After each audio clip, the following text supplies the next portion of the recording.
Mayor Fine, we're now live. Great, thank you. Okay, it is Monday, November 16th at 5:03 p.m. I'd like to call to order this regular meeting of the Palo Alto City Council. If the clerk will please take the roll. Councilmember Cormack, Here. Vice Mayor Du Bois, Here. Councilmember Philseth, Here. Mayor Fine, Here. Councilmember Nis, Here. Councilmember Ku, Here. Councilmember Tanaka. Here. 7 present. Thank you so much. Agenda changes, additions, and deletions. Just the one note, our agenda doesn't have council member comments and questions. So let's do that at the end of our meeting right before adjournment. Anything else from my colleagues or staff? No changes from staff. Okay. Let's please move then to oral communications where any member of the public may speak to an item not on the council's agenda. And if the clerk would please help those folks provide their comments. Any member of the public wishing to speak on anything that is not on tonight's agenda, please raise your hand or dial *9 on your phone. Our first speaker is Margaret Adkins.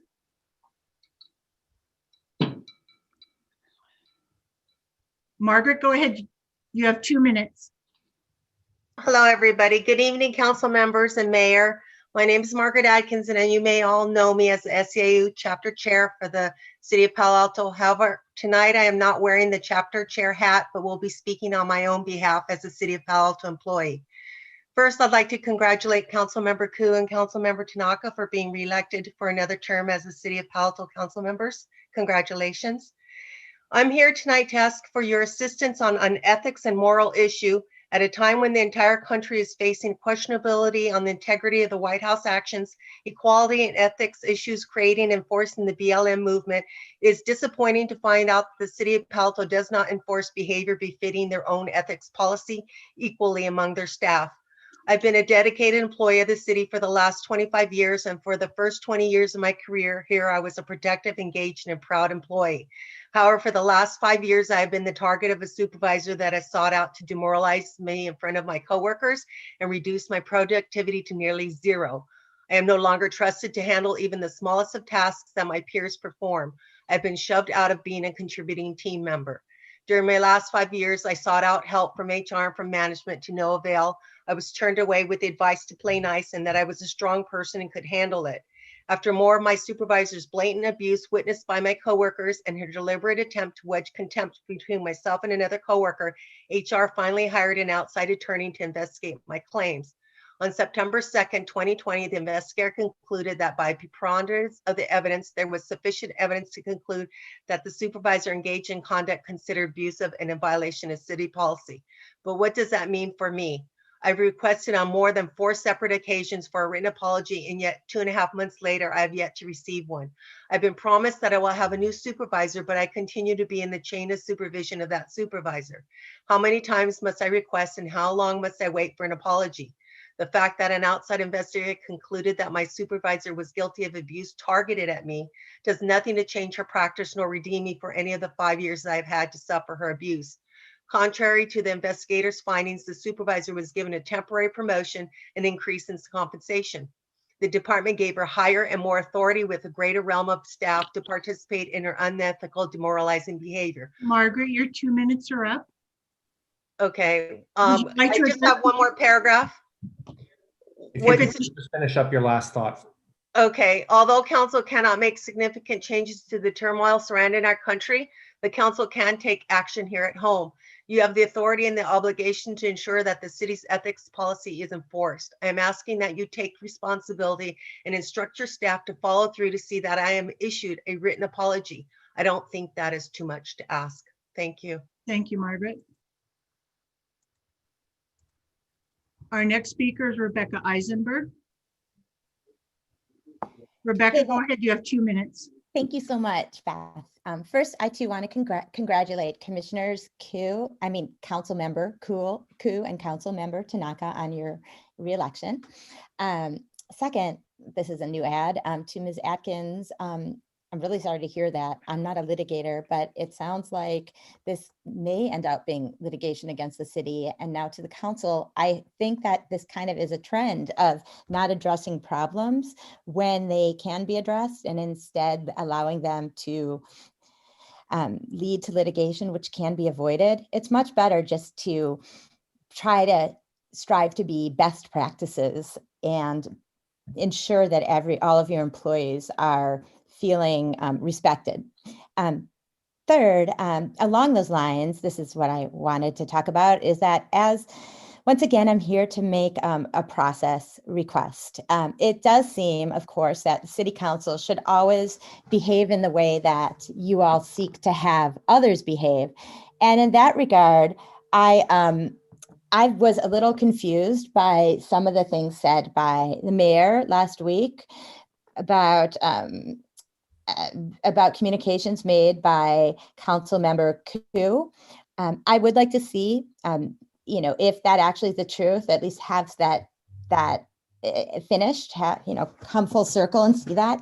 But I did want to kind of mention about best practices. An email sent, nothing personal by pointing this out, but I was a little bit troubled by an email sent by Council Member Koo today, which seemed to be encouraging community members to put in place a voter initiative to prevent to undo the settlement agreement that I understand that you are going to approve in order to avoid litigation. I'd like discussion of that tonight. Thank you. Thank you, Rebecca. And just a reminder to our speakers, we encourage everyone to address the council as a body, not individual members. Our next speaker is Boris Nepo.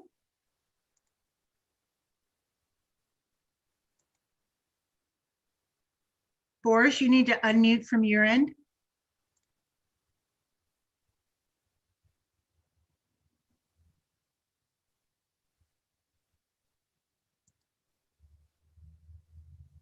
Boris, if you wish to speak, you need to unmute your microphone. Otherwise, if you don't want to speak on this item, please lower your hand.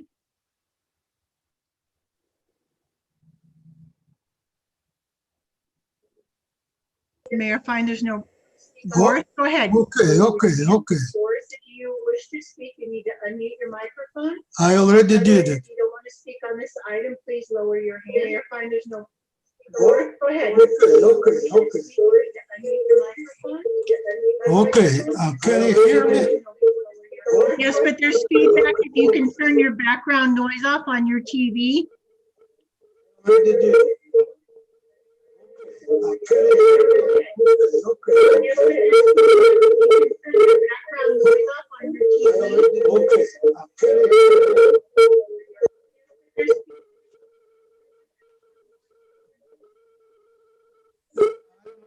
going on, but your audio is acceptable. Mr. Nepo, we still cannot understand you because of the background feedback.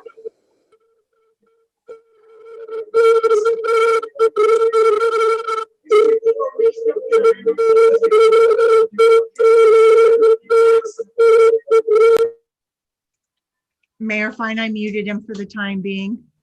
Okay, I'm sorry about that. Mr. Nepo, if you do have comments, maybe try emailing them to city.council@cityofpaloalto.org and you can receive those comments there. Any other speakers in oral communications? Not at this time, Mayor, fine. Okay, thank you. Let's please move on to minutes approval, minutes for November 2nd, 2020.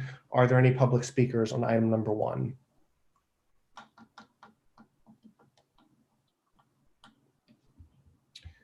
I'll move approval of the minutes. Thank you. Second. Okay, moved by Vice Mayor Du Bois, seconded by Councilmember Cormack. Vote alphabetically, please. Councilmember Cormack, Yes. Vice Mayor Du Bois, Yes. Councilmember Filseth. Yes. I'm a yes. Councilmember Niss, Yes. Councilmember Koo, Yes. Councilmember Tanaka. Yes. Thank you. So the minutes pass unanimously. Next, we have our consent calendar, items 2 through 7, along with a memo on item number 7. Are there members of the public who wish to speak to the consent calendar? And if the clerk would please help those folks provide their comments. If you wish to speak to anything on the consent calendar, please raise your hand or dial *9 on your phone. Our first speaker is Rebecca Eisenberg. Rebecca, Okay. go ahead. Thanks. First, directly to Mayor Fine, you have no right to tell us not to direct comments to speakers, to council members directly. You are the one who actually made that accusation about Lydia Ku, and it makes no sense to direct that to everyone. More to the point, I am urging you all to take a closer look at item number 3, which is the $1 million contract with JC Do San Francisco. Are you all aware that this French transnational person was the subject of a $125 million scandal in San Francisco, which was a part of the reason that the manager of City Works in San Francisco was arrested for criminal fraud charges?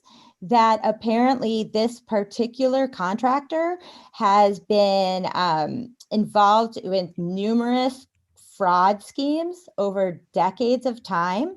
I actually think that public restrooms are extremely important. So I'm not saying that you should not have public restrooms. I think that you owe it to the city, you as a council. Can you please double check whether any other contractor maybe would be better suited for this job than one who led to the criminal prosecution of a city manager in San Francisco? 30 seconds left. And yep. And then finally, I again want to point out the nonsensicality, if that's a word, it might not be, but I think you know what I'm saying, of putting a quasi-judicial hearing on the consent calendar. Consent calendars are yes or no.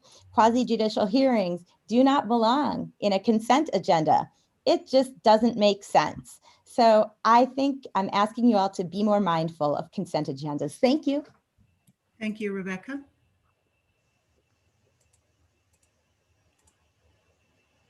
Our next speaker is Neva Yarkin, to be followed by B. Beekman.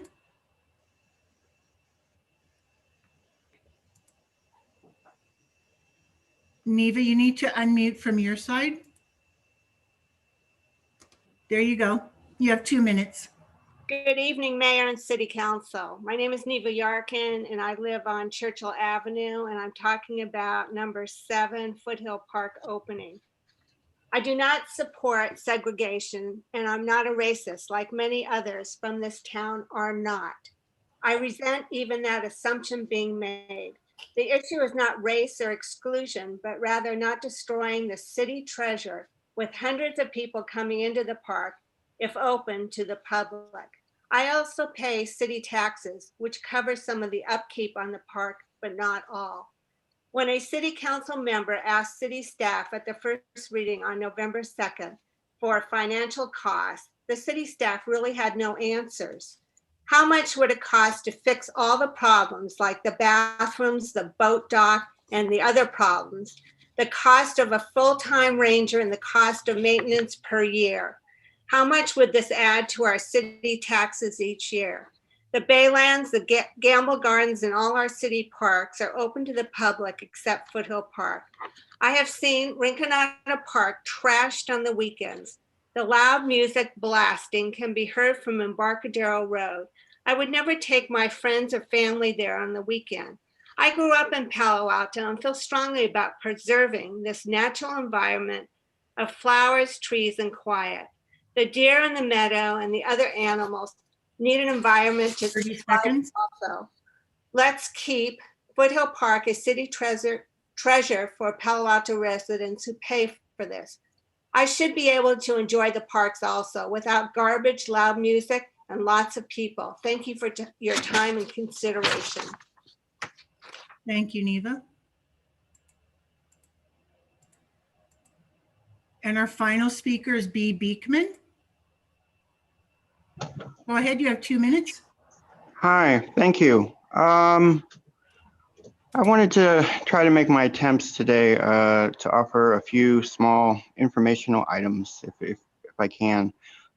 There's several meetings around the Bay Area today in Redwood City Council meetings. East Mr. Bay- Beacon, we're on the consent calendar. Oh, I'm Items, sorry. I the thought this oral was. communications is already over with. Oh, I thought this was oral communications. My fault. Sorry. I guess this is the wrong time for myself. So I will go now. Thank you. If you want, you can send your comments to city.council email and they'll receive it. Okay. Thanks a lot. Thank you. Our final speaker is Jack Johnson.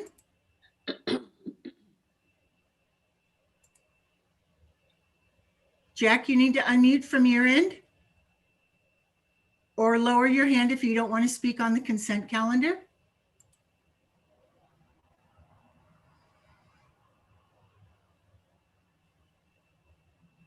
Mayor Fine, he lowered his hand. Okay. Thank you to all our speakers. And again, as the clerk mentioned, if you'd like to email us, please feel free to do so. city.council@cityofpaloalto.org. Okay, we're on the consent calendar items 2 through 7. I see a hand from Councilmember Koo. Thank you. I'd like to register a no vote on 7. Okay, thank you. Councilmember Tanaka. No on 2, 3, 7. 2, 3, and 7. Okay. I will move the consent calendar items 2 through 7. Second. Seconded by Councilmember Cormack. Don't need to speak to it. Vice Mayor Du Bois. Yes. Councilmember Filseth. Yes. I'm a yes. Councilmember Niss. Yes. Councilmember Koo. Yes. Councilmember Tanaka. Yes. Councilmember Cormack. Yes. Okay, and that passes on a 7-0 with Councilmember Koo voting no on 7, Councilmember Tanaka voting no on 2, 3, and 7. Councilmember Koo, the floor is yours. Thank you. I'm voting no for both practical and principled reasons. 2 weeks ago, Council's decision revealed how unprepared we are to open preserve to significantly more visitors. When discussions were cut off, there were not only unanswered questions, but many unasked questions. Funding is a big question. When we discussed the pilot program in August, there was no budget and no funding source. The only suggestion came from Councilmember Cormack, and she had suggested the emergency COVID recovery budget. This is not the time to deplete that budget. Can we raid what remains of the Park and Rec budget? There's no money to be had from postponing already postponed projects. Are we to neglect our parks that are already heavily used by residents and non-residents alike to upgrade Foothills Preserve for non-residents? That's the practical reason. There are important principles at stake. First, the plaintiffs seek to prevent an expected voter referendum on this issue. After the August meeting, the Weekly had reported, quote, "Fine chafed at the idea of sending the issue to a vote and predicted that the measure would not pass," unquote. Second, the proposed settlement would have the federal court slap a permanent injunction on the city. Just how much this injunction would cover is unspecified, except for allowing us to adjust the daily limit on visitors. To remedy Palo Alto's exclusion of the impoverished masses of Los Altos Hills, the plaintiffs seek a court injunction to suppress the rights of Palo Alto voters. Isn't supposed to be the other way, courts protecting voters' rights? 2 weeks ago, several of my colleagues expressed strong distaste for this demand.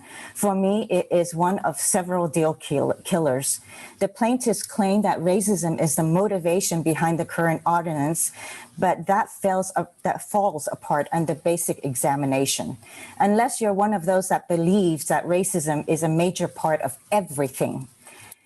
The settlement contains no retraction nor apology from the plaintiffs for labeling Palo Alto and its residents as being racist. Why does this matter? These charges of racism have been at the core of the plaintiffs' publicity campaign. Those press releases become news articles, which then become top-ranked Google search results.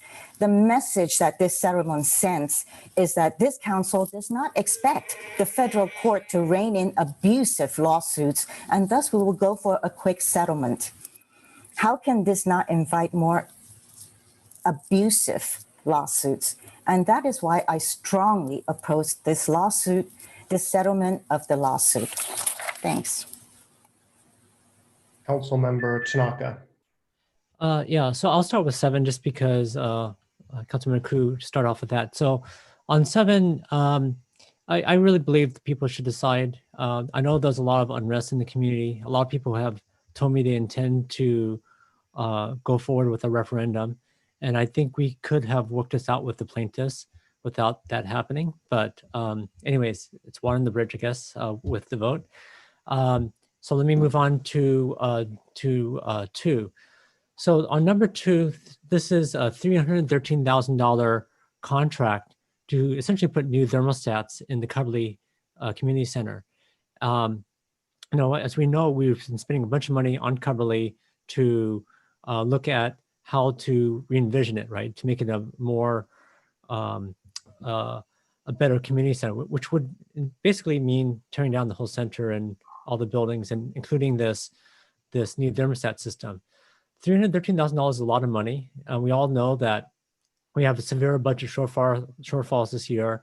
Hotel revenue is about 5% or so of normal. We have dramatically lower sales tax. We've had to cut the crosstown shuttle. We've had to lay off people. We had to cut services for residents. So to me, to be putting new thermostats in a building that or a community center, which we're eventually going to be demolishing and rebuilding a new one, to me, just doesn't make sense. And and the current system is actually working right now. So that's the other thing that kind of gets me. So I understand that maybe they will break and it'll be hard to replace, but maybe we should do it when that happens. Otherwise, maybe let's just focus our time and attention on making Cubberley happen, the new Cubberley happen. So that's my thoughts on 2. On number 3, so these bathrooms, these outdoor bathrooms, it's $1 million for the 5-year contract, $200,000 a year to rent. And the crazy thing about it is some cities like San Francisco, they actually get paid to put the bathrooms there. For us, we're actually paying. So at a time when we're having budget shortfalls, it doesn't make sense for us to be paying for when we could get paid to do something. And the way San Francisco makes money on this is they sell ads on their bathrooms, which to me, in this time of great economic recession, we should be looking at all mechanisms. And maybe $1 million to some of you guys don't seem like a lot of money, but to me it's a lot of money. And this is money that we could be spending for other things in the city, like the crosstown shuttle, or perhaps extending library hours or other services that the community needs. And what also that really bugs me is that this is cutting money from our budget stabilization reserve. So not only are we having to pay for it, but we're taking it out of our reserves to pay for this. So to me, we should look at best practices of what other cities do. We should have used the ad dollars to offset the cost so we could get paid to have these bathrooms instead of having to pay. So to me, it just doesn't make sense. I hope to see better from staff in the future. Thank you. Okay, thank you. Vice Mayor Du Bois, I see your hand, but. Yeah, I actually want to change my vote to a no on 3. Okay, just to the city attorney, is that allowed? Okay, can we record that properly? Yes. Okay, so the vice mayor is changing his vote to no on 3. That means Tanaka and Du Bois are dissenting on number 3. And Mr. Vice Mayor, the floor is yours if you'd like to speak to it. Yeah, sorry for that late change. I was kind of on the fence on this one. First of all, I was unaware of the lawsuits, and there do look like some pretty significant lawsuits that one of the public speakers brought up. And I also found Councilmember Tanaka's comments convincing. In looking up those lawsuits, San Francisco generated $125 million in advertising in 20 years, though the company kept all but 5% of that. So I do think there's a need for these toilets. They serve the homeless community. They serve our residents. But the $1 million, I do think we probably could have done better there. So that's why I changed to a no. Okay, thank you very much. All right, with that, our Councilmember Ku. So I was wondering if it's too late to register a no on 3 as well, and to see if my colleagues who voted no wants to pull it off for discussion. I was support pulling it. The attorney again, are we allowed to pull an item after voting through the calendar? Yeah. Council members, you need a motion to reconsider, which you can do as long as you're still on the item, which you are. The motion needs to be made by a member who was in the majority, and that's how I essentially construed Councilmember Du Bois's request. All right, so I'd make a motion to reconsider and to pull item number. Okay, so there's a motion on the floor, and the second also has to come from the majority, or Who would that be? Just one moment. I need to check if, and Vice Mayor, just to clarify, this is a motion only to reconsider item number 3, not the rest of it. Yeah, okay. Motion to reconsider requires a second.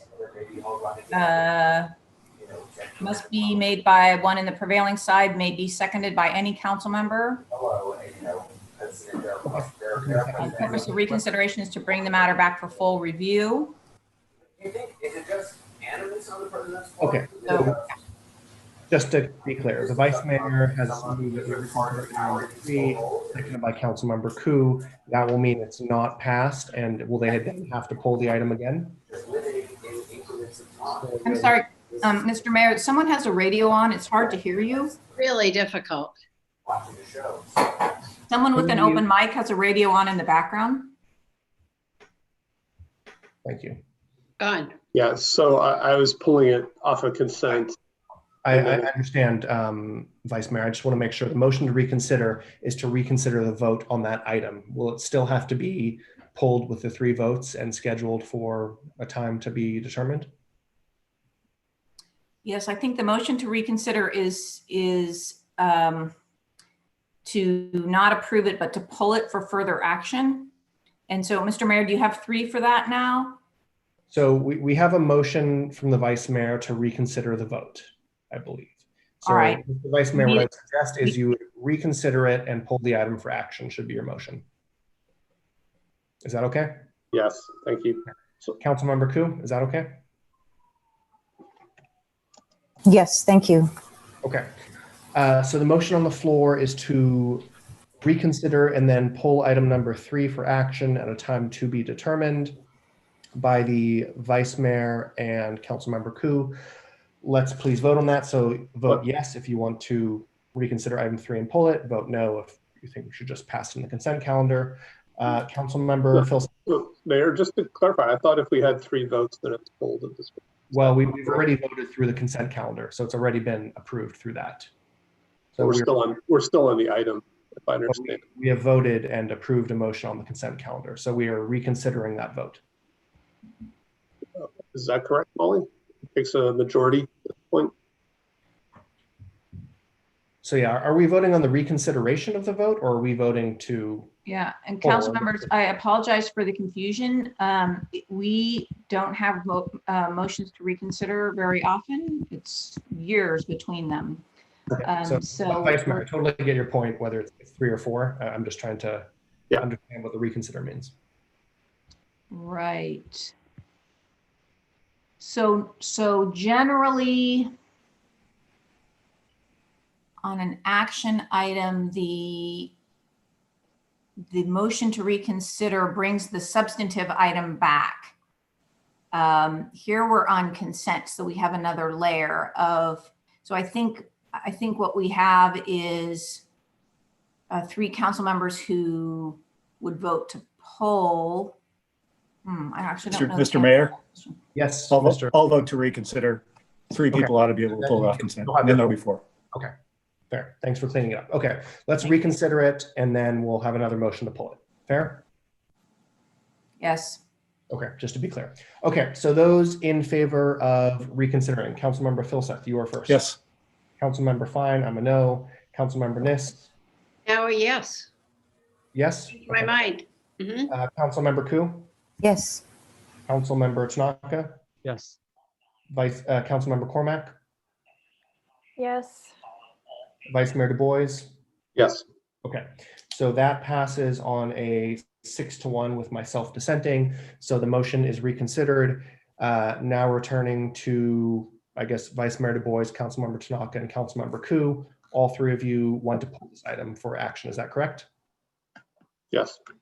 Okay, we have 3 votes to pull the item and move it to action. Mr. City Manager, I assume you, the Vice Mayor, and I can find the date. Yes, and obviously this has been somewhat unusual just in terms of the issues that were raised this evening. So let me work with staff and find an appropriate date, as well as take a look at the substance of the issues in the meanwhile. Okay, thank you. So the consent calendar passes, absent item number 3, with Councilmember Tanaka voting no on 2 and 7, Councilmember Ku voting no on 7.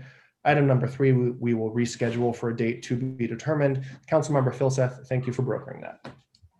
Okay, consent calendar is done. Mr. Shikata, the floor is yours.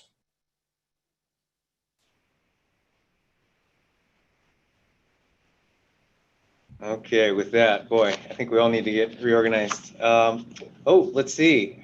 All right, it looks like Jessica, thank you. I think I will rely on you since we're sharing your screen. Thank you very much. If we could advance to the next slide. Okay, I'm sorry. I'm trying to get reorganized myself here. I need 1 second.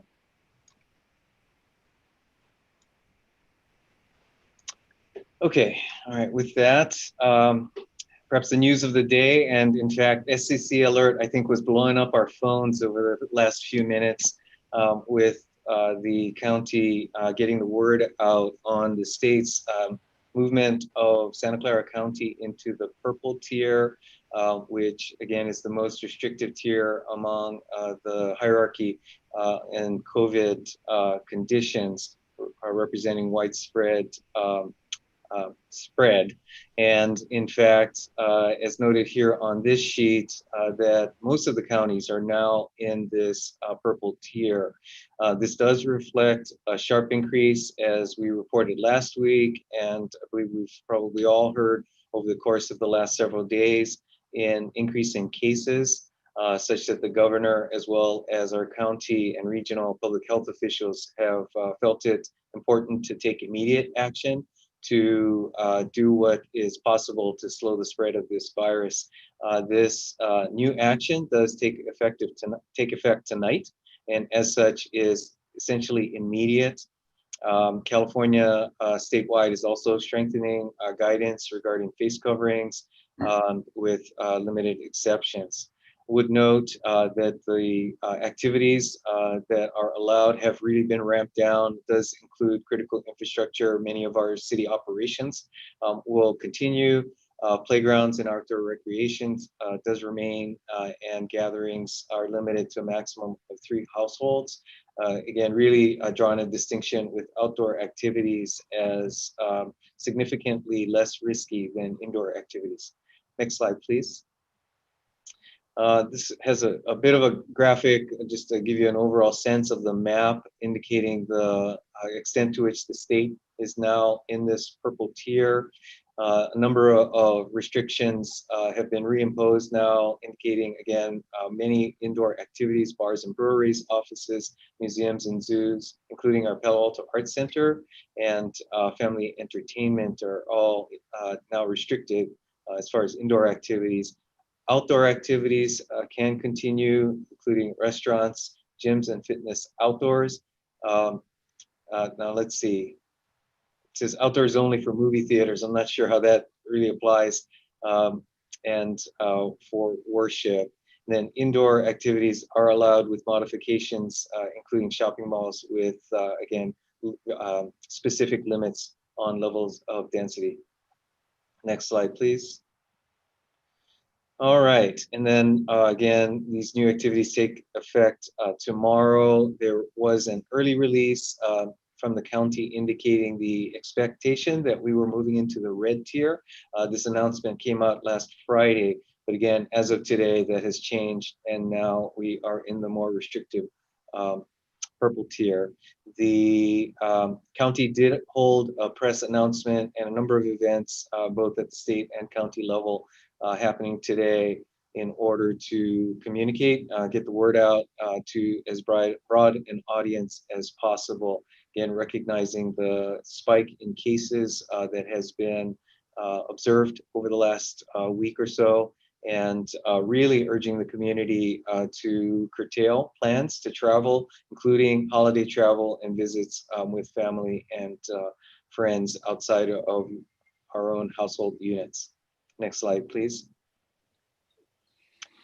Again, this reinforces the importance of testing, and that we do recognize that this has been an extremely volatile, certainly season, but even the last few days have been highly subject to change. And we're providing information that we have at this moment, but also want to recognize that there could be additional orders, additional risk restrictions announced at any time by either the state or the county. So all the more reason we will try to both stay on top of and in communication with our community, but we will ask for and appreciate our community's understanding that information and restrictions are changing at this point on a moment by moment basis. City operations that will be changing to reflect this purple tier are mostly related to our community services, specifically the Palo Alto Arts Center and Children's Theater activities.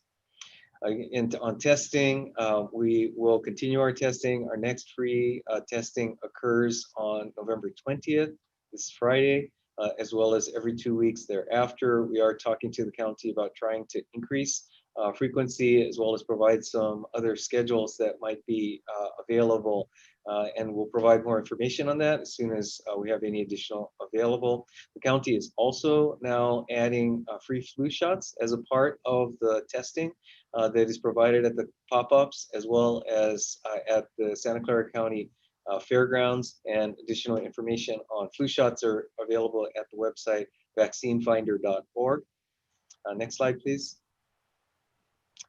Also want to note that in addition to our discussion here this evening, we have our next scheduled update for the community, generally built around the Uplift Local program, but it will be an opportunity for us to talk about everything that's happening and the latest news. And this will be tomorrow afternoon at 5:30 p.m.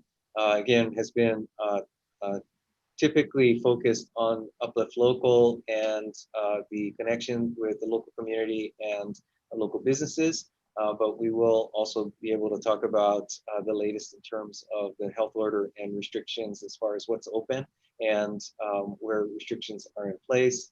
Also want to note that we take input both at these meetings as well as the ongoing online survey that's available on our homepage for the city.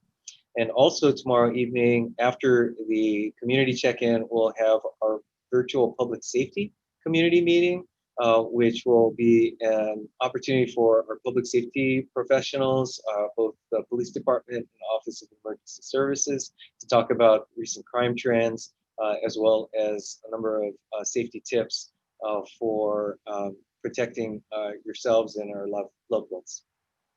Next slide, please. And on the good news side, we are continuing with plans for a virtual tree lighting event on Friday, and that the Lytton Plaza tree, holiday tree, will be lit as of Friday through next month, December. And the virtual tree lighting event will happen on Friday at 6 p.m. with Mayor Fine, as well as Pastor Baines providing comments, as well as music from our Palo Alto Children's Theater. And we've got information in the link there on our homepage under news. Next slide, please. And also under the good news department, we are continuing plans for the reopening of the Magical Bridge Playground tomorrow. This playgrounds are allowed under the new state order, while recognizing again, unfortunately, we must say subject to change, and also, by the way, subject to weather. We do anticipate that we may have some rain tomorrow. So nonetheless, should members of the community want to get back into Magical Bridge Playground, we are continuing with those plans. beginning at 9 a.m. tomorrow. And again, subject to change, we'll continue to keep the community up to date on the latest plans based on the state, the weather, or whatever we encounter along the way. And thank you so much to the Magical Bridge Playground Foundation that has been our partner, and all the volunteers that have signed up to participate and assist in this community resource. And next slide, please. Oops, there we go. Oops. There we go. Okay, and the last note is that our boards and commissions recruitment is extended until tomorrow. Close of business at 4:30 p.m. So we remain receiving applications for the Historic Resources Board, as well as the Planning and Transportation Commission. Both, again, have applications that will be received and are open until tomorrow at 4:30 p.m. And with that, that completes my comments, Mr. Mayor, members of the council. Thank you, Mr. Shikata. I want to open it up to my colleagues for any clarifying questions and really emphasize the seriousness of going back into the purple tier, and that we all need to do everything we can to stay safe and stop community spread. Councilmember Niss. So, Dad, I'm not able to pull it up to show you at the same time, but there was a map that you may have seen this afternoon that was under the announcement that was made by the county. I'd urge you, and maybe somebody can find it while we're online and share it, but it does show that different parts of our county are affected very differently. We are at the top of the county, of course, in very light blue, but as you go down through the county, it becomes darker and darker. There are, I think, 3 or 4 different shades of blue. I'm simply saying out loud, I find it frustrating. San Mateo County is still red. We are on their border, and it's so troubling because our restaurateurs will once again say to us, you know, you can go a mile away and you can eat there. I don't think there's any answer to it. The state has decided that, it's it's really one size fits all. And I'm just saying out loud, it really troubles me. And I know it really troubles the people who are doing business in our community as well. Thank you, Councilmember Niss. I don't have that map handy. I will note that the county did share with us on Saturday that there has been discussion and a recognition of going county by county, even in and of itself in a metropolitan area does present some challenges. And there has been some discussion with the state that really the metro should move as a metro rather than having counties left to basically fend for themselves. But as of now, I think that's the system we're working with, and with the results as you noted. Mm-hmm. Pretty frustrating. Okay. Anything else? Seeing no other hands, let's please move on to our action calendar. We have 3 items, item 8, 9, and 10. 9 and 10 both moved from our meeting last week.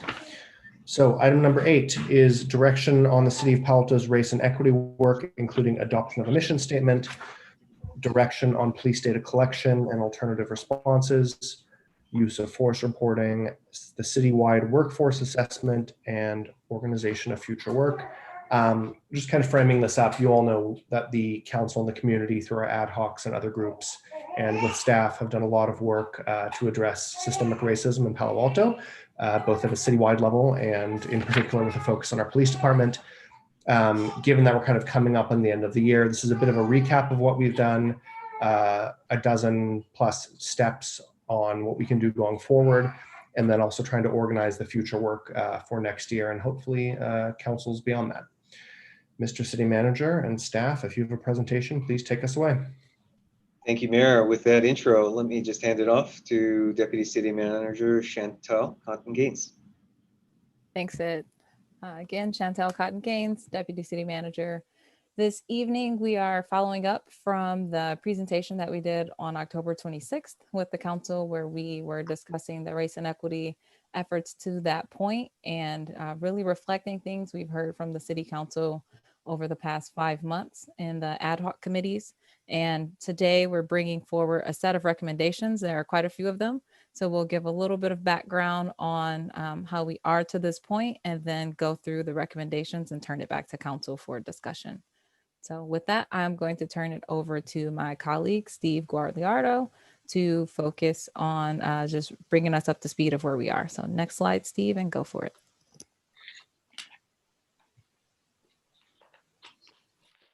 Thank you, Chantal. Good evening, Mayor Fine, members of the council. My name is Steve Guagliardo, Principal Management Analyst with the Administrative Services Department. As Chantal mentioned, there has been a lot of work to date on this topic. It really began in earnest in June when the mayor set up the 4 ad hoc commissions. 3 of these were focused on police matters, and one of them was the Citywide Diversity and Inclusion ad hoc. Each member of the City Council was tasked with participating on at least one ad hoc. And in addition to that, there was also parallel efforts throughout the organization. For example, the Human Relations Commission was tasked with following up on 8 Can't Wait and continued that work over the summer. In addition, there were other works taking place throughout the organization, such as the Public Art Commission convening an artist panel, working on the mural that was outside of City Hall, and ultimately they'll continue that work as they explore what options there may be for King Plaza on an ongoing basis. Throughout the summer, staff made updates to the City Council on August 24th, September 28th, and even more recently on October 26th. Each one of those updates included staff work to date and brought the entire council a pace of developments that were occurring in individual ad hocs. The work really took place across the organization. Staff in every department helped out on this work, and it's important to note just the organizational commitment to continuing this work. The police policy, section 300, was updated on November 2nd by the City Council, and that really reflected the work of the Human Relations Commission on 8 Can't Wait over the summer. This next slide shows the overall framework that we had started off with and where we are now. We began with community engagement and learning. There was the HRC work on 8 Can't Wait and the report out, soliciting community input and seeking to understand people's experiences with both the Palo Alto Police Department and any other learning that they may want to make us aware of. There was a data collection stage where we learned the workflow of various processes.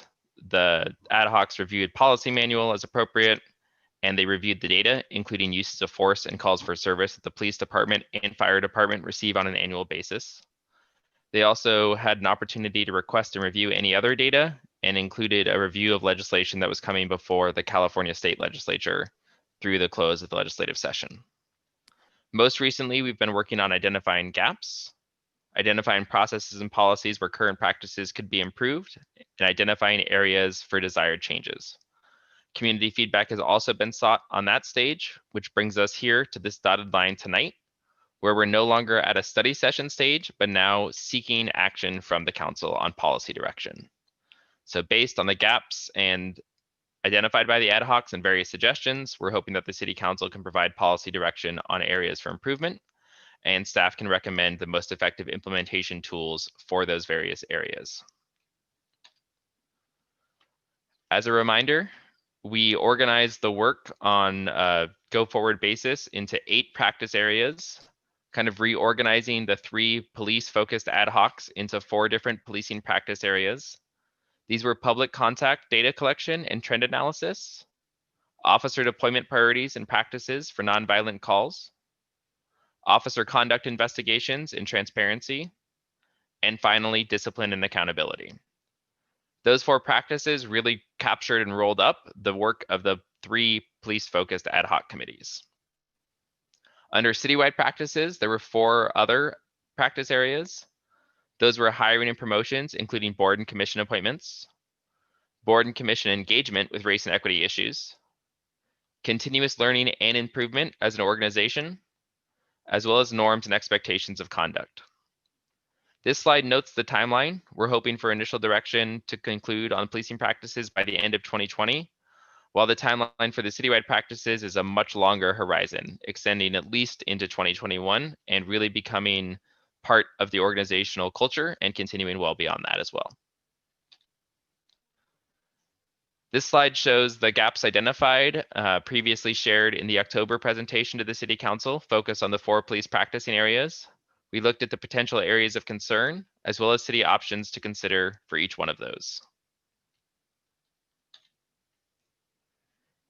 On October 26th, the City Council listed a number of interest areas that it wanted to continue conversations about, and those are all listed here on the next couple slides.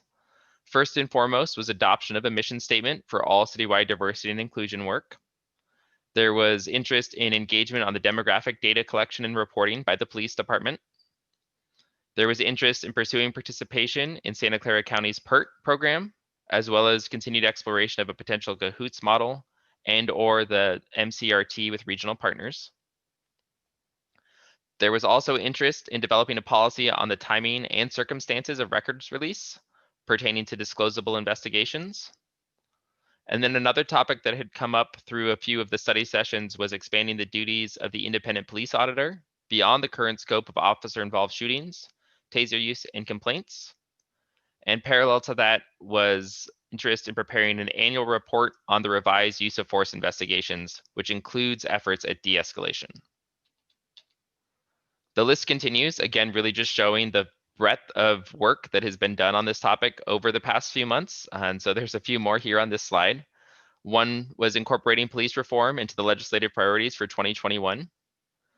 Another was ensuring that all citywide and policing practices work goes to the Policy and Services Committee for the next year to focus on diversity and inclusion more broadly and fold into the city's practice on an ongoing basis. Then the final 3 are all related to police and a little bit broader as well for the 10th one there. So there's follow-up related to the upcoming negotiations for the MOA with the Palo Alto Peace Officers Association, the union for police officers. And then there was interest in reinforcing the desired culture in the police department and really throughout the city to make sure we're reflecting the culture we want in our staff work and in our work with the community. And finally, there was interest in ensuring continued adherence to existing policy on the duty to report, making sure that we are following our policy on that front. With that, I'll turn it back over to Chantal to talk about not only the work that's been done so far, but where we anticipate going with the rest of this work and the rest of tonight. Thank you, Steve. So the following slides, I'll be going through the recommendations and providing just a little bit of information on each one. The first recommendation has to do with the mission statement. So after the report printed, the Diversity and Inclusion Ad Hoc Committee did a little bit more work and provided an updated mission statement. So I'll read that here. They were reflecting some of the feedback received at the previous city council meetings where the mission statement had been discussed, with an interest in really trying to focus on doing more than just identifying inequities, but doing something about them, as well as involving the whole community in our work towards equity. So the blue text here, I will read quickly, and then I will go into the recommendation. So the City of Palo Alto is committed to creating a respectful, fair, and professional workplace and city. We will identify prejudices, eliminate inequities, welcome many perspectives, and use a collaborative approach to create an environment that works for everyone. The city's commitment to achieve equity in Palo Alto is the shared responsibility of our residents, organizations, governments, and other institutions. And on the following page, the slide, this starts our recommendation. So the first one relates to adopting a mission statement. So we read that updated mission statement there. All of the rest of the recommendations that I will go through are a response to those areas of interest that the City Council identified at the October 26th meeting. So I will provide a little bit of color for each. Note there are 13 of them, so I won't spend too much time on each because I know that the council has quite a discussion to come after.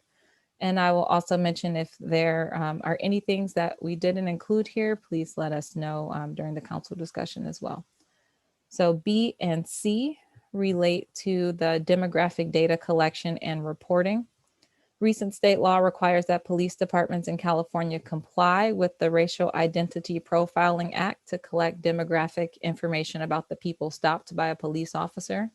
So the 2 recommendations that are included here are directing staff to expedite the implementation of our new records management system, which will allow the city to effectively implement the program RIPA, which I just described as new state law requirements. And recommendation C is going into having the reports that we used to provide for about a 10-year period, resuming those reports coming to the city council with our contact data for the police department. Both of those things are emphasizing regular report outs to the city council as we are doing the implementation process for both the records management system and beginning that data collection. Next slide. So letter D is trying to address the conversation about mental health and some of the information that the alternative models ad hoc committee came up with as some of their recommendations. So directing staff to work with Santa Clara County on both the PERT program and the MCRT program, and to return to council with any necessary agreements for program participation. There have been a lot of conversations between the city of Palo Alto and the county to try to implement PERT in our community. And this is really just ensuring that we continue to work on that program and see if there are any more opportunities related to the other programs discussed, which include the mobile crisis response teams. And there was some discussion of cahoots as well. So E is direct staff to develop or update a policy on the timing of records release related to investigations that qualify for public disclosure under the two bills stated there. The background information on that is there's been discussion around when records are released related to use of force situations with the Palo Alto Police Department that fall within the parameters of those two bills. So based on the council discussions and the ad hoc committees, staff recommends the recommendation here that we look at the policy existing there and see if there's, see where we can make improvements. F, direct staff to amend and expand the current independent police auditor scope of services to include the following: all administrative use of force reports where a baton, chemical agent, taser, less lethal projectile, K9, or a firearm is applied, and all cases where the subject's injuries necessitate any treatment beyond minor medical treatment in the field. The background on that one is when the IPA spoke with the city council, I believe at the September 28th update for our race and equity work, the city council really stated an interest in having more cases go to the IPA, and this seemed to summarize the interest there that was presented at that September 28th discussion between the council and the IPA. Recommendation G and H also relate to the IPA's work. G is direct staff to maintain that, and every 6 months, a report will be scheduled for the IPA to come to city council, containing whatever reports are ready to review at that time. And also that the IPA has an annual audit work plan with the city council, similar to the audit work plans for other city audits. H is including within those regular update reports the use of force information. In transmittal number 3, which is we released earlier this fall/summer, we included a report that had the use of force information for the city for the past 5 years. And that would be the information that the city council emphasized they would like to have reported out on a more regular basis. And so this recommendation H is just including that information in that regular supplemental report and the IPA, when the IPA reports go to council. Recommendation I, referring the police reform legislative priority thoughts and input to the Policy and Services Committee. The Policy and Services Committee will be discussing legislative priorities for 2021 at their December meeting in just a few weeks. So here is just recommending that the City Council refer any specific items that you would like staff to work on related to our legislative agenda to the Policy and Services Committee, as they'll be having that discussion in a few weeks. J, referring all race and equity work to the Policy and Services Committee for the citywide diversity and inclusion practice areas, as well as the policing practice areas. And here's one where we put a note that it's also linked to the Policy and Services CDAW recommendation. The Policy and Services Committee met on November 10th, last Tuesday, and they had a few recommendations that came out of that. And the main theme of the recommendations was to include the CDAW discussion with the city's diversity and inclusion, race and equity work, because it does overlap where our race and equity work is focused on more than just race. And so with wanting to include those recommendations with this work, we actually pulled the 3 recommendations from the CEDAW Policy and Services Committee report into, which was a unanimous decision of the Policy and Services Committee, into these 13 recommendations. And this is one of them, where the Policy and Services Committee would then be focusing on all of our race and equity and inclusion efforts at that committee level. Last 3 recommendations.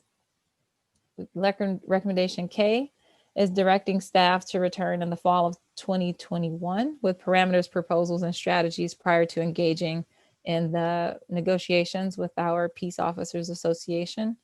That contract expires on June 30th, 2022. And so this recommendation is acknowledging that the City Council would like to provide some additional discussion and parameters and strategies related to that prior to that contract opening back up. Recommendation L, directing staff in coordination with the city's overall diversity and inclusion efforts to conduct a workforce demographic assessment as baseline information and to pursue an employee assessment to measure city workforce culture. This is linked to the policy and services recommendations as well for the CEDAW discussion.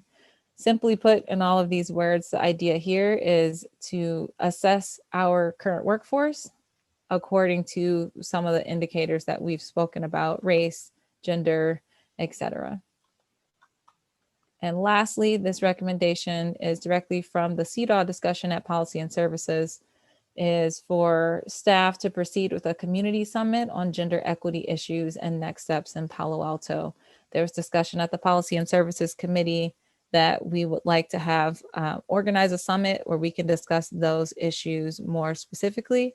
And this is just formalizing that recommendation that came unanimously from the Policy and Services Committee. So this last slide just sums up the areas that you have recommendations covering. There's 13 recommendations that we just went through, and in effect, it's a mission statement, direction on police data collection, alternative response resources, use of force reporting, and future labor negotiation, agreement negotiations, citywide workforce assessment, and then the organization of our race and equity work beyond right now, with the idea that the ad hoc committees were intended to be temporary, and rolling this work into something more permanent is where the recommendations regarding that are coming from. And that concludes our staff presentation. And thank you for your time. Thank you, Deputy City Manager Gaines. We really appreciate all the work on this. Just a quick framing before we go to our members of the public. What I would suggest, so a couple comments. One, for folks who are following online, there is a At Places memo talking a little bit about the CEDAW discussion and how that's being incorporated into this work. And to my colleagues, when this returns to us after the public, what I'm going to suggest we do is kind of work our way from slides 10 through to 13, so A through M. And if there's no dissent or contention on issue, maybe we accept it. Otherwise, just kind of working through that A through M. But slide 14 kind of summarizes that: the mission statement, data collection, use of force, workforce assessment, and then potentially folding this into policy and services. And then at a future date, maybe tonight, maybe in a couple of weeks, we can end the 4 ad hoc committees we have currently going on this. Okay, anything else from staff, or are we good to go to the public? Let's do it. Okay. If you'd like to speak on this, item number 8, please raise your hand, and if the clerk would help these folks provide their comments. Any members of the public that wish to speak on this item, please raise your hand or dial *9 on your phone. Our first speaker is Patricia Peppa, to be followed by Jason Miles.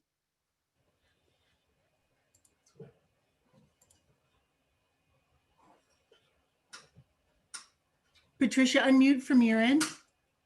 Hi, it's Patricia. Could I request that Jason and I switch spots? 1 and 2. Yeah, I'll do that.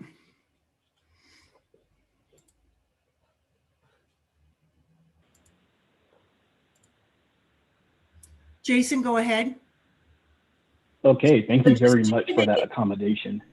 Yeah, just to make it clear to Can you hear me everyone okay? on the public and on the council, regardless of the order of speakers, it is not permissible under our procedures for members of the public to give their time to other members of the public. Each member needs to speak up to an equal amount of time set by the mayor. So just to be clear, thanks. Thanks, Attorney Stump.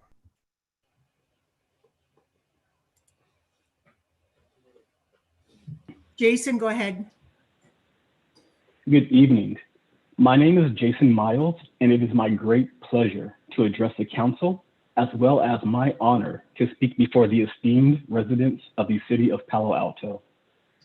I stand before you today as a great-grandson of one of Palo Alto's founding members of the University AME Zion Church, established in 1918, and I am a proud former student of JLS Middle School, Go Panthers, and Gunn High School.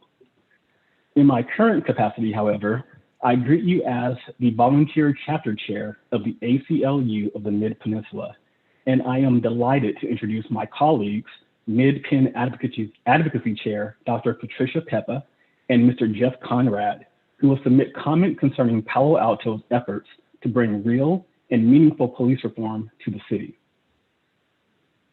We appreciate that the council has received prior reform recommendations from the Mid-Pen chapter, and we have delivered our most recent submission today in hopes that the council will take seriously the timely recommendations, well-researched data, and the practical and proven models outlined within. The ACLU of the Mid-Peninsula is committed to helping building bridges that allow city residents and guests to receive the services they expect with the dignity they deserve. I lastly want to express my utmost gratitude to my wonderful Mid-Pen cohort, past and present, for their tireless efforts to defend and proliferate the noble and true ideals that our great country was founded upon. I thank the council for your time, and I thank you in advance for what I hope will be a fruitful and productive relationship. Thank you all. Have a great evening. Thank you, Jeff. Our next speaker is Patricia Peppa, to be followed by Jeff Conrad. Patricia, go ahead. You have 2 minutes.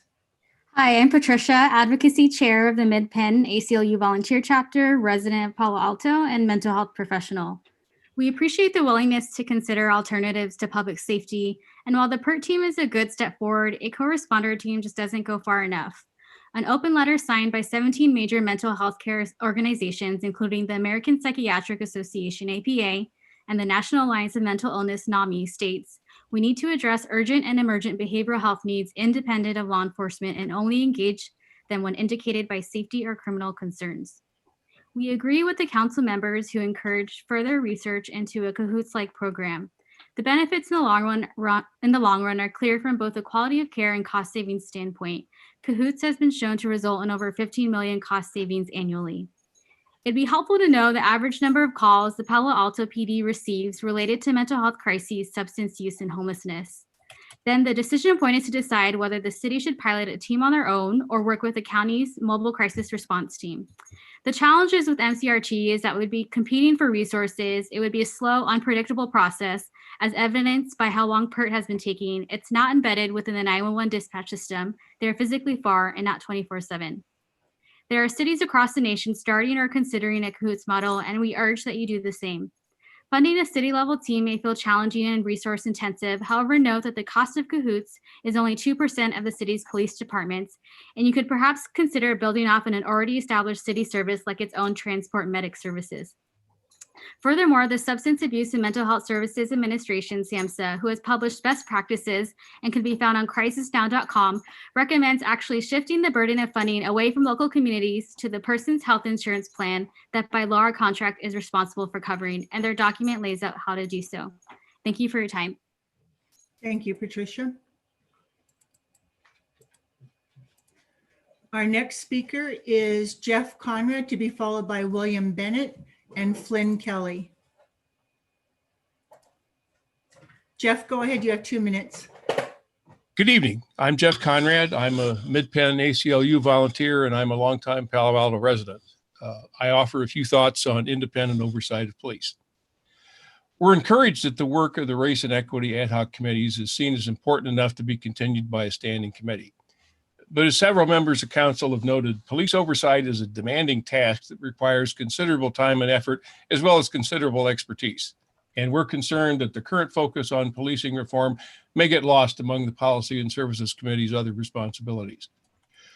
So we recommend an independent commission whose members can focus specifically on policing and devote the necessary time and effort. The commission should have a broad focus that includes policy and hiring practices and agreements with police unions, as well as investigating and reviewing complaints. Ideally, the commission would have an investigative staff, but if this is infeasible, we recommend that the IPA fulfill this role, but report to the commission rather than city staff. One alternative in the city manager's report is a blue ribbon commission on policing. Well, what we propose would be essentially the same thing, except that it would be permanent. The issues aren't temporary. Commission shouldn't be either. We suggest police commission rather than something more complicated because it implies neither a particular objective nor a limitation on the body's scope. Who guards the guards themselves? Well, certainly it can't be the guards. Self-accountability is anathema to a functioning democracy. Independent oversight can ensure that police department policies reflect the needs of those served as well as those of police, increase public trust in policing by ensuring that investigations are done thoroughly and objectively. It can also reduce the city's financial risk from lawsuits by ensuring that unlawful actions by police will not be tolerated. In summary, we think it imperative that police oversight be handled by a commission that is permanent, dedicated to the task, and truly independent. Thanks for listening. Thank you, Jeff. Our next speaker is William Bennett, to be followed by Flynn Kelly and Julia Ragno. Mr. Bennett, go ahead. Okay, thank you. Hello, my name is William Bennett. I'm a junior at Palo Alto High School and a member of the Social Justice Pathway. After the death of George Floyd in Minneapolis last summer and the resulting surge in interest in police reform, I became interested in the movement and decided to make comparisons between PAPD and the other departments around the Bay. After months of research, my classmates and I would like to suggest a task force system modeled after Oakland's own Reimagining Public Safety Task Force, where the city could hire experts of all opinions to look into the issue more broadly and get a more consistent view of what needs to actually be changed. For instance, Oakland's goal is to reduce spending by 50% in police departments, but even if Palo Alto does not want to defund the police, it would still be beneficial to have consistent research throughout the entirety of the process to suggest changes, and the issue is very complex and would likely take a long time. Ad hocs are designed to be temporary, whereas a task force could be more effective for long-term research and solutions, and it is designed for longer-term use. Councilmember Cormack told us in our interview process that the process of enacting police reform may take 8 to 10 years. This is not an acceptable timeline when so many community members are being harassed and racially profiled by PAPD. This is not a temporary issue, and we need consistent long-term research. We believe that Oakland has the right idea with the task force, and we would like to encourage you to follow suit. Thank you. Thank you. Our next speaker is Flynn Kelly, to be followed by Julia Ragno and then Liz Gardner.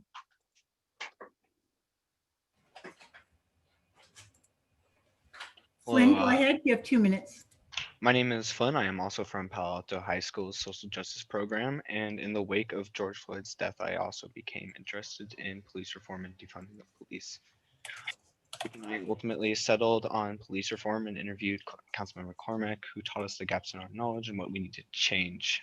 We understand that much of the 8 to 10 year timeline may be changing in the force, but as long as this process is going to take that long and be this in depth, I would like to urge that the permanent committee may be implemented and a task force would be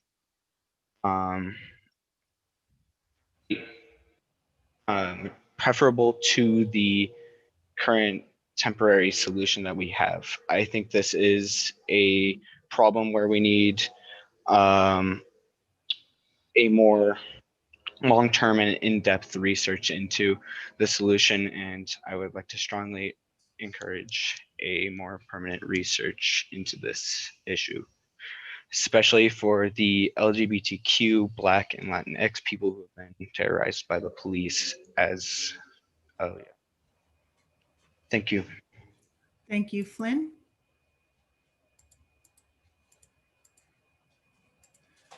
Our next speaker is Julia Ragnow, to be followed by Liz Gardner and then Winter Dellenbach. Julia, go ahead. Hi, my name is Julia Ragnow, and I'm also a junior in the social justice pathway at Pali.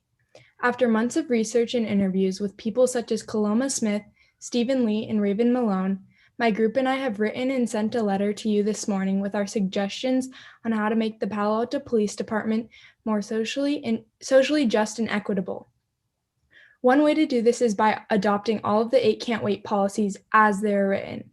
Only 3 of the 8 have been adopted as written, out of misplaced concerns for the safety of police officers. We as a group would like to encourage the passage of all 8 policies, as research has shown that they will drastically reduce the amount of police misconduct and brutality. This is the bare minimum that needs to be implemented. San Francisco has already adopted all of them, so it makes me wonder, why haven't we? In city council meetings, police department representatives remarked that they were concerned that adopting all policies as written endangers police officers. However, both the Los Angeles Times and KQED reported that both the Los Angeles and San Francisco police unions had similar complaints to ours, such as, quote, the prohibition on shooting at vehicles and the use of a particular but easily misapplied control hold called the carotid restraint, end quote. And yet they adopted both policies because they responded to the needs of their community members. We are urging you to adopt stronger wording, accepting all recommendations as written, as per the Human Relations Commission recommendations. We would also like to see the Palo Alto Police Officers Association pass more of the recommendations of the HRC. Please be sure to consider the letter we have composed. Thank you. Thank you, Julia.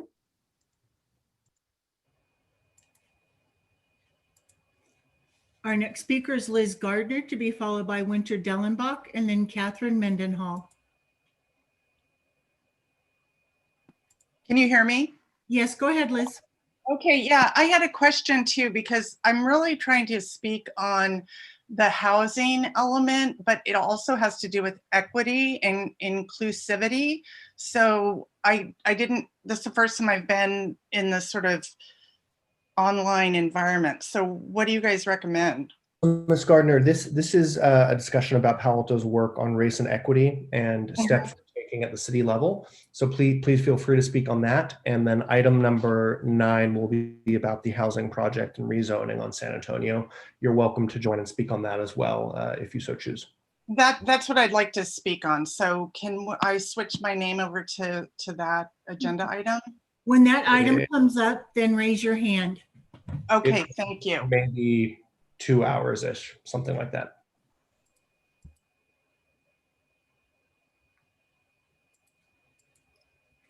Our next speaker is Winter Dellenbach, to be followed by Catherine Mendenhall and then Lizzie DeCray. Winter, go ahead. You need to unmute on your end. There you go. Thank you. I sent a email this morning to council members. I hope you had a chance to review my recommendations on the city manager's recommendations in your packet today. I wanted to emphasize a couple things from that and bring up a couple other points. All of the data in the recommendations that we've been talking about, that you will talk about tonight, should certainly be posted to the police department's public portal for public viewing. Certainly all of the substantially still partially redacted police policies should be unredacted and posted in their entirety on the police portal to conform to state law. And And also as part of the police policy manual, the new updated manual with your new use of force policy should be posted without delay. The manual does get updated and has been updated here and there as we go along, and there's no reason to wait on that. I also want to agree with Patricia Peppa and others about cahoots. It's time that I hope the City Council will take cahoots seriously.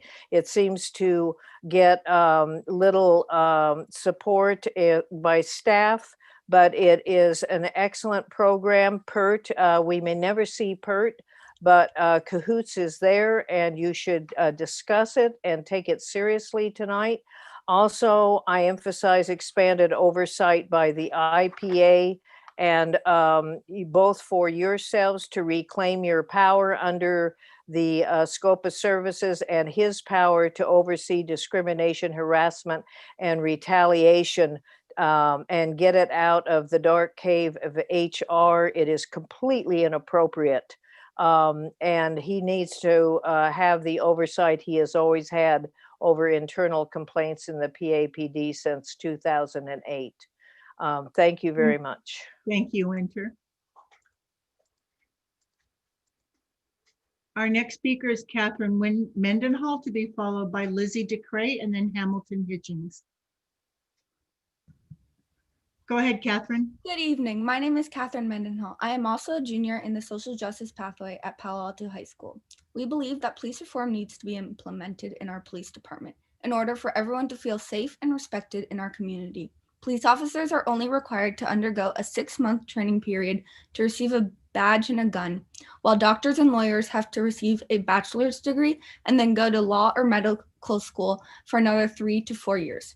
One mistake in a doctor or lawyer's practice could potentially ruin their career in that profession and destroy someone's lives, whereas a police officer could potentially end someone's life. And as we have seen, they rarely face any consequences and are sometimes, as with the case of Zach Parent, who is named in the federal lawsuit against Palo Alto Police Department for using racial slurs toward another officer, they're actually prompted. These officers committing brutal offenses have cost the department far too much time and money that could have been used to fund important causes like mental health and homelessness. This is unacceptable. Please consider the letter we wrote you, as the letter shows months of research and study, and we believe our ideas in that letter will create a better Palo Alto. Thank you. Thank you, Catherine. Our next speaker is Lizzie DeCray, to be followed by Hamilton Hitchings and then Rebecca Eisenberg.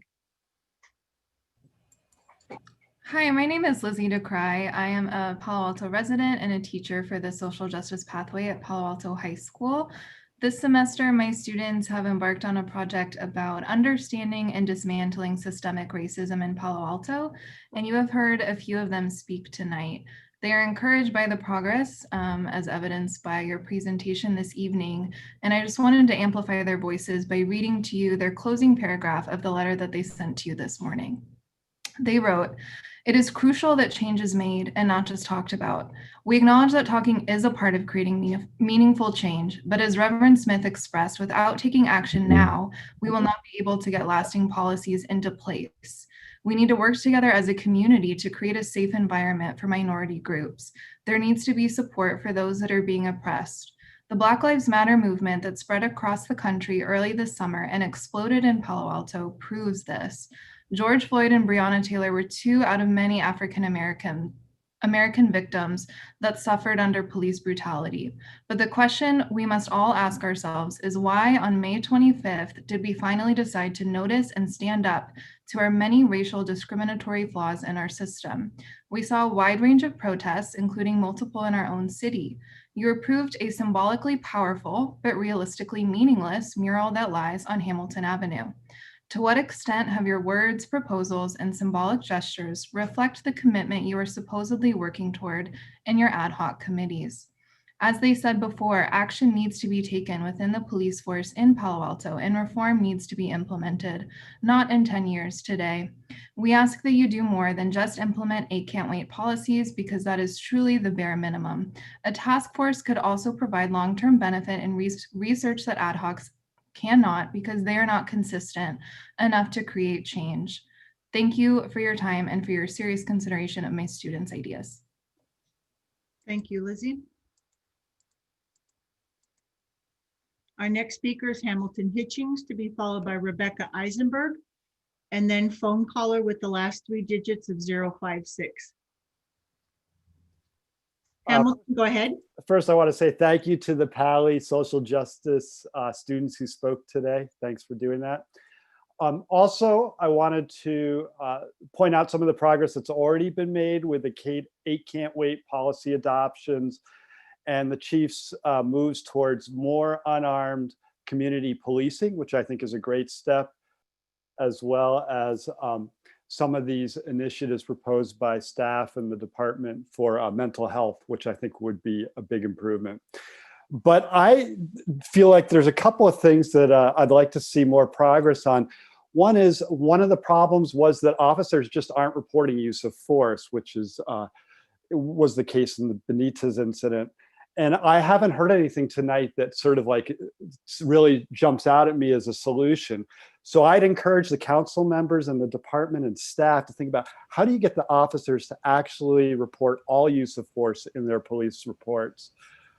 And just as a pointer, in terms of technology, Axon, which makes body cams, is introducing AI software that will go through all the massive amounts of body cam footage and highlight where potential use of force. And while that's not necessarily yet there for our body cams, for our police department, it's something to think about. And let's see, what was the other one? Oh yeah, and transparency, ability to transparent, accountability. Accountability is the other one. We just need more tools to be able to enforce policy misconduct, whether it's giving the chief more ability to enforce policy misconduct. But there needs to be more accountability built into the system. And I haven't, seen that really jump out at me on the staff report. So I'd encourage you to think about that as well. Thank you. Thank you, Hamilton. Our next speaker is Rebecca Eisenberg, to be followed by phone caller, last 3 digits of 5056, and then Charlotte. Rebecca, go ahead. Thank you. First, I want to amplify the previous speakers, especially Catherine Mendel and the rest of Lizzie Lecrae's students in Pali's social justice track. They were extremely articulate and courageous to speak here. There are so many issues in this agenda item, including the profoundly overdue CEDAW measure. It is as if the City Council has put every measure relating to the equality of non-dominant caste community members in this grab bag island of broken toys. This grab bag contains nothing revolutionary and barely moves the needle any more than lip service. Given how little it changes anything, I cannot possibly imagine that you have any reason to reject it, and I urge you to approve it. But with my 1 minute and 9 seconds left, I want to tell you a story related to the earlier speaker who spoke about the need for mental health services in our community. In 1968 or 69, around the year I was born, 1968, my father's younger brother was a freshman at UC Berkeley. During that time, due to stress, due to maybe anxiety, due to pre-existing conditions, he had a mental break. And when the local police officers took him into custody, they over-medicated him by handing him off to unskilled psychological professionals who over-medicated him, gave him brain shocks, and destroyed his mind forever. He went to California from Wisconsin as valedictorian of his high school class and came back at age 20 as someone under disability, which served the rest of his life. This is real. The need for change is real. It changes lives. It ruins lives. Thanks for your consideration. Thank you, Rebecca. Our next speaker is phone caller. Last three digits is 056, then Charlotte, and then Roberta Alquist.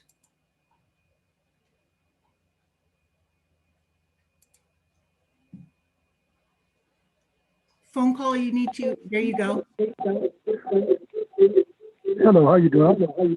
I'm going to just read the letter that I wrote and it was published in the Daily Post today. I've worked for a year preliminarily to try to get this city council to go forward with Zach Perone investigation. I'm fortunate to hear that there were some students here that mentioned the Zach Perone matter, so it's not a dead issue in the community. Okay, so here's the letter. Dear City Council, if the council is to have any credibility beyond mere lip service regarding the establishment and implementation of a viable and credible police reform, or beyond the powerful worded symbolic resolution in support of Black Lives Matter, or their promise to expand the scope of the independent police auditor's misconduct reviews beyond the very limited categories of misconduct currently reviewed, the council must immediately reverse their December 2019 decision to allow internal police misconduct matters to avoid the scrutiny of the IPA by being rooted to and then buried in the Human Resources Department. The council needs to reverse their cover-up policy designed specifically to protect Palo Alto Captain Zach Perone from serious allegations of racism and send the matter back to the IPA to complete the Perone investigation. Once completed, the IPA should release the report back to the council and the public with no pre-screening of the report by the police chief, by the police union, the city attorney, or the city manager. The vetting of the IPA report before release by the police chief, police union, city attorney, and city manager makes a mockery of the concept of independent police review. Absent the reversal of the scope of work and jurisdiction of the IPA to include internal allegations of misconduct, the entirety of the proposed police reforms will be nothing more than what a former ACLU police practice attorney called the consumer fraud version of police oversight. We've got to come out from under the cloud of the Perone matter. We must find out the details of the alleged extraordinarily racist incident that was perpetrated on another fellow Palo Alto police officer, Sergeant Marcus Aaron, your time is Barbora. up. Thank you very much. Thank you. Our next speaker is Charlotte, to be followed by our final speaker, Roberta Alquist. Charlotte, go ahead. Charlotte, go ahead. You have 2 minutes. Hi, yeah, so I hadn't pre-planned any remarks. I'm only commenting because at the top of the description it said, quote, future labor agreement negotiations, and I just wanted to raise and bring to everyone's attention that as of late, CalPERS has quite literally been buying stock in Tesla and NEO, meme stocks, in a vain attempt to get a 7% year-over-year return that they're guaranteed. Palo Alto had the 6th largest unfunded pension liability as of a few years now. I don't know where we're at right now. But when looking at police reform, that also may be a particularly good place to look. I'd also like to just express general dislike of everything related to qualified immunity and the fact that the Fourth Amendment has been weakened over the past 50 years. But I don't think the city council can do anything about that. But whenever you do your labor negotiations, it would be great if you could help with the unfunded pension liability problem. And that may be a good mechanism to, say, convince or force officers to, you know, be better if they're having problems, which it seems to be that they are. Yeah. Thank you, Charlotte.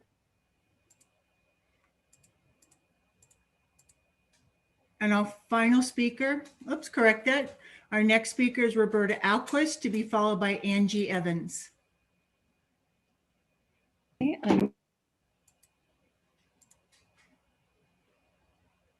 Roberta, go ahead. Yes, can you hear me? Yes, go ahead. Okay, thank you. My name is Roberta Alquist. I have taught at San Jose State for over 45 years, teaching prospective sociologists and high school teachers how to unlearn their racism, classism, sexism, and other forms of discrimination. We need a police oversight committee that's separate from the Human Policy and Services Committee. I'm also a member of the CDAW committee, and for those of you who don't know what CDAW is, it's the Convention on the Elimination of Discrimination Against Women.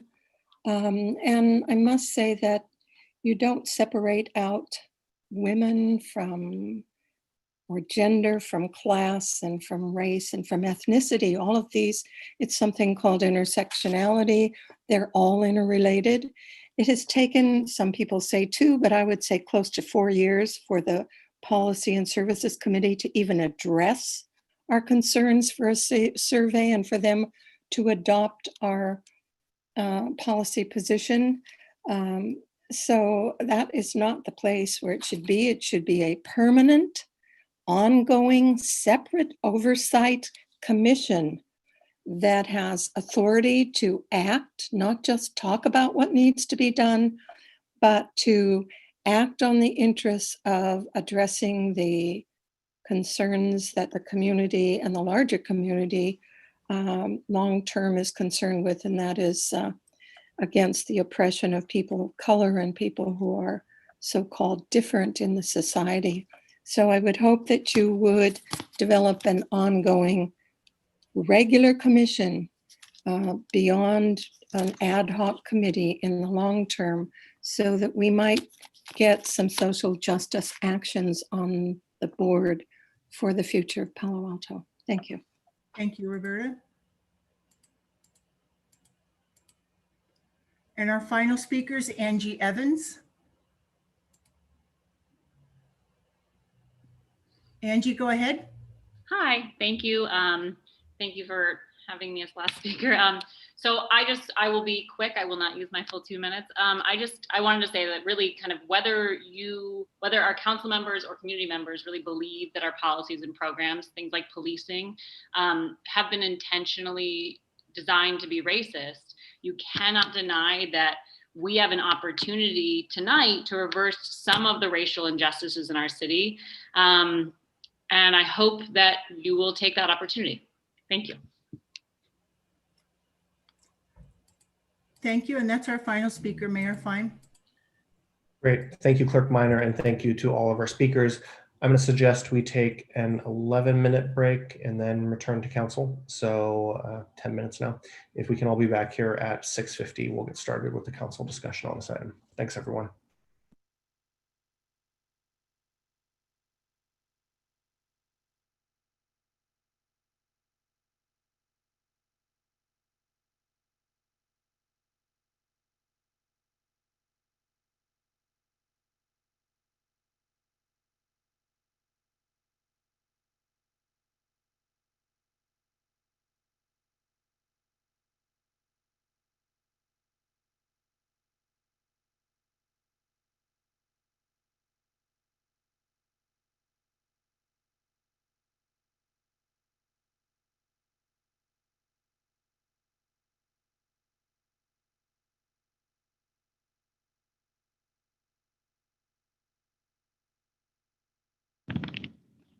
Weird. Teams, you hear me now?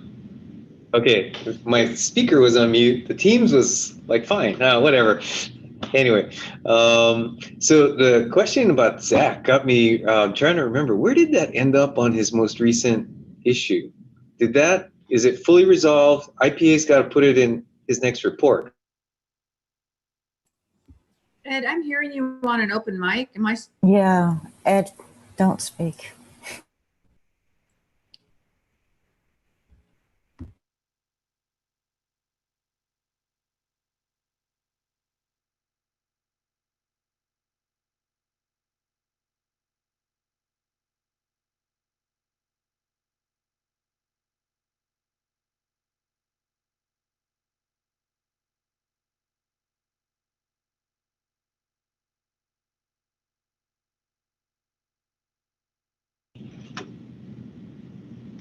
Oh, geez. Can you hear me now? Ed, you're still on open mic. How do I get off of that? It's You'll so have to put weird. yourself on Zoom and talk wherever else you want.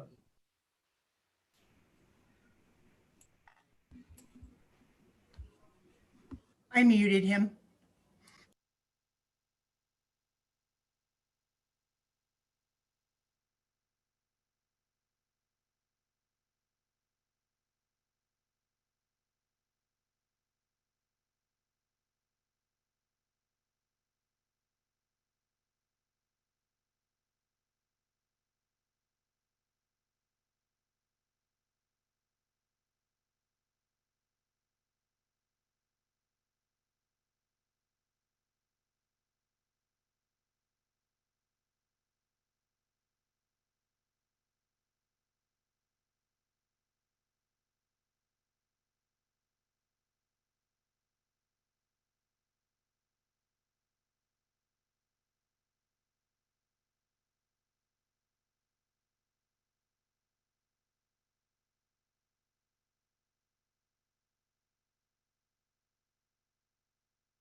Maybe I did have time for dessert, Mr. Mayor. You probably can, oh, nope. Let's give folks another minute or two. So if you don't want to go have something sweet, it's up to you.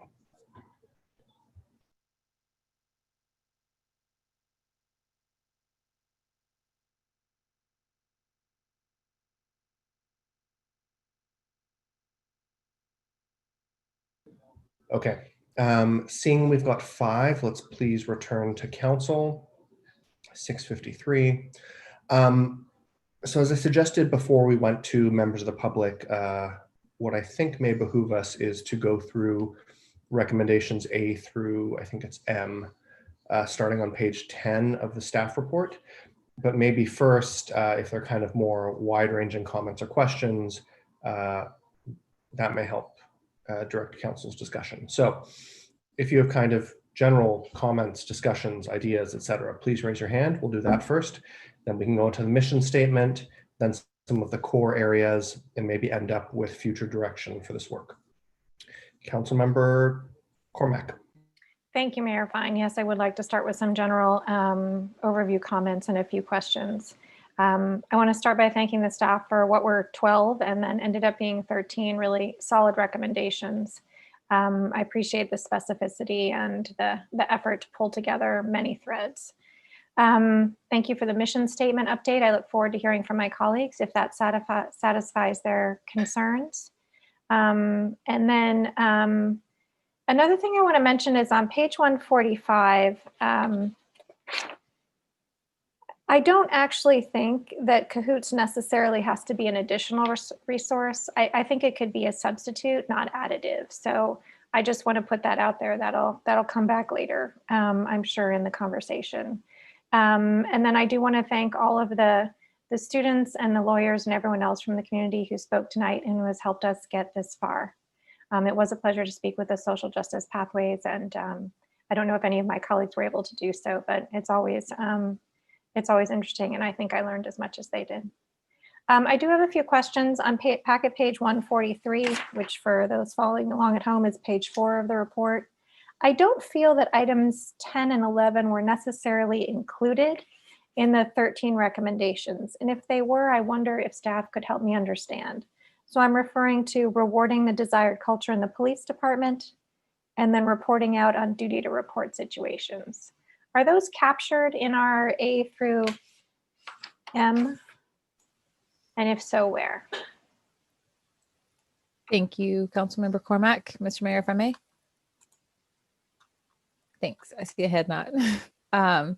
So the duty to report was actually reflected in the policy update changes that came to you on November 2nd. And so if you guys have some follow-up questions on that, we have both Assistant Chief Bender and Chief Johnson here. And then on the culture of the department, that one we broadened to include in our diversity and inclusion work, because we'll be doing assessments of staff and really having the conversation about assessing where staff are and things that we can improve as the citywide culture. And so we are including that one more holistically instead of specifically pinpoint to the police department. Okay, I think I want to come back to the culture part. So could I just get clarification on reporting on duty to report? I know we've always had a duty to report, but where are we now on the reporting of the duty to report? Lots of report in one sentence. Chief Johnson or Assistant Chief Bender?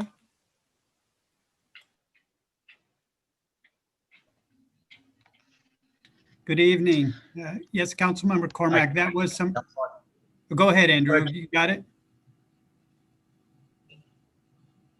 No, sorry about that. Chief Bender's been working on this. I'll go ahead and let him respond. Go ahead, Andrew. Yeah, thanks. As part of our revised policy that we went over last month and that was on consent is, you're right, Councilmember Cormack, the duty to report has always been part of the policy, but part of the revisions with the most recent use of force policies, we actually separated out, we made it its own specific duty manual section. So now as you look at our revised policy, we have both a duty to report and then a duty to intercede. So that is in there and very clear, explicit. Okay, I don't think that quite answers my question because I think the thing that we were looking for was a report on the duty to report. So is that something that we have, or is that not yet captured in the policy manual or the recommendation action tonight? No, unless Andrew and Chantel know differently, I would say that has not specifically been addressed, but that's something we have no problem in doing if that's what the council desires. Great, thank you so much for that. And then while you guys are here, you might want to just stick around for my next question, which is on page 148 and 149, which for those of you following along at home is page 9 and 10 in the staff report. Thank you for the additional information on performance evaluations. I'm wondering if these incorporate commendations and or complaints from the public, and if other officers or team members provide input. Yeah, actually they do to all three of those areas. We do talk about commendations. We note those that we've received for that particular officer. We do seek recommendation for other supervisors that have worked with the involved personnel at any level. And then if there was some type of discipline that was imposed, that would be addressed too. Okay, thank you. That's very helpful. Let's see. Now I'm going to move into, I've already used up my 5 minutes. All right. Thank you so much. Come back. Vice Mayor Du Bois. Yeah, thank you, Councilmember Cormack. I echo a lot of your thanks and consolidation of a lot of data in one place. I think on some of these items, when we get to them, I'd really like us to get a little more specific in terms of timelines and dates. There's a fair amount of vagueness still, and maybe we refer things to policy and services if we don't meet some of those timelines. You know, I personally feel like we should talk about whether we split off some surveying of the police department from a citywide survey, and I'm interested to hear Councilmember Cormack's thoughts there. It sounded like she was going to come back to that. And then the last kind of general comment, and it was part of the last study session. First of all, I really appreciate that we unredacted a lot of the policies that had been redacted. We're still redacting, you know, I think 9 policies. And I'm just curious, you know, there's a state law that requires publishing our police practices. So again, I would just like to see if perhaps we can go even further on the redaction front. But also last time we talked about updating our policies annually, and at the study session, I just thought that was not acceptable. And it really is not in this staff report, or I didn't see it. I missed it if it was in there. But I really think we should require changes to be updated as changes are published or some much more frequent time period. And so, you know, I understand that there was a new law that went into effect January 1st of this year. How does compliance with that law kind of match up if we only updated our policies like once a year? Is that even acceptable under this law? So I guess I can answer that, and unless somebody else wanted to jump in. I see the city manager kind of nodding for me to go ahead and respond. Sir, I think you're referring to Senate Bill 978, which did go into effect January of 2020. What that law required is all law enforcement agencies make their policies available, very prevalent or prominent on their website, which we do, and we always have actually for quite some time. As far as the requirement to update it, there is no specific requirement to update, or there's no language, I believe, in that law that requires how frequent it can be updated. We do our best. We've always had an annual update in place, and we just updated it on November 3rd after the recent revisions. And that does include the unredacted policies that were modified. We're open if the council's desire is for more frequent. It is a process. So I think if I were to speculate, we probably go about 10 to 12 revisions each quarter. So there are quite a few modifications to a policy because the laws are constantly changing, procedures are constantly being modified. So there is some work associated with it. So I think it would be somewhat of a task to do it each and every time. But I could see doing it more frequently than annual if that's the council's desire. Great. Okay, thank you. Again, if it's changing that much, it seems like it'd be pretty out of date if we do it annually. It's almost, So if there's either a way to get IT involved where that process gets easier, I'd like to hear from my colleagues. So I really do think we should be updating that probably at least monthly if we can't do it in real time. So thanks. Thank you. Councilmember Niss.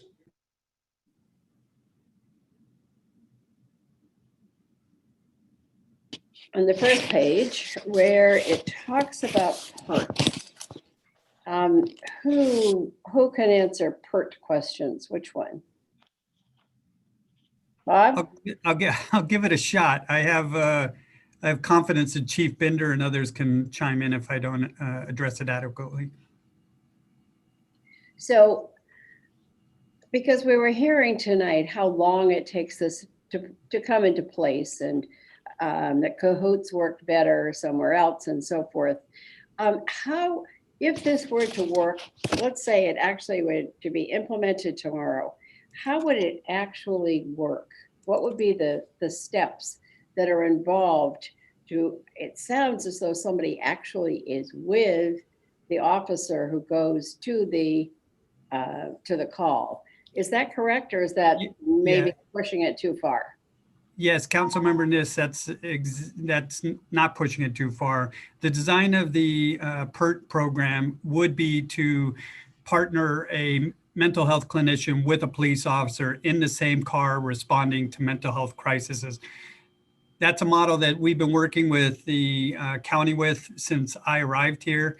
It's just been a matter of hiring clinicians. We have been ready and willing to embark on that program when that model or when that clinician is hired and available and given to us. We feel that is getting closer.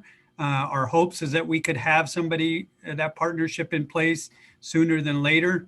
But there is, as we've talked about, there's also the mobile crisis response team that the county has that is also in place right now and available. And in that particular program, they respond independently, but sometimes at the same time or with law enforcement, depending on the type of call.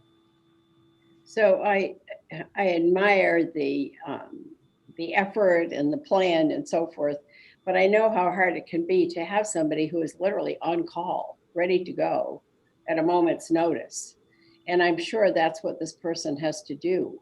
So, well, not under the PERT program. The PERT program, our hope and our desire and aspiration is to actually have a dedicated mental health clinician in the car, regular hours during the week or during the weekend, depending on what hours we can build that partnership around.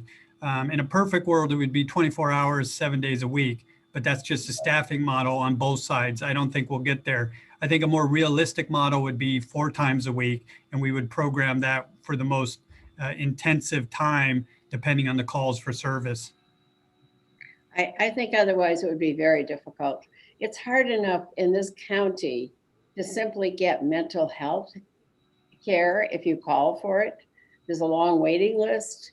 That's why I, as you've said, aspirational, which I certainly appreciate, but that is, I know that it's difficult to locate the clinician who really is trained to do that.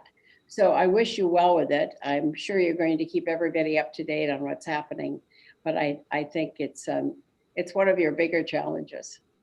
No, thank you, and we'll do our best to make that program happen if that's what the city and the council wants. It's definitely our aspiration. Yes, I would love to see it happen. Thank you. Councilmember Niss, it might be worth perhaps spending just a minute describing a little further the distinction between the PERT program and the MCRT program, because we've talked, I think, quite a bit about it without really diving into what they are.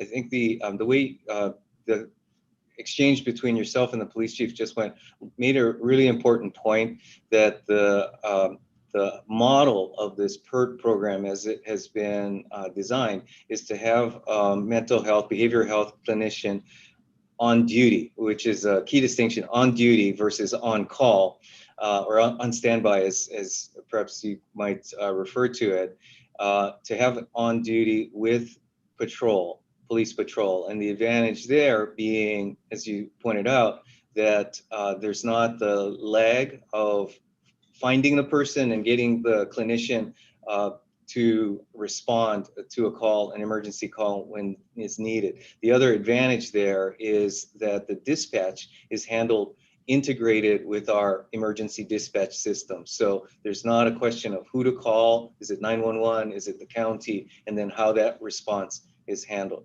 The MCRT program, in contrast, does have its own phone number. And so as the police chief and police staff and we have talked about the distinction, that actually is a pretty significant shortcoming in the ability to, in a seamless and emergency response basis, to make a decision on who responds. And as the police chief pointed out, it might be MCRT with their staff, it might with their clinicians, it may be the police department, or it may be both. And so we actually have a meeting scheduled with the County Health and Human Services Department, I believe may even be as soon as next week or shortly, in order to talk about where the MCRT and PERT programs both are, such that recognizing the council's interest and our interest in trying to ensure we're both up to date on what's happening with both these programs, as well as where the shortcomings are and where the gaps might be that could be filled, that we can explore that further. But so I thought that that might be helpful, and certainly Police Chief or Chantal, who's been in the middle of some of these conversations, may want to elaborate. It's very helpful. Just keep the council up to date on what's happening. That's a big undertaking, and I appreciate it. And I see Monique. Sorry, I ate that time. My apologies. Thank you both. Councilmember Koo. So thank you so much, City Manager, for distinguishing the two. Both the PERT and the MCRT are under county. So they're within the county health department, public health department. And I also noticed that the MCRT, it says in the staff report that they have their own dispatch. So there's no connection with the Palo Alto dispatch then. With if there's a call, there would be no connection with the Palo Alto dispatch. Perhaps the chief could describe how that piece of the communication chain works.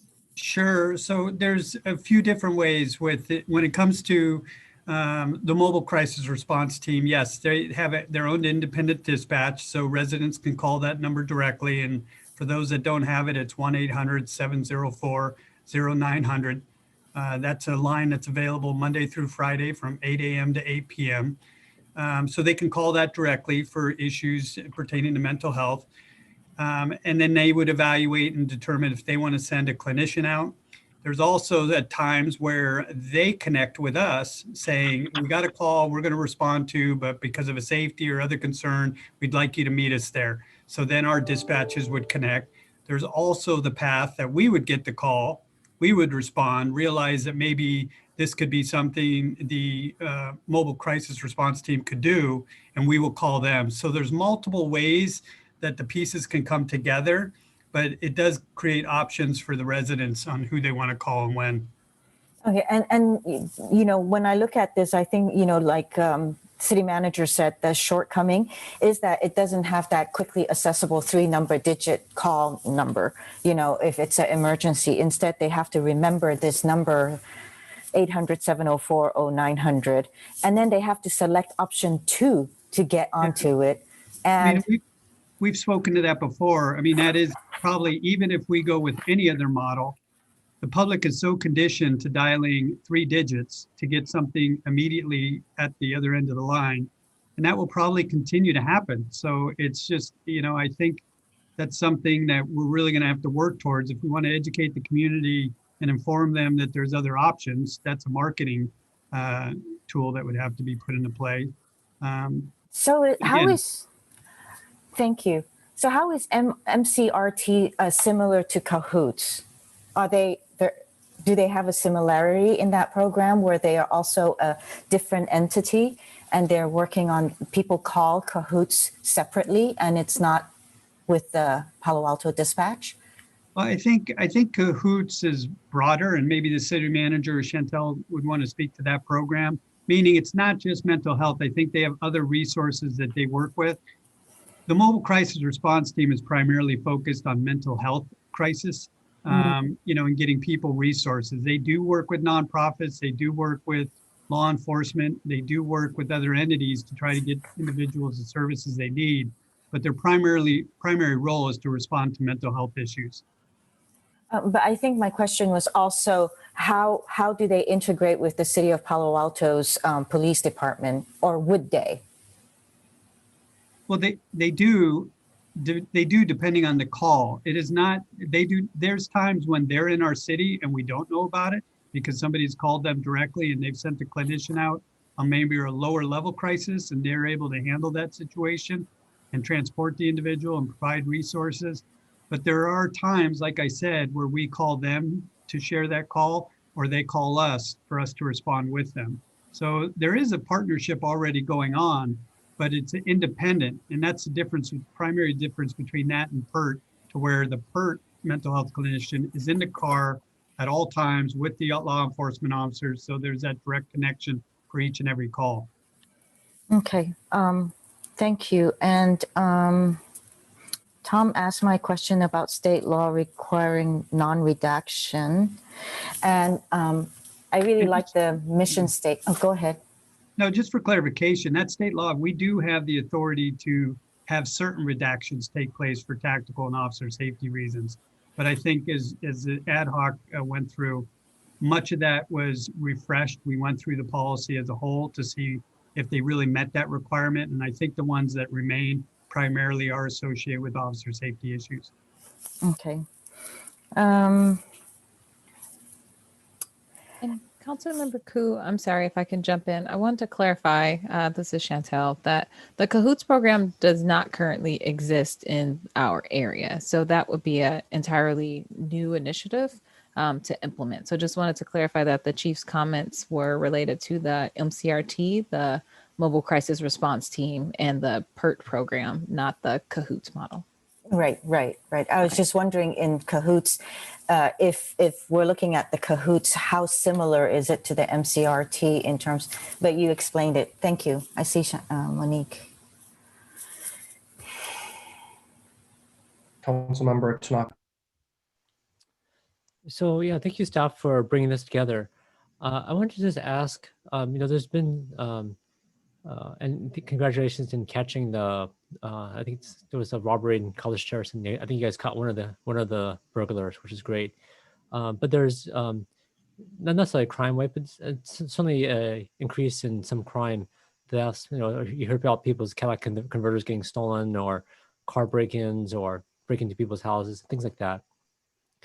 And with that in mind, and some of the recommendations, can staff talk about what kind of impact, if any, will this have in the effectiveness of the police in terms of really making sure that property and people are safe in our city? I want to reassure all the residents that no matter what happens regarding the race and equity and our force policies and how we respond to mental health issues, our first and primary responsibility is to protect the citizens of this Palo Alto and their property. And we're doing our best. And our officers will stay out there and be vigilant, be proactive. So I don't think there's going to be any detrimental impact to the things that we're talking about tonight in regards to serving our community. Okay. So this is only upside. There should be no downside in terms of effectiveness, in terms of doing the policing necessary to keep the place safe, right? No, absolutely not. I mean, again, I got to commend the men and women of the police department who have been part of these conversations since early June and have really been going with us all along the way. So they're well informed on the revisions that are being proposed and have been put into place. And again, they're out there every day serving this community. Okay, great. Thank you. Yeah, and if there ever is a time that you think something would severely impinge on your ability to keep a place safe, I would certainly like to know about that. Second question is, and I think, I'm not sure it was anyone on your staff, Chief, but I heard complaints from some officers about, you know, the use of city funds for political statements. And I was just wondering, is that happening in any of these recommendations you guys are making? No, I mean, I think this has been a rough period for law enforcement. It has not been, I'll be the first to admit. But we've been engaged in these conversations. I think people understand the sentiment of society right now. It's definitely not something we're ignoring, and we're not putting our backs up against a wall. We want to serve this community the way this community wants to be served. So yeah, I'm sure at times there were people that were feeling like everybody had turned their back on them, but they know that's not the case. So again, I haven't heard any plans of a revolt or anything within the police department. So No, they're committed to serving this community. Yeah, no, and I've talked to a few, and it seems definitely like that's what the intent is. But I guess some people felt like a kind of a hostile work environment, and especially when the city was funding it. And so this is something I heard, I don't know, months ago during one of my office hours, and I was just wondering, I just want to make sure that's not happening. Okay, that's all I had. Thank you. Okay, thanks, Councilmember Tanaka. I'm going to suggest that we move on to the mission statement and then work our way through letters B through M. So if staff could do me a favor, maybe pull up item number or slide number 9, and we can look at the mission statement in blue. And if we have no issues, I'll suggest we move on. If we have issues, let's go through some motions to change that. And I would suggest the similar for letters B through M. If you have an issue, let's bring that up. Otherwise, let's kind of assume these are good to go. Does that make sense? I'll just speak to this really quickly. We've presented the mission statement at 2 or 3 of these meetings, tried to incorporate some of your feedback. I think there are a couple things that kind of this focuses on. One is we do want to identify prejudices and inequities and eliminate them. I think that's a core goal. But this is also focused on the fact that it's a shared responsibility among the public, the city, our employees, and other institutions. And that really gets to the fair and professional workplace and city. So that's kind of what the 3 of us focused on the ad hoc, but happy to hear your feedback. Vice Mayor Du Bois. Sorry, my hand up was up from before. I support the mission statement. Okay, thank you. Councilmember Niss. And mine is to simply say that I know that Chantel spent a lot of time on this, and I heard from her. I know the rest of you heard from her as well. And I want to congratulate you. It's hard to write mission statements. There are people who do literally conduct meetings who do that for a living, to do a mission statement. So I thought this was very inclusive and very, very far reaching. So I don't see you on the screen, Chantel, but I think you did a great job. Thank you. Thank you, and kudos to the committee. Councilmember Koo. I agree. Thank you to the committee as well as to Chantel for this mission statement. I like it a lot more than the last one, and thank you for all the work. And I think that, in reading this statement, it brings to mind an earlier speaker who works for the city in oral communications. And I think maybe we can start with her, looking into her affairs, Ms. Atkins, and making it right for her, especially if we're going to pass this statement here tonight, this mission statement. Thank you. Thanks, Councilmember Koo, and we appreciated your feedback in previous meetings on this statement. Anything else on this one, or should we move on to letter B? Okay, hearing nothing, and just a reminder, I'm going to take your silence as assent. So letter B is the Racial and Identity Profiling Act implementation.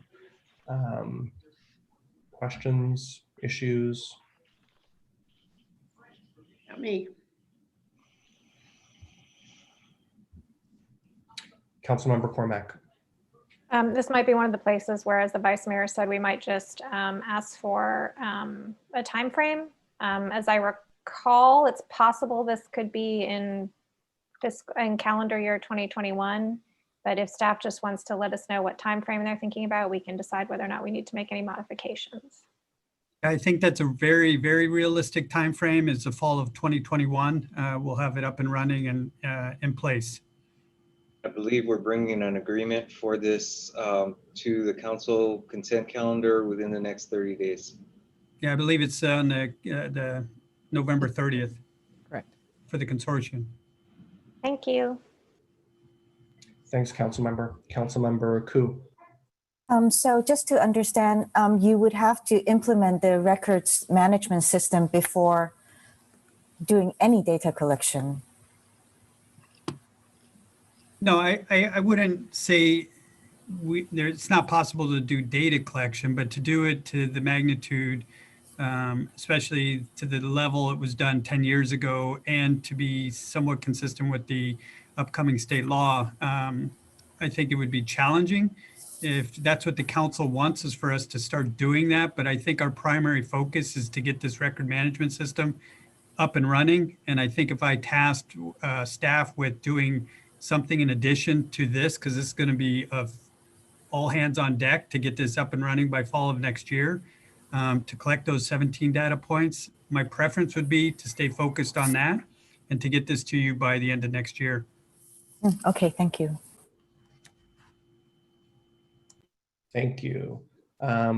Seeing no other hands, let's move on to item number C. And I forgot to mention, I think once we get through all of these, we'll open it up for any other ideas or new direction. So kind of anything not in these 13 recommendations. Vice Mayor Du Bois. Yeah, I just wanted to clarify for C here that this data will be posted publicly. Is that the intent? Yes, not only will it be reported, once the system's up, it'll be almost immediately downloaded to the Department of Justice, but it'll also be made available publicly. Okay, great. Any other comments on letter C? Okay, thanks to whoever is running the slides too. Letter D is on PERT and MCRT. I know a couple of us have made comments here, but feel free to chime in again. Councilmember Cormack. It's a small thing, but page 151 of the packet is the MCRT flyer. And if I didn't know what it was supposed to be about, I wouldn't understand it. It's not written at the right grade level. So when we are helping implement participation, I just encourage our staff to suggest that it be rewritten from the perspective of a person who might need to call for help. And so they could understand what's the situation I should do that in, what will happen. It's really, if I hadn't known what it was, there's no way I would have picked up that phone number to call. So just a suggestion that that be looked at. And then does the mayor want like a substitute here on D, or if we want something else you want later? If you have like a substitute or additional direction on this one, feel free to make it. Yeah. I'm not there yet. I think it will. I think it's related, but a little bit tangential. So I'm comfortable with this for the time being. Okay. Can I ask something? Councilmember Cormack, is this what you're talking about? The advertisement? Yes, that would be the one. Okay, so that's the one where you think that it's just not, there's no clarity? I'm not sure we're reaching the intended audience. in a way that they will be able to understand the service that is being provided. And I understand that this is not something that our staff prepared. I'm just encouraging our staff to work with the county to make sure that this is more understandable. Yeah, because I noticed it came out of behavioral health services, and it'd be great to give them that feedback. Or Yes, not. we can share that when we meet with them in a week and a half. Thank you all. Thank you. Vice Mayor Du Bois. Yeah, so I appreciate the questions, comments on this one. When do we expect PERT to be up and operating in Palo Alto? So again, to be able to answer that, I would love to say tomorrow. We're in a position to have it up and running. We're just waiting for the county to assign a clinician to Palo Alto's team. So that's really all in their hands. Right. So on this one again, I feel like maybe we should make a motion or an addition, like if PERT doesn't happen within a certain amount of time, then maybe we start to explore the creation of a Cahoots-like program.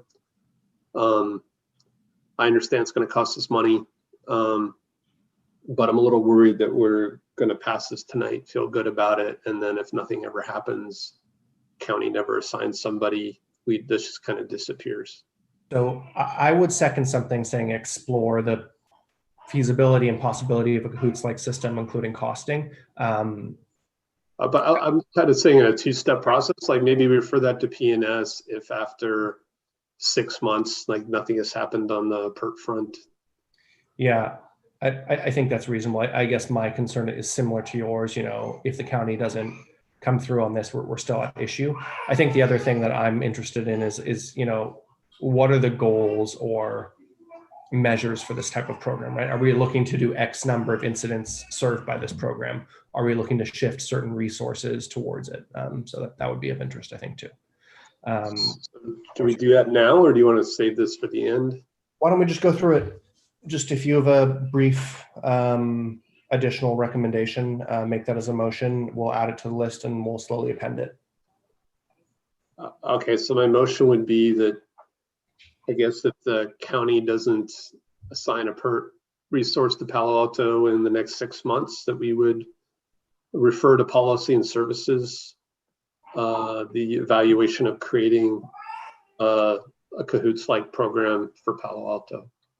I'll second that. Do you need to speak to it? No, I think I captured it. I think I have too. Please raise your hand if you want to speak to this. Otherwise, we can vote on it quickly. And we'll review all of these, I think, at the end, along with A through M. Councilmember Koo. I was just going to say 6 months is actually quite a long time if we don't get a PERT program. Is there any way for you to consider 3 months? Just know the speed of government. So it's trying to be reasonable. I think 6 months. Okay. Another question is on the PERT program. Is there possibility to, so county is doing this, is there possibility for the city to do one of our own so that we might be able to hire a clinician of our own too, and then get the counties as well? Then we might have two. So let me, if I might kind of jump in on behalf of the organization, I would express some apprehension, and I think appropriate apprehension, about our taking on a profession that, quite frankly, we're not in today as it relates to behavioral health. And that's a primary reason where we'd really like to understand what we can accomplish with the county before we were to pursue an independent model. And again, certainly within our, I think it's within our discretion to pursue this approach. But once again, I think recognizing that this is a skill set that doesn't currently exist within the city, that the two-step approach that has been described, I think is prudent. And in the meanwhile, during this perhaps 6-month time period, again, we would continue to explore with the county what MCRT could provide, and where the gaps are within the county structure, and perhaps use that as the basis for deciding what might be appropriate where the city to undertake it ourselves. Thank you for that. Thank you for reminding about the part about the clinician and the behavioral. I was just looking that since we're participating in the hiring process and all of that, then we have some knowledge, but I appreciate the reminder. Okay, thank you. Thank you. Not seeing any other hands, I'm going to suggest we vote on this and then we'll keep on going. Councilmember Koo, I see your hand. No? Okay. I'm first. I'll vote yes. Councilmember Niss. Yes. Councilmember Koo. Yes. Councilmember Tanaka. Yes. Councilmember Cormack. Yes. Vice Mayor Du Bois. Yes. Councilmember Philseth. Yep, makes sense. Okay, that passes unanimously, and so we'll get back to that at the end of this session. Can we go back? This is letter D we were on. If there are no other items on letter D, I'd suggest we move forward with letter E, which is SB 1421 and AB 748. Any comments on that? Vice Mayor. Again, just a question on timing of this one. Like, how long do we think this one will take?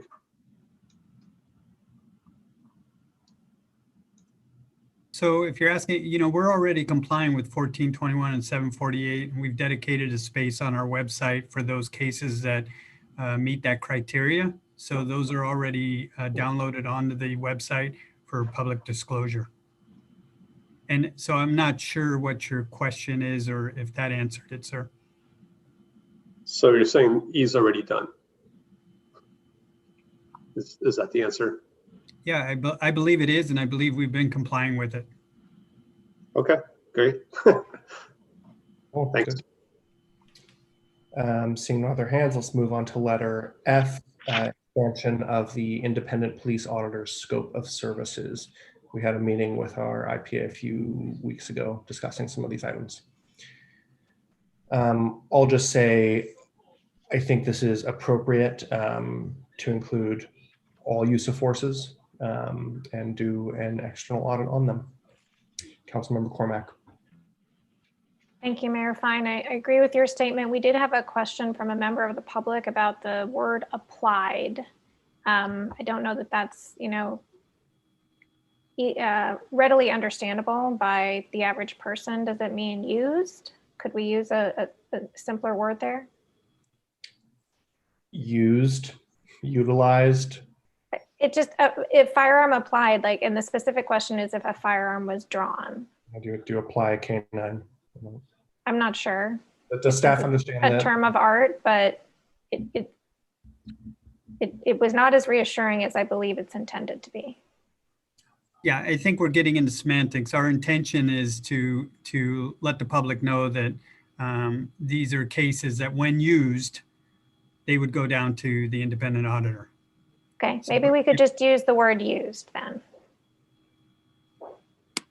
I don't think we need a motion for that, but if staff could please note that used, employed, utilized instead of applied. Is that good, Councilmember Cormack? Thank you. Thank you. Vice Mayor, sorry, no. Okay, I was going to let Councilmember Koo go, but Councilmember Koo, then Vice Mayor Du Bois. Thank you, Vice Mayor, and thank you, Mayor. Sir, I apologize. Can I just go back for clarification? And maybe I only heard part of Councilmember Cormack's inquiry on that, on F. Are you asking you were asking the use of force for all of these categories, right? Being used? Yes. Or are you talking specifically about firearm being applied? It was both. So just want to make sure that's, Because when we talk about cases that would go down to the IPA for the firearm, it's when it's discharged. Okay, so maybe we say discharged instead Okay, of I applied. just wanted to make sure. I apologize for Okay. interjecting. No, At no, the risk that's of over. And I actually don't think this is semantics. I think this is actually really important. No, I agree. And that's why I just wanted to Yeah. clarify what you were talking about. And along those lines, just to be clear, I think there's a distinction being drawn without maybe being too specific between drawing a firearm and firing a firearm. In this case, it is firing. Yes. So let's be clear on that. Yes, that's what I wanted to clarify. So we'll do that. Okay, thank you. Thank you all. Councilmember Koo, sorry for the interruption. No worries. It's good that we clarified because I think even pulling the firearm, something that we should be aware of. I wanted to ask if this might be the right time to expand, if I'm to make a motion in additional motion for the expanding the scope of services to meet and confer directly with the IPA, which we had changed back in December. Yes, since we're on this item, if you'd like to make a motion expanding, altering, restricting this, but please go for it. In that case, I'd like to move that we return the scope of services for the City Council ability to meet and confer directly with the IPA, especially with the red line items that is outlined at the end of page 1 and on the second page, which... Can we maybe get that up on the board? Yeah, could you please? Just so we can all read it. And I think if I'm reading this correctly, on the consultant meetings, the consultant will meet with the city council, city manager, and police chief in order to provide the report and discuss any trends. No, the consultant will formally meet with the city council, city manager, and police chief twice a year in order to provide the report and discuss any trends.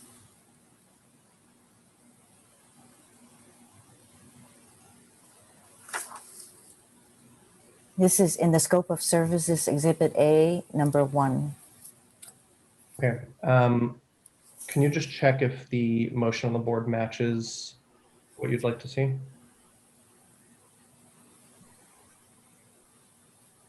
Oh, yeah. Mm-hmm. Okay, and is there a second for that? I'll second that.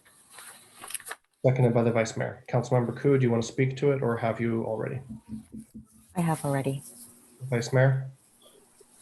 So this is just restoring, like, instead of getting things on consent, actually go back to the practice of having the IPA come and present those findings to council.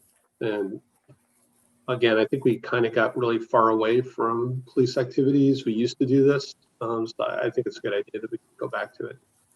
Okay, thank you. Does staff see any implications or issues with this? Is this, as the Vice Mayor says, going back to standard or older practice? I believe no issues. It'll be fine. Okay. I have Councilmember Cormack, then Councilmember Filseth. Okay, so this is exactly what used to be there? Because meet and confer sounds like the language we use, in union negotiations. And this sort of implies like we would meet separately in a closed session. I just want to be 100% sure that this is exactly what we used to have and that it represents what the Vice Mayor just described, which is the IPA would come in a public session and speak with council. Can someone reassure me on that?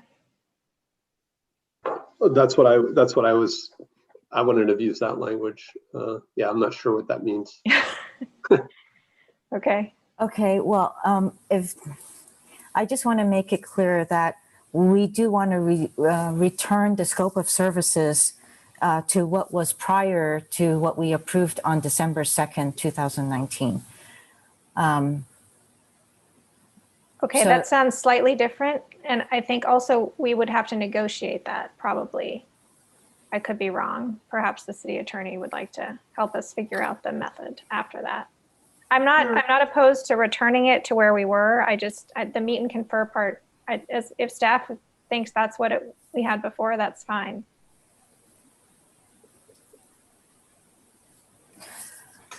I do think we've got a couple of different issues that the council is raising, and Councilmember Koo, if just to confirm, one is in terms of the ability of the council to receive a presentation by the IPA. I think that's a specific and I think very clear direction. The other may be on the scope of the IPA's review. I believe the reference back to December of 2019 refers to discussion that the council had as it related to personnel matters. And so that I think is perhaps a separate or segmentable piece, and having council's discussion and direction on that, I think would be important. Why don't we do this separately? Like, if that was your intent. So the one with the personnel issues, we can do it separately. I did want to have the IPA come back and present to council so that there is a formal presentation and that there is transparency so that the public knows versus it just fly by on a consent calendar. Just jumping in, is that the purpose of your motion, Councilmember Koo, that the IPA presents in an action item session to the council? That, yeah. We may be up and then to come to us in order to find further direction or more understanding of what the problems are. Yeah, so let's just vote on that. Let's maybe. Do I still have the floor, Mayor Fine? Could I make a suggestion? Sure. I mean, Councilmember Cormack, are you comfortable if we just say present? Yeah, I was just looking for you to modify it so the words match, the written words match what you're describing. So you don't like the meet and confer part of it, right? I'm just saying that what you just described, you wanted the IPA to come and meet with council, did you say once or twice a year? Twice a year. It would be twice a year in an open session? Present in a public session. Yeah, that I would be very comfortable with that language. Okay, can we update that on the board, please? And I think then that will clear up some of the confusion.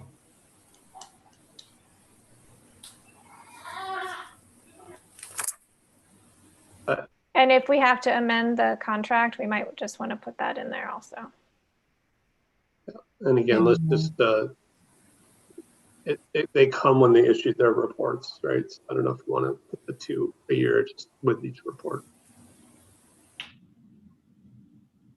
Okay, next Ed Councilmember Philseth, then Nis.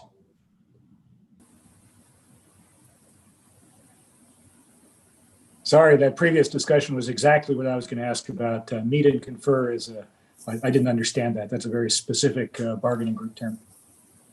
Thank you. Councilmember Nis. I'm glad we changed the wording. I would have had trouble with it before. It seems more frequent than most places would have, and perhaps that's what we're looking for.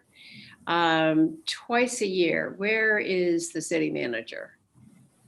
I'm looking for him up here somewhere. Can't see me. I'm not sure my weight. I'm sorry. Go ahead. Tell me, I don't remember an independent police auditor meeting with us at any time. So perhaps I'm just, perhaps the memory is going. But I don't have a trouble with a meeting, but twice a year does seem a fair amount. Yes, I'd have to admit that predates me as well. So I can't, unfortunately, add any historical context. It predates me as well. There was language in the contract. Councilmember Koo is correct about that. I think it was permissive. It allowed for that to happen, but it had not happened in quite a long time. Certainly not in the 10 years that I've been here. Yeah. And so I remember it happening. We removed it. Yeah, we removed it just to clean it up. The IPA also suggested that it be removed since there hadn't been a practice for many, many years. I remember them coming while I was on council, and I haven't been here for 10 years. You remember them coming? I think at least once. I don't remember it, but maybe I Maybe I was out somewhere. I don't know, but I don't remember it. I don't know. Maybe I seem to be the only one, so maybe not. No point discussing our memories of times past. Deputy City Manager Gaines. Thank you, Mr. Mayor. I just wanted to clarify on the conversation about amending the contract that for expanding the items that the independent police auditor would review, that is also going to require a contract amendment of some sort. So just wanted to make it clear that that's a task we have to do either way. Understood on letter F. Thank you for that. Okay. Having worked our way through that, I'm going to suggest we vote on this amendment motion on the floor. Councilmember Niss. Yes, with some reluctance. Yeah, yes or no will do. Councilmember Koo. Yes. Councilmember Tanaka. Yes. Councilmember Cormack. Yes. Vice Mayor Du Bois. Yes. Councilmember Filseth. Yes. And I'm a yes. That passes unanimously. Okay, thank you. Let's go back to the presentation, please. We were on letter F about the IPA scope of services. Anything else on this? Tom and Liz, are those hands from previous or? Yes. Okay. Yep. Let's go to letter. I'm sorry, I have more on F. Okay, letter F, Vice Mayor Du Bois.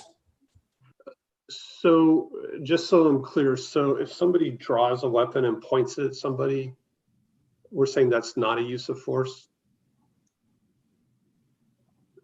Now that in and by itself may not be a use of force, but by our policy, per our policy, it's required to be documented.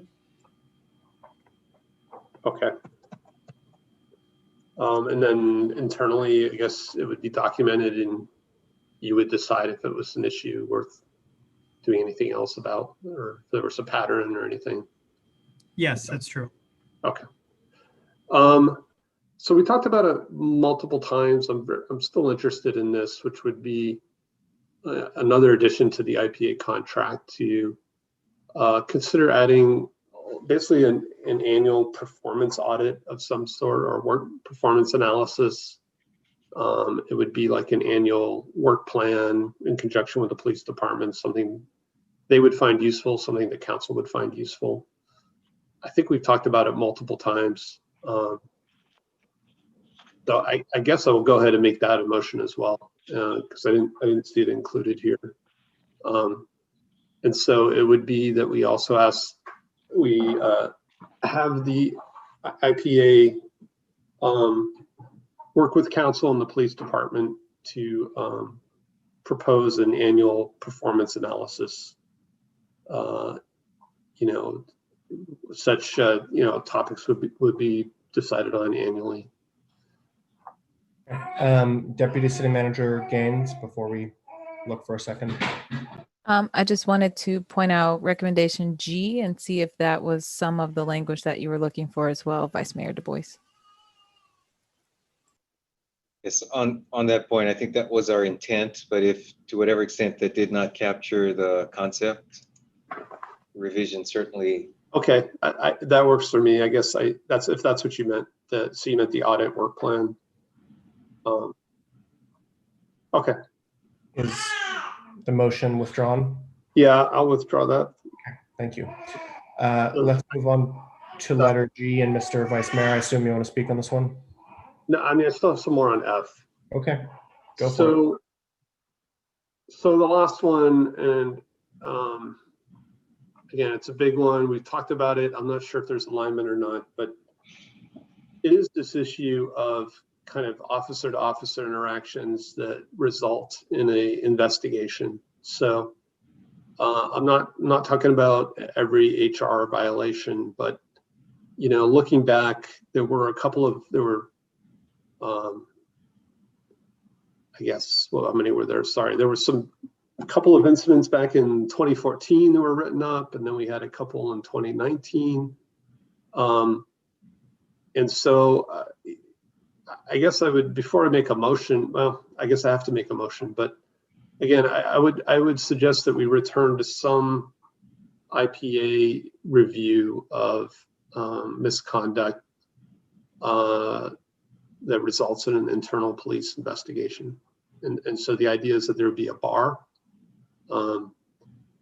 But, I think we've had some issues that have just kind of lingered for far too long. This was a change that we made where in the past, some of these things were sent to the IPA. And so, again, I'll try to wordsmith this, but the motion would be to return IPA oversight of internal complaints related to harassment, discrimination, or retaliation that result in a internal police investigation. Okay, if you could get that language to the clerk, and we can put it up on the board. And is there a second? I'll second it. Okay. I mean, I'd like to hear, from the police chief again. My understanding was that in many of these cases, we have been referring those to the IPA, but,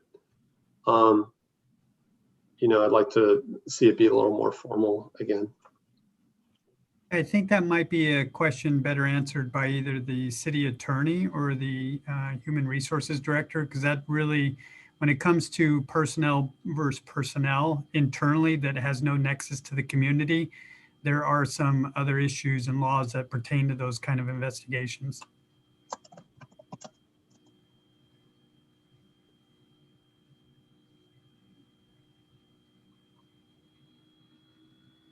And I did email the text.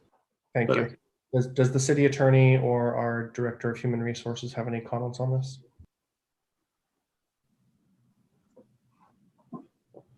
Well, I think there may be, I'm sorry if I might interject, there may be some, call it disagreement or just perhaps a difference in perspective on whether this is a restoration of scope versus whether it was never part of the scope. So perhaps we should avoid that piece of the discussion, and then we can focus on the substance of what the Vice Mayor's motion, I think, focuses on, which is the ability of the IPA to review those personnel matters, again, that, I think Vice Mayor had identified specific categories. I'm sorry, Mayor. No, I was just keying on your language. Maybe it's initiate instead of return of. Yeah, and again, it's not every HR issue. That's not. Any comments from the city attorney or our director of human resources on this? Well, again, perhaps I'll interject and then I'll be quiet so that they can chime in with their perspectives. I believe just on the perspective of the wording here, that where it says internal police investigation, perhaps both the internal and police may be overly specific in what you're after, to the extent that it may be an investigation conducted by a third party on behalf of the city, or been handed off to the Human Resources Department for any of a variety of reasons. So perhaps who the investigator is less important than the fact that there is an investigation. And if that is consistent with your intent, Vice Mayor, then that might help us not get too hung up on the specifics. So, City Manager, I guess I was trying to reach a bar beyond a common HR complaint, I don't like my manager kind of thing that would not trigger a more in-depth investigation. Yes, I appreciate the distinction you're attempting to draw, and for good reason. I think that our practical response, or perhaps one born of experience, is that they often present in terms of harassment and the types of categories as described here. So I think it may be very difficult to draw a distinction. It often depends on where you sit and what one person feels is harassment or discrimination, another feels is a more garden variety dispute over performance management. So that's really not a distinction that staff can easily make. So I agree with the manager that it's important to just, council should just focus on what it is you want going forward. And I don't think it's helpful for us to get tied up in what we've done before.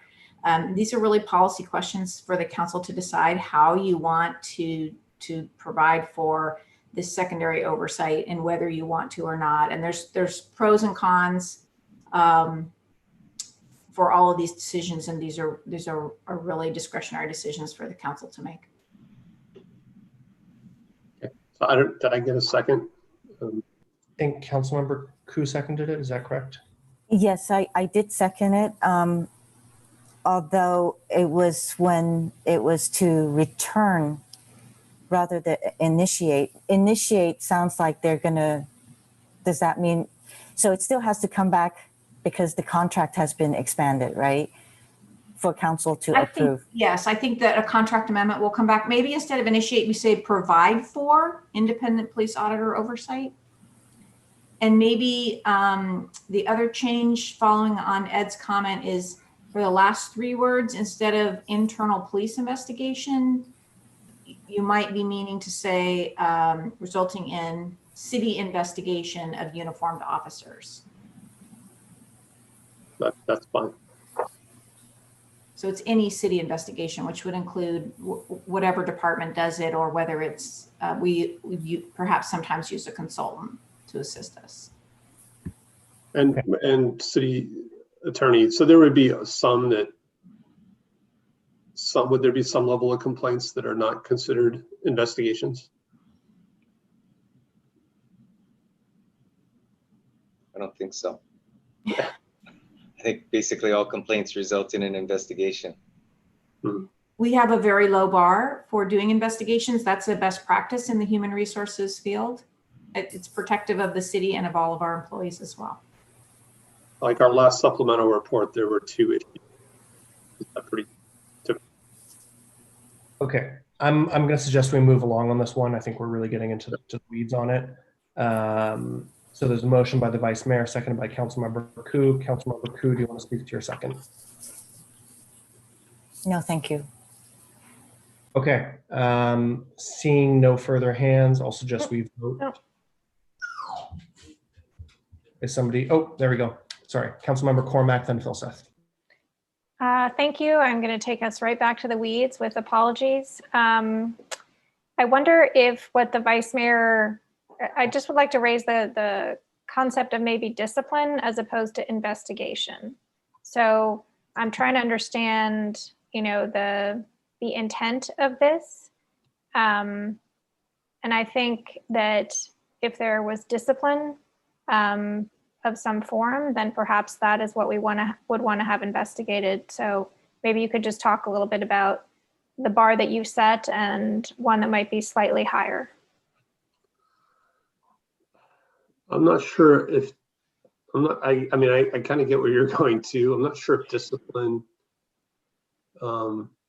is right. Again, I think a lot of the value of the police auditor is looking at processes and recommending process improvements. So if there were a pattern of issues that did not result in discipline, is that the right bar? I don't know. Maybe you could put some more light on what you're thinking. I just know in our ad hoc, we asked a lot of questions around how things worked in terms of the policies and understanding discipline. And it seems that that's another lever that the department has and may apply. And then, so I guess it's an interesting idea. So you're suggesting basically it would filter out potentially spurious issues, I guess. Yes, thank you for thank you for putting that into better words than I did. I wonder if the chief would have any thoughts on this that would help us. Yeah, I mean, I do. Obviously, I see where you're going as far, at least I hope I'm hearing you correctly, is that you're looking at things that resulted in an investigation where discipline was imposed, have those go to the auditor to determine whether it was a thorough investigation and the discipline was appropriate. Because that's kind of what he does, is look at the thoroughness of our investigations and comment on whether he feels the discipline was reasonable and appropriate. Because then it gives you really, if there's a trend of officers not being held accountable and discipline not being imposed correctly, that comes back to me because I'm the one that decides the level of discipline that's imposed, not the auditor. Right. I think I think setting the bar at discipline is something that I would feel more comfortable with. So I'll just see what my other colleagues have to say and let the maker and seconder reflect on that. Councilmember Philseth. Yeah, I guess I'm on the same track on this, which is, I think setting the bar correctly, to use that analogy, is, but I think that's everything here. I guess in a perfect world, I'd like to have another discussion. If we're going to go this direction, I'd like to have another discussion with the independent police auditor on how we might define such a bar. And I wonder if there's a possibility for the ad hoc committee or the policy and services group or something like that to have a discussion with the IPA on exactly how we craft that. Because I think making that distinction is, as everybody has pointed out, is not easy. Yeah. So we have a full agenda tonight. I would be happy, I guess, referring this back to policy and services. I would too. So okay, I would change this motion, I guess, to refer to policy and services consideration. I think that makes sense. I don't trust my own ability to make a decision on this. I'd like to have some expert advice. Yeah. So to consideration of IPA oversight of internal complaints. Sorry, it's hard to read this. Related to harassment, discrimination, retaliation, and I guess what's the appropriate threshold? Okay. As long as staff understands the intent there, we can. I think we all understand the intent, and I think policy and services will have a full plate. Does this look good to everyone so far? Okay, I'm going to suggest we vote on this to move things along. First up, Councilmember Koo. Yes. Councilmember Tanaka. Yes. Thank you. Councilmember Cormack. Yes. Vice Mayor Du Bois. Yes. Councilmember Philseth. Yes. I'm a no. Councilmember Niss. Yes. Okay, that passes on 6-1 with myself dissenting. I hope that's everything on letter F at this point. We can move on to letter G. Okay, let's go to letter G, please. And just a quick time check. We are about an hour behind schedule for 788 San Antonio. Okay, letter G, 6-month schedule for IPA reports. I have a hand from Councilmember Philseth, but I think that's from the last round. Okay. Anyone else on this item? Okay. Letter H, directing staff to include a use of force information for the regular supplemental report and as a cover memorandum to each IPA report. Any comments or questions on that one? Going once, going twice. Oh, Councilmember Koo. I just wanted to ask on these reports that police do the officers, when they're writing their report, do they write it independently without any assistance and collaboration with others, or how does that work? You mean when they make an incident report? Right, or the use of force, potential use of force, those kind of reports also. Yeah, no, for the most part, every officer is required to write their own independent report. And so the primary officer will write a report. Any other officer involved will write a supplemental report on what their actions were. So they are independent reports that are attached to the incident. Okay, thank you. Thanks, Chief and Council Member. I suggest we move on to letter I, which is referring to PNS, the legislative priorities for police reform. Questions, comments?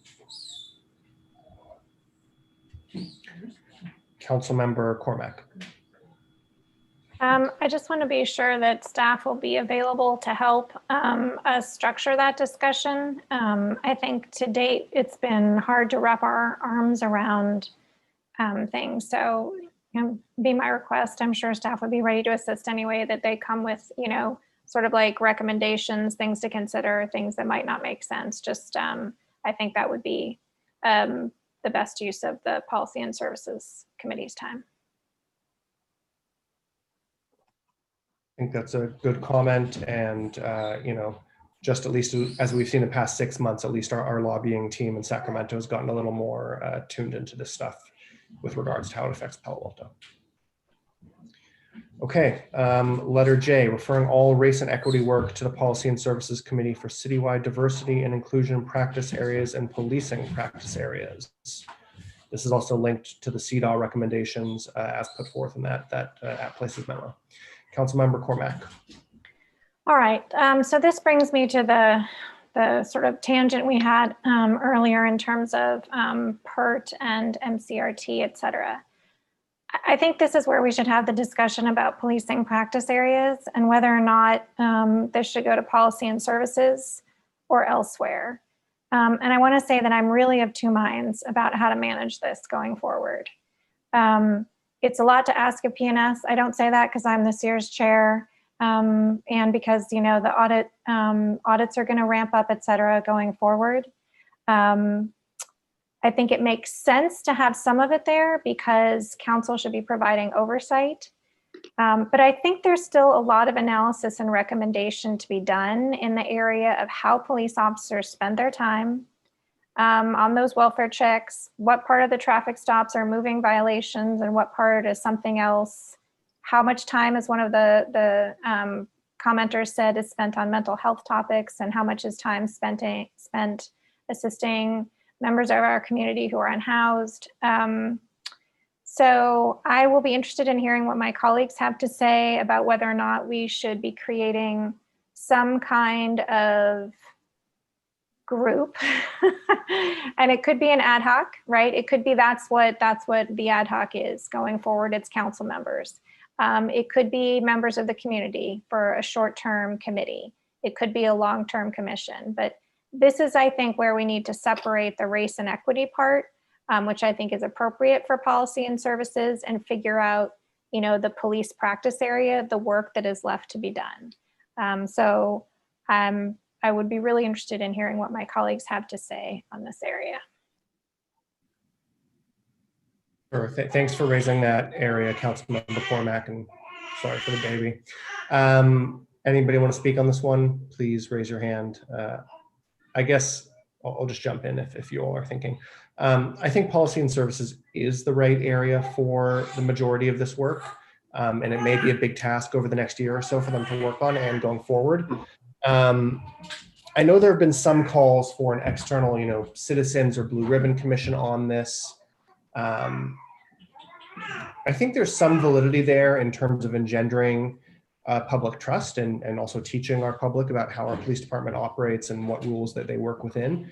What worries me is some of the research I've done, and I've shared this with a few of you, it seems like a lot of citizen police commissions or similar bodies are not terribly effective, and they will even admit so themselves. And so I'm a little at odds there about, do we just launch another citizens committee because we're not willing to do the work ourselves? So I'm hit or miss there. Councilmember Niss.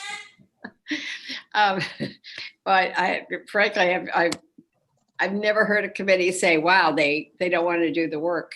But I think if there was ever one that was meant for Policy and Services, this is it, because this has so much meat to it and so much, there's so much complexity. And at the very end, I see snuck in there also linked to Policy and Services CDAW recommendation. I would take this entire recommendation and refer it to Policy and Services. Okay, thank you. Councilmember Filseth and Koo. Well, we had a fairly lengthy discussion on this with the independent police auditor, which is sticking in my mind on this, and I think it might have been the ad hoc committee meeting, not the full council with the IPA. But what stuck in my mind was their comments that these things tended to founder on how much authority does the outside police oversight committee actually have? Do they have the ability to order investigations, or is their role purely advisory and recommendations and so forth? And they thought that most of these things, most of these bodies sort of, you know, hit the rocky shores on that question. And the Policy and Services Committee is the council. And so it's pretty clear that you know, what kind of authority lies with the council. Once you get outside, then I think I would start to wonder about, in the context of what the OIR group told us. So my inclination would be to start with it in policy and services. And if policy and services is in fact overwhelmed, to come back and look for you know, more help. Nice framing. I appreciate those thoughts. Any other comments on this letter J and the questions Councilmember Cormack raised?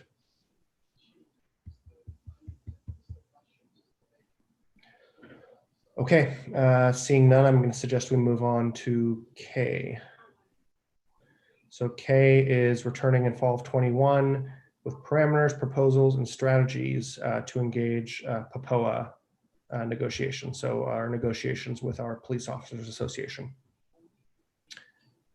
I guess just one question. Does staff understand this to mean PAPOA and our, sorry, Aggie, no, and our Police Management Association? Yes, we do. Okay.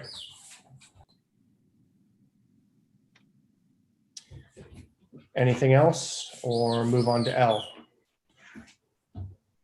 Okay, letter L. The city's overall diversity and inclusion efforts to conduct a workforce demographic assessment as baseline information.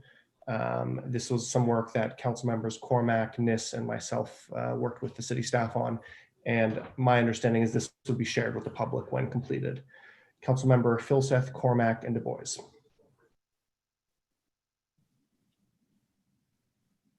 Cormack and Du Bois. My question here would be, does pursue an employee assessment the same thing as conduct? Yes. Okay, all right. Just want to be sure. And then I think the only other thing, no, I think that's it. Okay, thank you. Vice Mayor Du Bois. Yes, so we also talked about this specifically around understanding our police force and policies. And so I understand we kind of lumped it in here and didn't want to single them out, but I do think there's some unique things about the police force that I remain interested in surveying and having it come back to council, particularly around the police department culture, which may be different than the citywide culture. So maybe it's a question to staff. I mean, when we did this kind of assessment, we'll be able to look at, say, the police department separately from the rest of the city workforce. This has been an ongoing point of discussion within staff. The instrument and even the best way to apply an instrument has not fully been baked at this point. So I do expect, though, that whatever survey tool we come up with would allow for presentation of results by department, as well as for the city as a whole. And again, recognizing we have yet to design that instrument itself. And Deputy City Manager Gaines may want to add to that. I think that's a great summary. And the only thing I'll add is the other piece of this is just the baseline demographic information, which is different than the assessment itself, but that's just knowing sort of the breakdown of our staff at our workforce as it is today. So again, you're saying it would allow for it, but separate from this kind of demographic and citywide culture issue, we were talking about how do we encourage and understand kind of the police culture separate from policies, which are kind of, enforcement mechanisms. And I mean, Councilmember Cormack, I think you were a big push initiator of this idea, and I like it a lot, actually. So I just want to make sure that that's captured, and it's really about police training, these police policies, and things that are more specific to being a policeman. What I wouldn't want to see is kind of a generic survey, and then you could say, this was the police department's response to this survey, but it doesn't get to some of these other issues. Yeah, perhaps just to give it a little more detail, my expectation as to what would result or come out of a survey looking at similar instruments I've seen elsewhere would be that in addition to the workforce demographics, it's issues of perceptions and attitudes with respect to the prevalence or significance of racial concerns, of equity as an issue, both individually and as an organization, and perhaps perceptions of the organization's position with respect to being able to effectively address those issues. Once again, that may sound generic, but I do suspect that that's the type of information, whether it's specific to the police department or citywide, that we'd want to gather as a baseline for both identifying the perceptions of our workforce, as well as the perhaps reaction to those perceptions by the council. Okay. All right. Thank you. Councilmember Koo. So I do want to agree with the city manager on what he just said. I think it's very important to diagnose, what the to correctly diagnose what the problem is, right? And what is the sentiment within our community? What are the relationships between the community and the police? And what does the community really think about the police? So I do think it's important to kind of know what the sentiments are at the neighborhood levels, at the resident levels, even with the business community. So I think I would agree. It'd best be having a survey done or having some community outreach in order to determine what are the relationships and what might the problem be.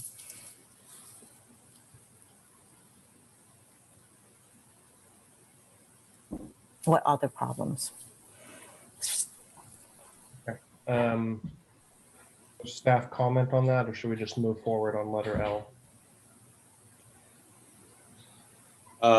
Perhaps just to note that I think this issue itself was focusing on the workforce surveys. So Councilmember Koo's comments related to community surveys, I think would be an additional step, which certainly would be a good step that we would figure out the next steps as to how to pursue. Okay. I'm going to suggest we move on from letter L to letter M, which is policy and services CDAW recommendation that directs staff to proceed with a community summit on gender equity issues and next steps in Palo Alto. Councilmember Koo and then Cormack. Okay, not Councilmember Koo. Councilmember Cormack. I just wanted to give a little more color to this since it looked a little bland when we first got it. And we had a pretty lengthy discussion last week, which I'll just share with our colleagues. We talked about having this probably on a Saturday so that both girls in school and women who work would be able to participate. We talked about having multiple tracks. One might be health and wellness. One might be lifelong education. One might be around cultural, religious, and spiritual activities. One could be around community and paid work. And that panels might include both experts and community members of multiple ages.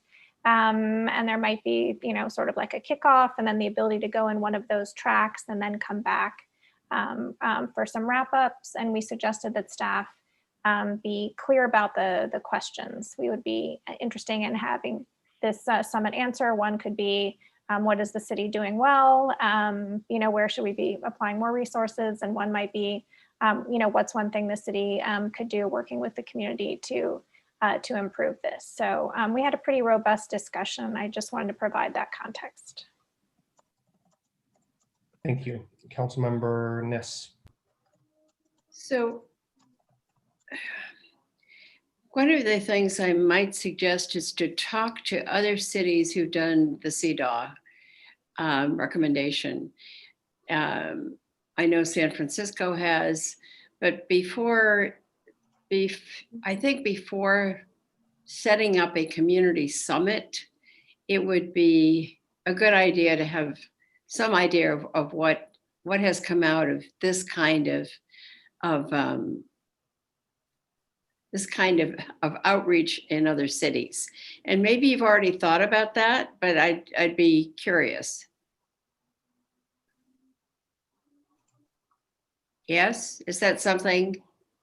Mayor Fine, would you like me to respond or would you like staff? Go for it, Councilmember. Okay, yeah, staff did work with a variety of other places. Let me see if it lists in here the different places they might have given it verbally that they spoke with, and it was their recommendation that the summit be a little bit like the vaping summit in terms of identifying who's doing what in the community and what do people recommend. So this is work that they have vetted against how Santa Clara County is doing it and San Francisco, and I'm forgetting, I think there was somewhere in the East Bay as well who's already started the process. So it's viewed as a first step. Okay, thanks. Okay, anything else on letter M? Okay, seeing none, what I'll suggest is in a few moments, I can make a motion for all of the staff recommendations incorporating the motions as we've made the past hour or so. But before we get there, if there are other things outside the scope of what we've discussed already or new things you want to add, please raise your hand and we can try for those. Vice Mayor Du Bois. Yeah, it's the one I brought up at the beginning.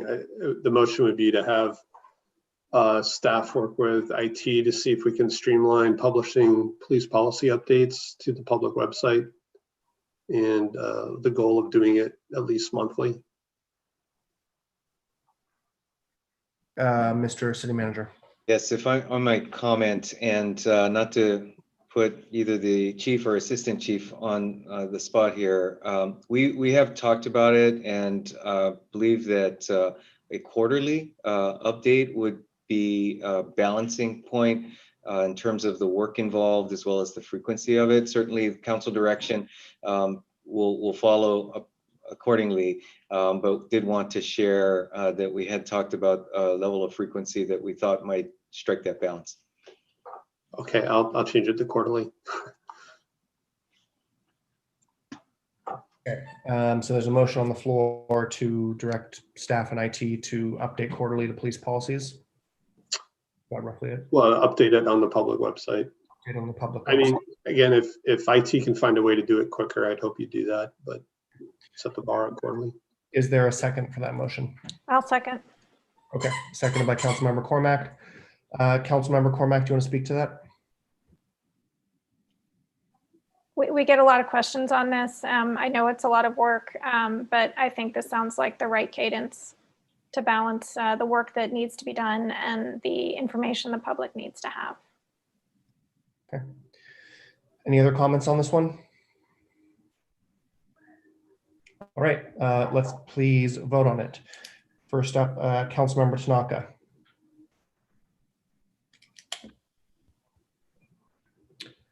I actually don't see his video on. He may have stepped away from, oh, there we go. You're on mute. Yep, sorry, I stepped away. we're voting on this motion to streamline IT publishing of police policies to a quarterly basis. Yes. You vote yes. Okay, thank you. Councilmember Cormack. Yes. Vice Mayor Du Bois. Yes. Councilmember Filseth. Yes. I'm a yes. Councilmember Niss. Yes. Councilmember Koo. Yes. Okay, that passes unanimously and is incorporated in. Vice Mayor Du Bois, I still see your hand. More or okay. If I don't see any other hands, I will move all these various letters as amended. Councilmember Cormack, go for it. I think as we went through this, I correctly heard Assistant Chief Bender say that there is no report about the duty to report. So I'd like to make a motion that we direct the police department to, as part of their annual report, include reports of duty to report. I'm pretty sure I didn't say that in a way that was clear. But that's my intent. It's got report in there 3 times. Understood. Okay. So motion by Councilmember Cormack to include in the annual police report a report on duties to report. Is there a second for that? Oh, looks like City Manager Scott has a. Yes, I'm sorry. If I could ask for clarification on that. I'm not sure if staff may understand what that means, but quite frankly, I don't, in terms of what that report would contain. So we don't currently, the council and the public is not currently made aware of reports made by police officers who have a duty to report use of force. It'd be number of times there is a report on use of force. It's the duty to report. So our officers have a duty to report specific instances, and they do that X number of times per year in certain ways. And I think what Councilmember Cormack is after, and please correct me if I'm wrong, is that we then have some kind of summary report of those reports. Is that about right? So let's say there's 2 officers and one officer has a use of force. If that person, even if that person doesn't report it, my understanding is our policy is the other officer has a duty to report that use of force. Is that right? Yes. And when we went through this over the past couple months, there were no documented instances of an officer fulfilling that duty to report. Yeah, I don't know if that's an accurate statement. I think officers, it's by policy, they have a duty to report it, and they do that within their report. So if they use force or they witness force, they write either a report or a supplemental of what they saw and what their actions were. So it is reported, and that's the requirement of the policy. So I guess I'm a little confused to what kind of report you're looking for. I think Councilmember Filseth might have said this at some point in one of the past couple meetings. There's evidence that at least once, perhaps, police officers did not report, although they had a duty to report force. And that's really what we're trying to get at here. Yeah, and I definitely understand that, but we only will know what we know based on reporting. We set the expectation. We set an expectation, and I don't say this jokingly, we set a very firm expectation that if they use force or they witness force, they document that. That one incident that I know you're referring to, yes, was not reported, so we were not aware of it. That is a policy violation. So I don't know how we would track something that we're unaware of. If an officer uses force, they're required by policy to note that in their report, and that report could be reported on an annual basis, how many force incidents are used, but that's what we would be aware of because that's what was reported, if that makes sense. I honestly don't think it's a systemic problem. There are so many ways for the public to report. If they felt that force was used, they can report it through a complaint. We have 6 cameras on every officer. So I think in today's world, an officer would be very negligent or even ignorant if he felt he could get away with using force without reporting it, and would definitely be at risk of losing his job. So I don't know how to say it any clearer than that. There's a very, very high expectation that if they use force on a member of the public, that that's reported and documented.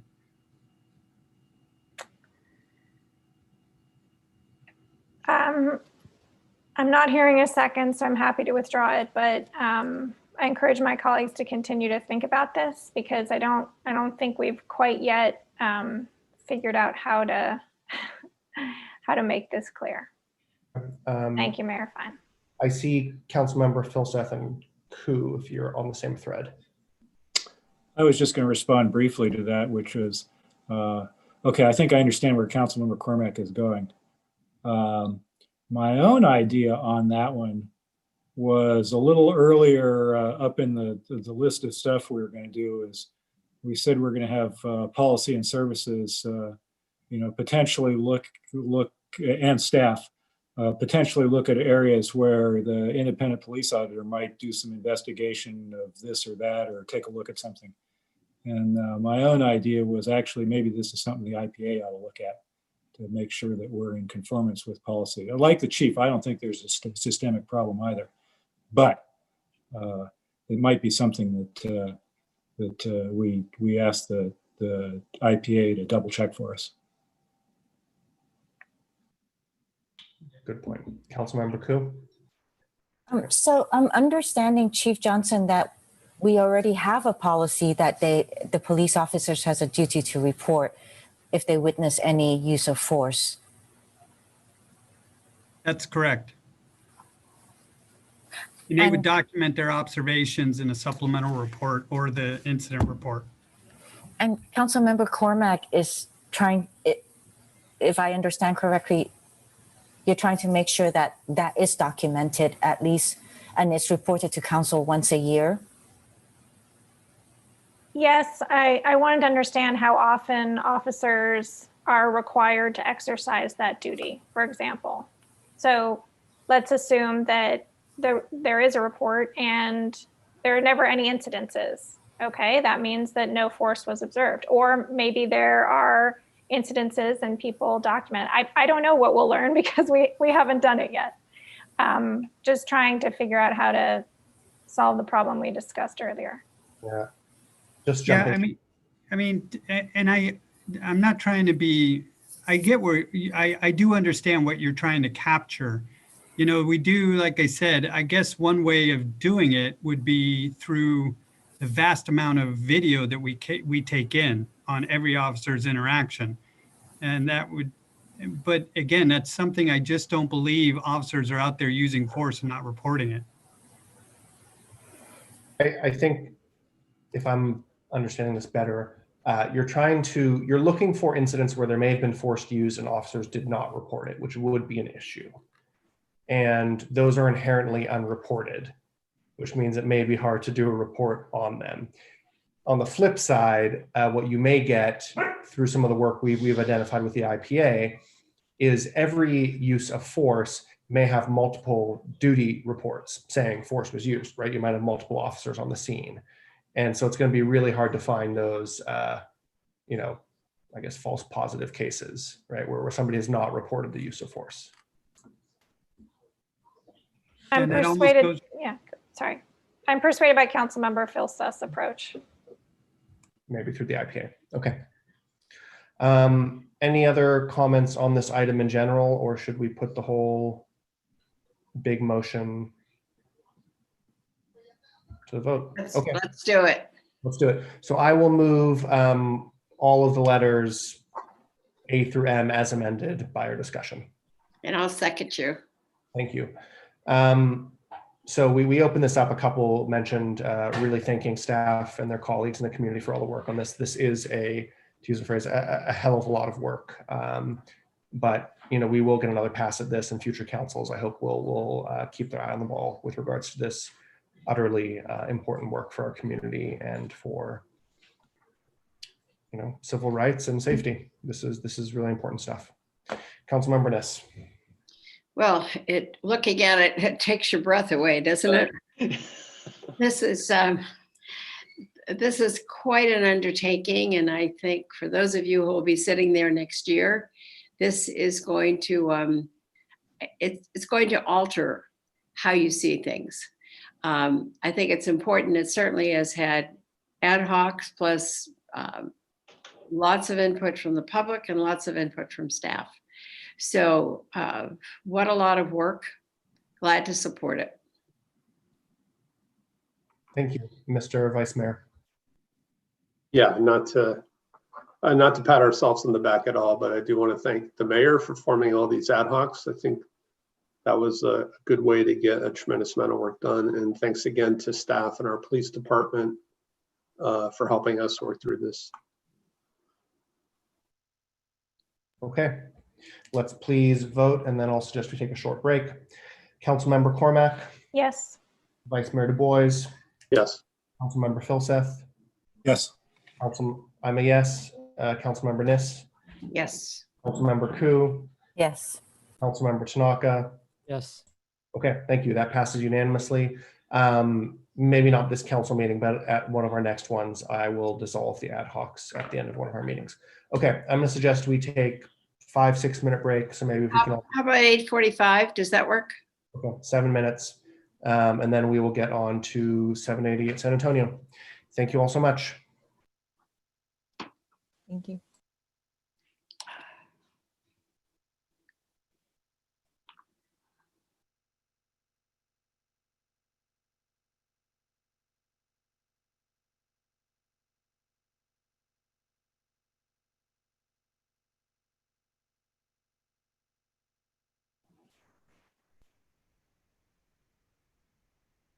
And Liz, just so you know, your video is still on there.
Okay, we have got 5, if not more. So let's return to council for item number 9, a quasi judicial public hearing and a legislative action on 788 San Antonio Road, as well as the potential adoption of a zoning ordinance. The title is all there. I know staff is going to kick this off in a few minutes, and we'll hear from the applicant, then go to the public, then back to council. But first, this being a quasi judicial matter, let's all please make our disclosures. Council member Cormack. Thank you, Mayor Fine. I received a somewhat generic email from Mr. O'Hanlon, which I returned. There was no information outside of the public domain in the email. Thank you. Vice Mayor Du Bois. Received, I think, the same email. Council member Filseth. I have nothing to declare. For myself, I believe in July, I received a phone call from Mr. O'Hanlon criticizing the pace of the project moving through the city process, but nothing outside of the public record. Council member Nis. You're on mute. I have talked with the applicant. I have visited the site more than once.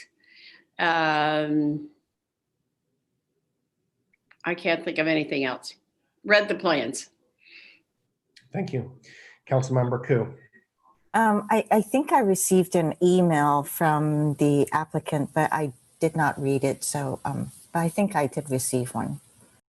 Thank you. And Councilmember Tanaka. Yeah, I think I got a similar email as other people. We were actually trying to hold officers on it, but never happened. So never actually talked to Ted about this. Okay, thank you. Just looking to staff quickly, was your plan of action to go through a staff report, then the applicant's presentation? Yes. Okay, let's proceed with that, please. Okay, thank you, Mayor Fine and City Council members. Jonathan Late, Director of Planning and Development Services. Let me see here.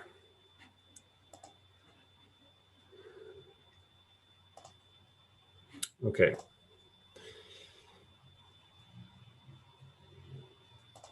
There we go. Okay, so let's see, just to kick it off here, I think. Sorry. There we go.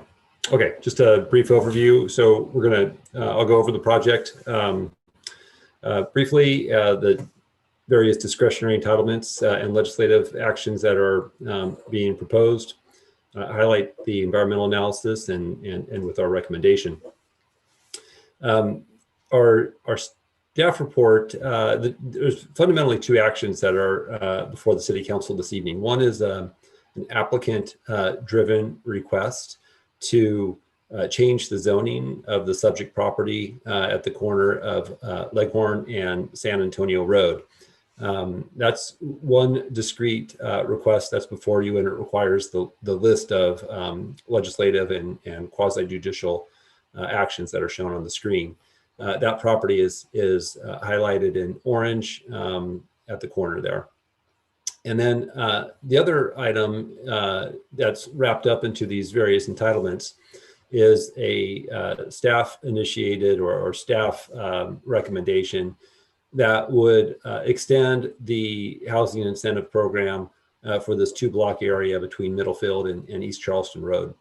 And so that's another request that the council is considering, and that has a legislative component to it, and that's presented before you. Both of these actions have been evaluated in the environmental impact report, which is being presented to the City Council. The redevelopment of this property has been contemplated for the last couple of years. It's changed a little bit in scope. We've had a number of environmental meetings that have taken place.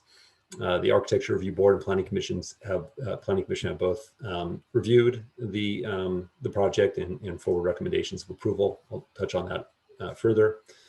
This is a perspective drawing or image showing the subject property near the center of the screen with a sort of photo rendering of the proposed project and a couple of other notable developments. Just behind the project is the boundary between Palo Alto and Mountain View. So focusing on the project itself, and I won't get into too much detail because I anticipate that the applicant will expand upon this, but basically it's two properties that are being merged into one to provide 102 dwelling units and about an 1,800 square foot commercial retail space on the ground floor. It's 50 feet in height, and it has a floor area ratio of about 2.0. The project would include 16 units of affordable housing in accordance with the city's 15% inclusionary requirement. So to implement the project specifically, these entitlements are requested, and I will go over those briefly for you here. The first one is the comprehensive plan amendment. The City Council may recall in 2017 when it adopted the comprehensive plan that at that time there was a stated policy to begin to shift the concentration of housing away, or shift housing from San Antonio and to concentrate it more toward downtown and California Avenue. And this was identified, the reason for that was to focus housing near jobs, near retail, and also near the transit systems that exist in those areas. And so the policy has this shifting from San Antonio to these other areas. So, we'll talk on the next item about the regional housing needs process and the need for more housing in Palo Alto through that process.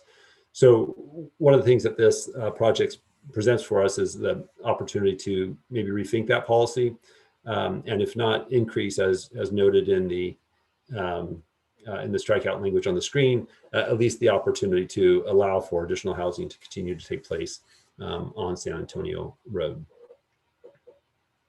The zoning text amendment has three main components. One principally is to extend the housing incentive program, which the City Council had adopted for other parts of the city in 2018. And that would apply that to this property. And so I'll talk about that in a moment. The other two amendments relate to gross floor area, the citywide definition of gross floor area, and a proposed addition to a proposed exemption to the retail preservation ordinance. So touching on those three text amendments. The housing incentive program, if applied to this property, would allow up to a 2.0 FAR and up to 50 feet in height, which actually is the current zoning, base zoning for the CS zone property.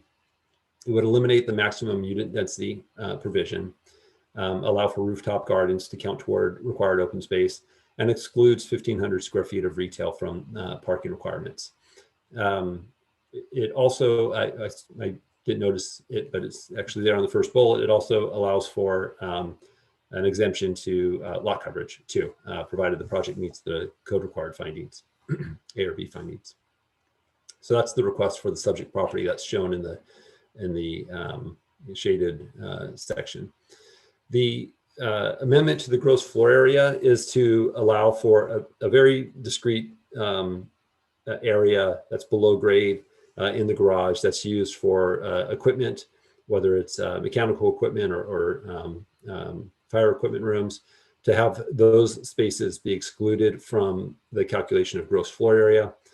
Staff supports this request. Those types of spaces themselves do not lend themselves to a greater intensity of use, and they're generally pretty modest in size, so staff supports that request.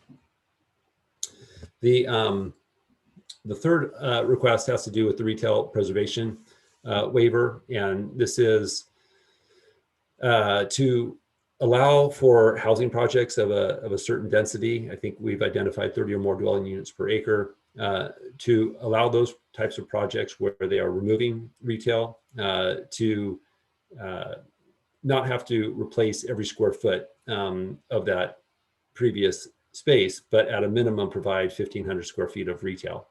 And so this would be an exemption to the retail preservation ordinance. They would not have to seek the waiver, but would just be granted this exemption if they had applied for it. And so that's the other text amendment of the three that are being proposed. Just quickly to show how the project has evolved over time. This is the larger picture being the current proposal. And I'll note, and I believe he may have had a time constraint, but Chair Peter Balte is in attendance or was in attendance. Mayor Fine, if at the end of my presentation and staff presentation, you may want to have that opportunity to speak to the ARB representative. Okay. Here's some additional images. This is from the corner of Leghorn and San Antonio Road. Again, sort of the evolution over time. This is the interior side that is facing, I guess we would call that, well, I'm not going to guess right now, I'm not looking at a map, but that's one of the elevation drawings. This is to the rear facing San Antonio, excuse me, Mountain View, the rear elevation there. The Architecture Review Board had 3 meetings on the subject project. They recommended, had a unanimous recommendation for approval. They did note that there were some other areas that they wanted to have further evaluated in their subcommittee, which is a fairly typical process for the Architecture Review Board. Those are shown on the screen in the shaded colors there. Okay, Planning and Transportation Commission also had a couple of public hearings, one with the environmental impact report, and the other had to do with the various legislative and quasi-judicial applications that are before you. I'll note that Billy Riggs, Commissioner Riggs, is here from the Planning Commission also to provide representation if so requested by the mayor.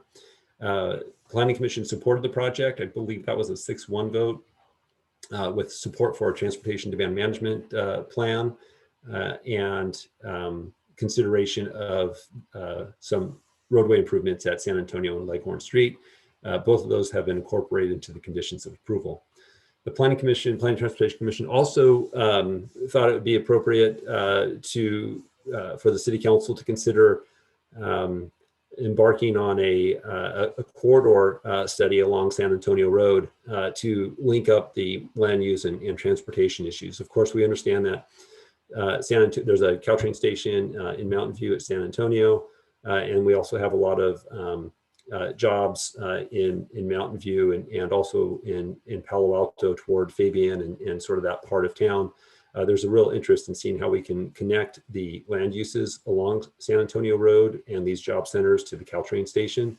And the idea of a corridor plan is something that staff supports and would like to see move forward as well. We obviously are in a different time, I think, now with our budget constraints. So that's obviously something for the council to consider in evaluating that recommendation. Planning Commission considered the tentative map to convert to make condominium units of the 102 units. That's been evaluated and is before you as well, as is a variance request to allow an American Disabilities Access ramp in the front of the building to encroach within the front yard, the front 25-foot special setback.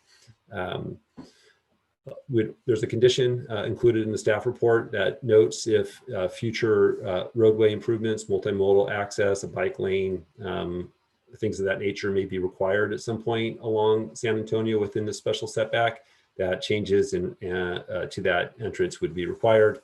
And there's a condition to reflect that perspective. Okay, so all of that sort of was the applicant's request to develop these 2 parcels that are going to be merged. And then, as I noted, looking at this and considering the request in the context of what then the council's recent action with respect to the housing incentive program, and then more recently considering forward-looking discussions with the RENA process, how might we use this area to incentivize more housing in Palo Alto? And so staff sort of threw a rider onto this application to extend HIP for this 2-block area that you see shown on the map here, the east side of San Antonio. And you can see it connects a little bit over at that one corner on at Middlefield there. So all CS zone properties. And the idea here is it's the same housing incentive program that the City Council approved in other parts of the city. This one was contemplated a little bit higher at 2.0 FAR principally because it's, while there is housing on the, across the street on San Antonio, the immediately adjacent land uses are relatively these commercial, industrial, low profile buildings. There's not a lot of sensitive land uses on that side of the street relative to the proposed housing units. And it is similar for Mountain View, which again borders on the rear of most of these properties. So everything else is the same in terms of the lot coverage waivers and eliminating density and allowing the rooftop to be used for open space, which provides more flexibility in how these designs take place. So that's the separate sort of discrete request for council to consider as well. Okay, I'll try to move along here. We've got the environmental impact report that's being presented to the City Council. The only reason that an EIR was prepared is because the site does include a structure that is eligible for the California Register of Historic Places. And so we can talk more about the significance of that structure, but at the end of the day, it's not being incorporated into the proposed redevelopment of the site. It would be demolished. And there's no way to mitigate a demolition of a historic resource. So in those instances, the local agency is called upon to adopt what's called a statement of overriding considerations. And basically what this says is the environmental impact caused by the project is outweighed by the benefits of the project, in this case, the production of housing. And so we've included in your packet some findings to support the statement of overriding consideration, but that is a necessary component of the project to go forward. Another area where I anticipate we'll have some questions, and we have our staff as well as consultants to help field any questions. Council may recall in May, we presented a staff report and discussion about the necessary transition from a CEQA impact studying the level of significance impacts to vehicle miles traveled. And so this EIR reflects those changes and has analyzed the project specifically, but also the conversion of allowing the HIP to extend on this 2-block area for compliance or conformance with the thresholds of VMT. And the proposed project falls below that standard of being a significant impact. The cumulative or long-term impact of HIP to the 2-block area does result in an LOS impact, which we still continue to evaluate, and we have some conditions to address that issue in the staff report, in the conditions of approval. Okay, so with that, there's a lot going on with this application, a lot of requests, legislative and quasi-judicial. It first starts with the environmental impact report, certifying that document and adopting the statement of overriding considerations and the mitigation monitoring and reporting program. Beyond that, to support the project, there's a resolution included in your packet that would amend the comprehensive plan to deal with that one policy about housing on San Antonio. The third item is an ordinance that would make 3 changes to the code. One, to extend the HIP not only to the project, but to the 2-block radius or area, adjustments to the gross floor area, and adding an exemption to the retail preservation ordinance. And then lastly, there's the record of land use action to approve the subdivision map, the variance, and the architecture review board findings, which have been reviewed by the Planning Commission and Architecture Review Board. Now, if the City Council wants to separate the 2 actions, the project from the policy recommendation, it's mostly the same recommendation, but the highlighted areas here on the next slide show where we would make some of these revisions. So for the comprehensive plan element, we'd still want to maybe not be so broad as to how we're categorizing that change to allow housing on San Antonio. With the ordinances, we want to get the city council's direction on how discrete we want to make the housing incentive program and your feedback on these two text amendments. And so we can walk you through that as we get through it, but that's essentially what you're looking at if you want to separate the two items. If you're comfortable with the two requests, you can make the recommendation that's identified in the previous slide in the staff report. Okay, I will end there, and the applicant is I believe standing by, Ted O'Hanlon, to represent the project. Okay. Maybe let's go to the applicant, and then we'll go to Chair Balte and Commissioner Riggs, and then the public. Thank you, Director Late. And Mr. O'Hanlon, once you are set up and have your slides going, okay. I believe it's 10 minutes. Is that correct to our staff team? Correct, it's 10 minutes. Am I going to present my slides, or will John William? Let's see. I don't have your slides, Ted. So let me check in with Sheldon, who's also on the line. Sheldon, do we have Ted's slides? I can present them. Yes. Great. Okay. Great. So, thanks, guys. I don't have the option to present. Doesn't look like. Yeah. So Sheldon Osting will present. We'll put the slides on for you. I think, Jonathan, you have to not share your screen anymore. Am I still sharing? I'm sorry. I'm trying to figure out how to stop sharing. Beth, can you help me out there? Thanks.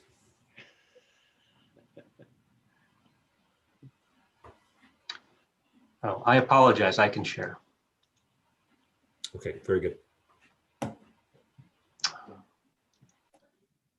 Okay. Is my screen visible? We're on. Yes. All right. All right. Thanks, John. Thank you, staff. Thank you, council. Very happy to be here to present the project of 788 San Antonio specifically.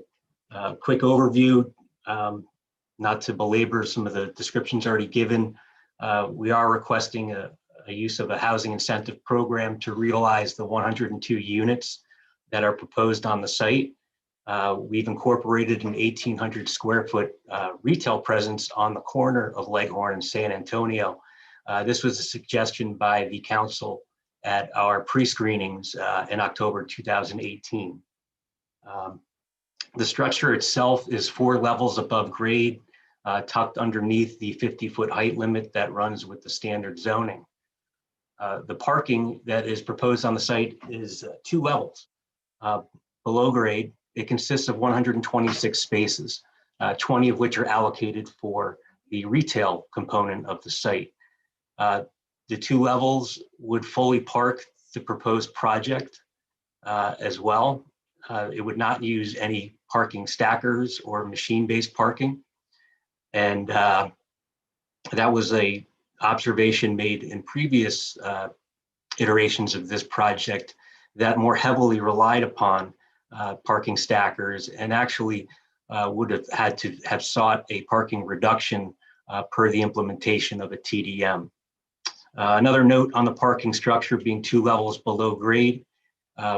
We've reviewed the city's requirements from Public Works related to dewatering and excavation.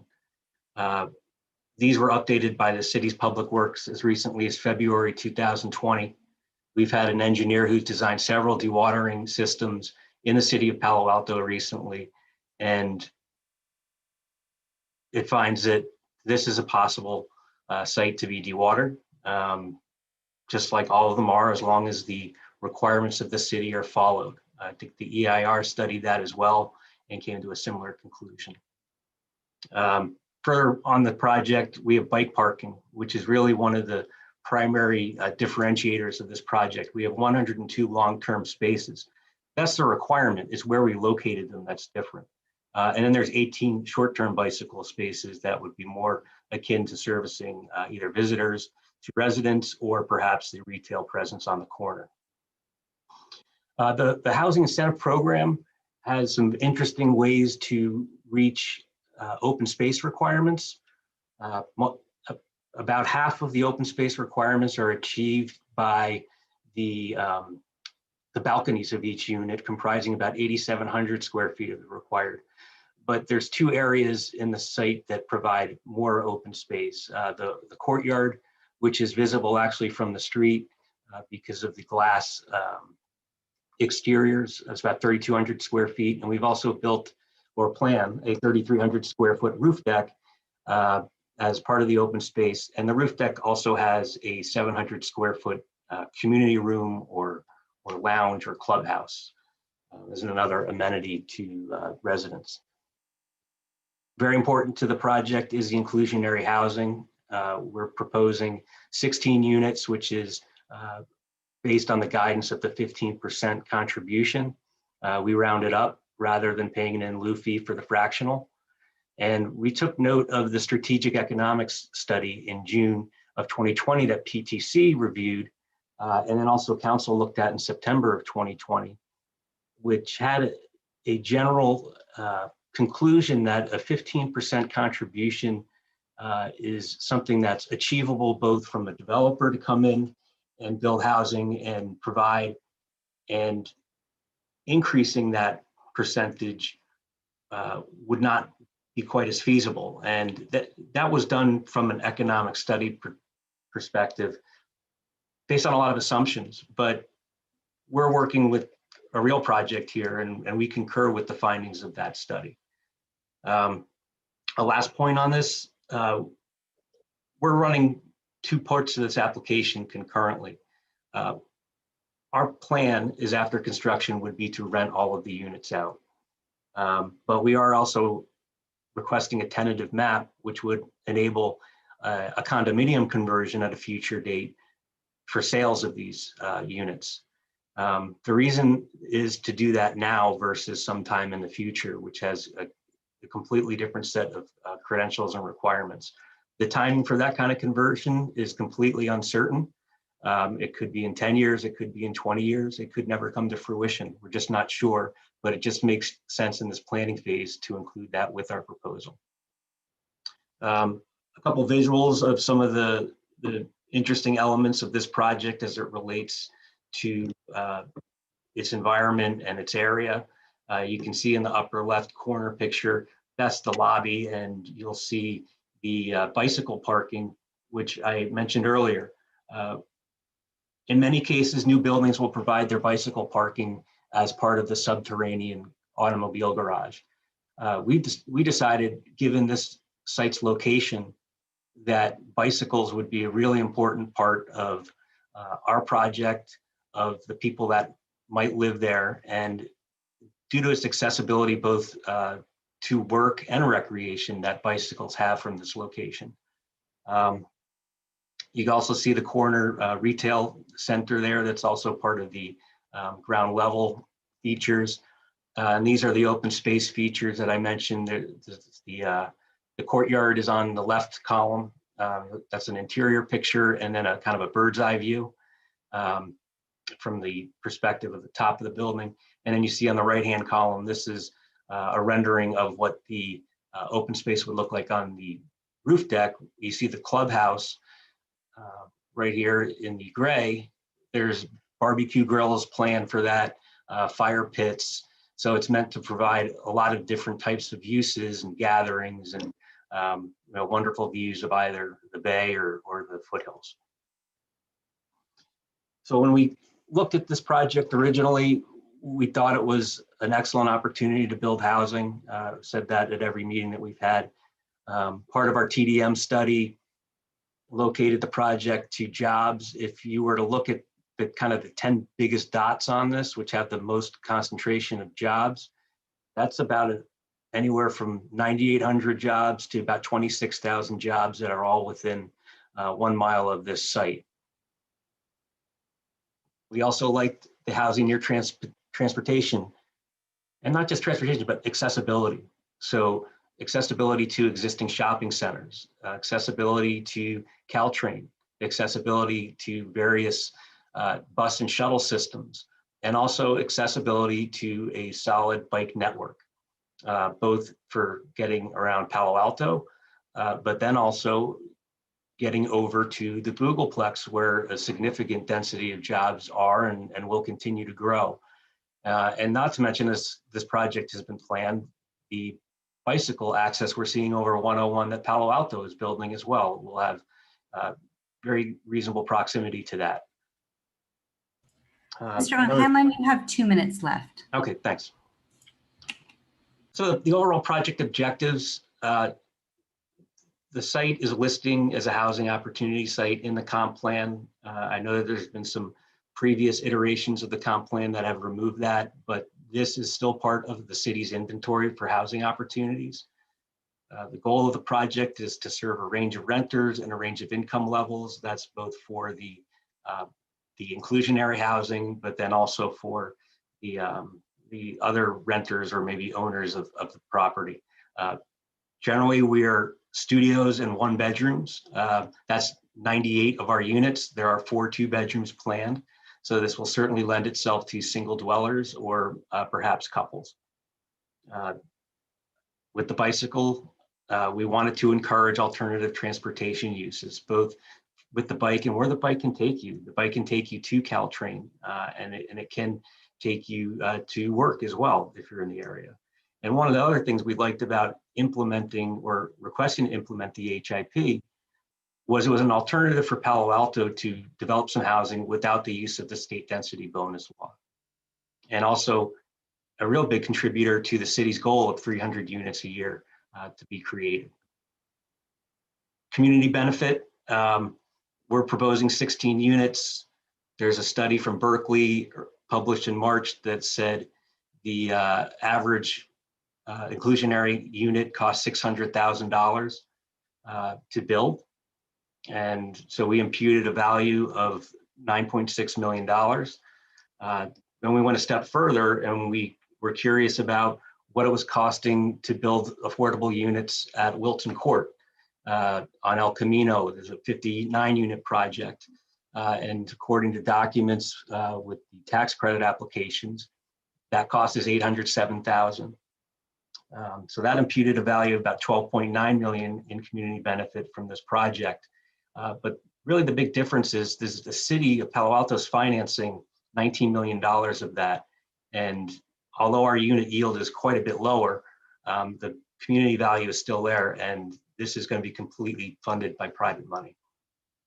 So that's my presentation. I'm happy I finished in a reasonable amount of time. I look forward to questions and your further review. Thanks very much. Thank you, Mr. O'Hanlon. We appreciate it. I just want to open it up to the chair of our Architecture Review Board, Chair Balte, if you have any comments on this.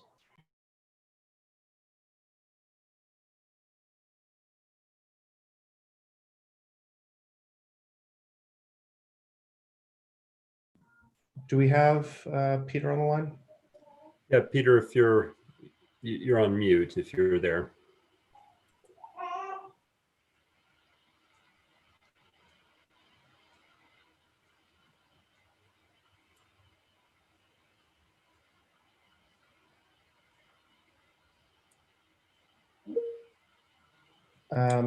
Mr. Balte, we see you're unmuted, but we can't hear you yet. Perhaps, Mayor, we can go to Mr. Riggs. Do that, please. Can you hear me okay? All right, thanks. Well, thank you for having me here and thanks for the presentation, Ted. I believe the first time I saw this project in 2019, I was chair and then got the pleasure of seeing it again in 2020. And just to kind of reiterate that on both the times that we reviewed this project, there was rich discussion, but also I think pretty broad support for the project. If I recall correctly, I think it was Commissioner Walvolo at the time in 2019 was really expressive of why we couldn't move the project faster. And I think, you know, while that's, we recognize that the city had a process with the unique nature of the site and the historic components of the flower shop, and which I think is has been delicately treated in the application. So we thank Mr. Hanlon from that, came back with some responsiveness on that based on the EIR. So when we saw it in 2020, I think there was similar support across the commission. I felt, the general support was that the design was responsive with regard to transportation impacts. I think that Mr. O'Hanlon mentioned the stackers was actually a direct response to some of the concerns about stackers from someone on the commission, from one member of the commission. I believe that was Commissioner Lowing, that was concerned about those. I think the commission expressed that the scale and the use intensity was appropriate as this part of the town evolved, and we saw increasing residential uses, particularly with our neighbor in Mountain View. And I think in our last recommendation that Planning Director Late mentioned is that we were interested in thinking about how we could consider this corridor systematically with regard to how we could link housing and transport. And that's investing in prioritizing the bicycle and pedestrian improvements, both at the specified intersections, but also thinking about the entire corridor between San Antonio and Charleston, as well as thinking about the future of how this site and potentially other sites could be served by transit, and particularly thinking about that as the definition of transit evolves with emerging technology. And I think it was mentioned from the dais that just kind of the idea that we have Waymo literally within 3/4 of a mile from this site, and what an opportunity for a potential pilot. And so that was the consideration of the corridor plan or specific plan, however we want to define it at that point, as being a separate recommendation. And the only other thing I'll add is that we were generally supportive of the housing incentive program. And again, reiterating that kind of this was the evolving nature of this corridor as being higher capacity and kind of an evolving housing focus of the city. Happy to answer any questions if there's anything else. Thanks, Commissioner. We appreciate that. Commissioner Bolte, if you're able to join us and have any comments, we would welcome them. Thank you, Mayor. I think he's had a commitment as the evening drew on, so I think we've lost him at this point. Okay, no worries. Thank you so much. All right. Thanks everyone for the presentations and comments. Let's please go to members of the public who may wish to comment on this item number 9, 788 San Antonio, and the concurrent rezoning proposal. Any members of the public that wish to speak to this item, please raise your hand or dial *9 on your phone. Our first speaker is Gail Price, to be followed by Keith Bennett, then Mitch Mankin. Gail, go ahead. Okay, thank you very much. I'm Gail Price. I'm board president of Palo Alto Forward. We sent a letter in support of the staff recommendations for 788 San Antonio Road and the expansion of the housing incentive program to selected other areas along the San Antonio corridor. The HIP was adopted a few years ago. It is time to use this approach to create opportunities for more housing sites beyond the specific project under review. If this expanded area is accomplished, it will make it even more possible to develop needed housing in Palo Alto. The well-designed project and EIR will be needed and provide additional housing to our housing stock. The project and expanded HIP will help address our pending RENA allocation rather than for the Palo Alto to continue to face the issues of being out of compliance. The project is critical and needs your project approval. We very much appreciate your serious review of this project and expanded HIP area. And it demonstrates that local control decisions in Palo Alto are consistent with the development of much needed housing in our community. We need many more sites that are feasible and appropriate for housing, and the expanded area under the HIP will provide that opportunity. Thank you for your thoughtful consideration of this project. I appreciate your attention to the matter. We need more housing. Thank you. Thank you, Gail.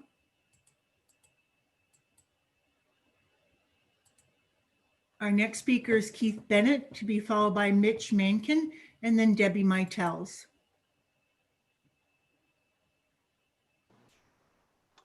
Go ahead, Mr. Bennett. Hello, I am Keith Bennett from Safe Palo Alto's Groundwater. Thank you to the council for taking time to consider our comments. The comments we provided on the draft EIR have been summarily ignored without any careful analysis or data. We have a particular interest in the underground construction aspect of this product for the following reasons. This is one of the worst areas in Palo Alto for underground construction because of nearby contaminant plumes, which will be mobilized dewatering, sea level rise, and proximity to a flood zone. The project sets a precedent for the entire program area, and the cumulative effects on groundwater flows of so many underground dams needs to be considered, especially as the basements and/or cutoff walls extend well into the sand layer that transports storm runoff through the soils. The issue is not whether the site can be dewatered. It is the impacts of dewatering. There is nothing in Palo Alto's dewatering regulations limiting the quantity or pumping rate of the water. Without specific conditions of approval, the applicant could use exactly the same broad area dewatering methods used for apartment construction near San Antonio Center, which pumped and dumped more than 130 million gallons over a period of longer than 6 months. The impacts of dewatering extend over a very wide area. We have documented dewatering from a single residential construction with a 10-foot deep basement in Palo Alto this summer, lowered the groundwater by 8 inches at a distance of over 1,500 feet, and on another project by 4 feet at a distance of 500 feet from the site. The impacts from this project will likely lower the groundwater many feet under the nearby greenhouse residences, risking saltwater intrusion and likely causing property damage. While no underground construction in this zone is preferable, our ask is any council approval of this project limit the dewatering to a maximum of 60 gallons per minute, the amount demonstrated for the Marriott construction. Thank you. Thank you, Mr. Bennett. Our next speaker is Mitch Mankin, to be followed by Debbie Mitels and then Liz Gardner.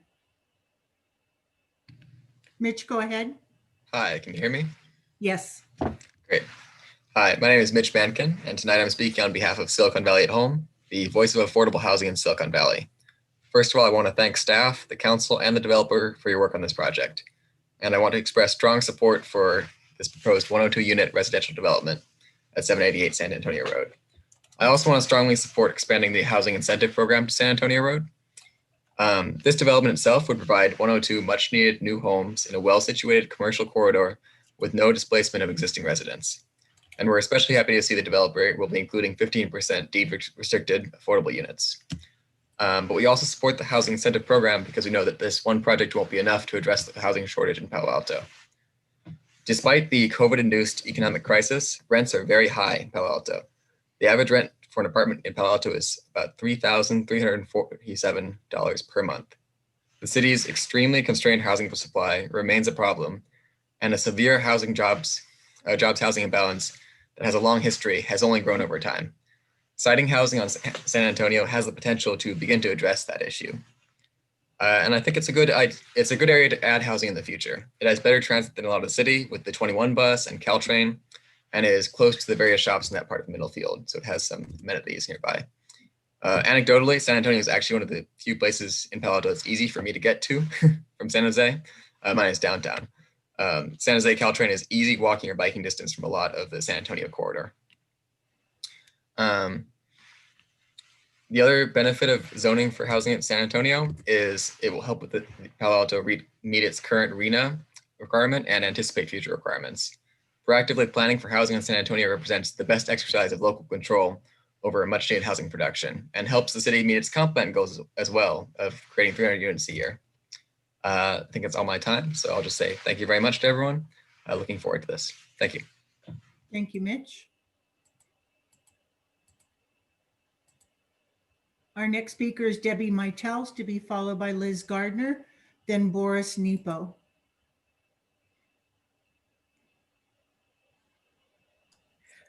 Go ahead, Hi. Debbie. Yeah, hi, I'm Debbie Mitels, a resident at 2824 Lewis for over 40 years.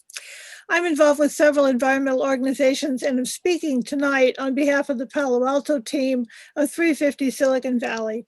I'm also a grandparent, and like most Palo Altans, I'm concerned about climate change and the legacy we are leaving for future generations. Now that we have clean electricity through Palo Alto Utilities, our city's biggest source of carbon emissions is from burning gasoline. And due to our jobs housing imbalance, much of these emissions are from people driving into Palo Alto for jobs from elsewhere. To remedy this situation, we need to stop the increase in jobs, and we especially need housing for people who work in our city, many of whom work in our restaurants, stores, and clinics and have lower incomes than the typical Palo Alto resident. I don't need to recount the statistics about how many of them drive into Palo Alto from the East Bay and even further away from places like Tracy. Every day, these drivers emit carbon dioxide and increase the likelihood of climate impacts such as drought, superstorms, and fires. We've got to change this pattern. The proposed development at 788 and 796 San Antonio would provide 102 units of housing, including 32 studios and 66 one-bedrooms. These units are quite suitable for single workers, whether they be high-paid tech folks or lower-income retail and restaurant workers. Due to their location and the provision of safe bicycle parking within the development, it's likely that a good number of the residents will choose cycling for their transportation. While bicycling over 101 to Google is currently a life-challenging experience, and I've done it myself, when the new bike bridge now under construction at Adobe Creek is complete, it will be a short hop over Fabian Way to Charleston to access that bridge. It's also a short bike ride to the California Avenue or the California Caltrain station at San Antonio. So I encourage you to support the proposed development at 788 and 796 San Antonio and keep in mind the climate impact of too many cars coming into Palo Alto. Thank you, Debbie. Our next speaker is Liz Gardner, to be followed by Boris Nepo, and then phone caller with the last 3 digits of 096. Liz, Hi, go can ahead. you hear me? Yeah, Yes, can you go hear ahead. me? Can you hear me? Yes, go ahead. Okay, thank you. I'm also going to be speaking on item 10. So I just had a couple of questions regarding the San Antonio housing site. I wanted to know if the jobs that he's talking about is within that are within 1 mile. Are those minimum wage jobs or upper salary positions? And of the 16 affordable units, does that include the on-site manager's apartment? And as far as the bike lockups outside, I was having kind of a difficulty understanding and seeing his diagrams. So where was the bike lockups, and is there going to be room for e-bikes, e-bike charging, and bike trailers for transit? And was that an actual car park, a robotic lift, or that I couldn't understand either the description of that. And additionally, I was wondering if the condo sales that he talked about that might be in the plan later, if that would also be afforded to any of the low-income residents that might be living there at BMR rates. And again, is the outside space he talked about, is that going to be amenable to the ongoing COVID pandemic that we're living with that could be around, they're saying even up to 5 years. So thanks, that's all I wanted to add. Thank you, Liz. Our next speaker is Boris Nepo, to be followed by telephone caller 096, and then Rohan Ghosh.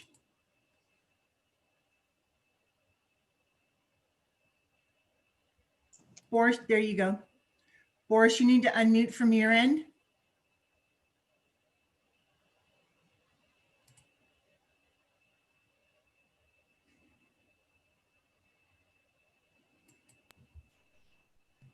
Mr. Nepo, I think you're still on mute.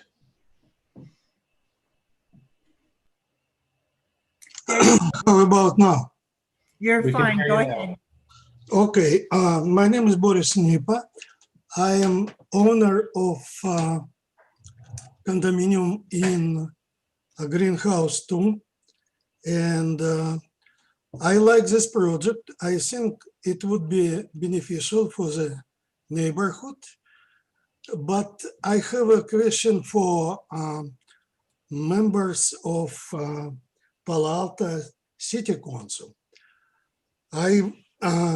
If you know, if you're aware that City of Mountain View want to place a huge homeless camp right at the 788 San Antonio Road on Leghorn 2566 Leghorn Street.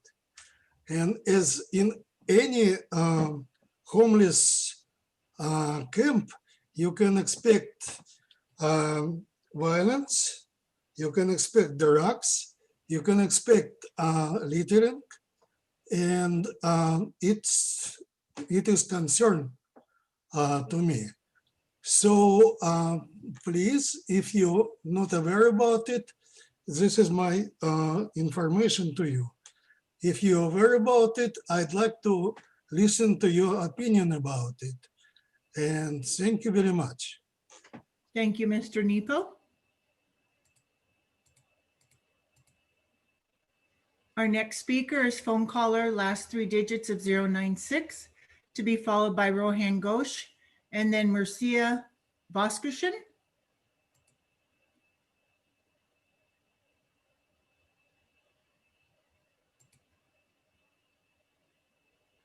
Phone caller 096, you still have to unmute from your side.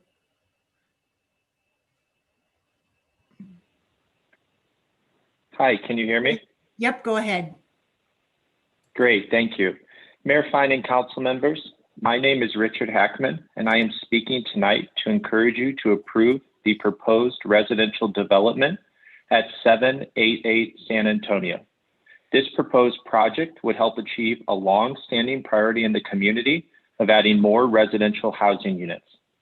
The height and massing of this project is appropriate for this area of the San Antonio Road corridor and has good proximity to the JCC, Coverly Community Center, and North Mountain View retail areas.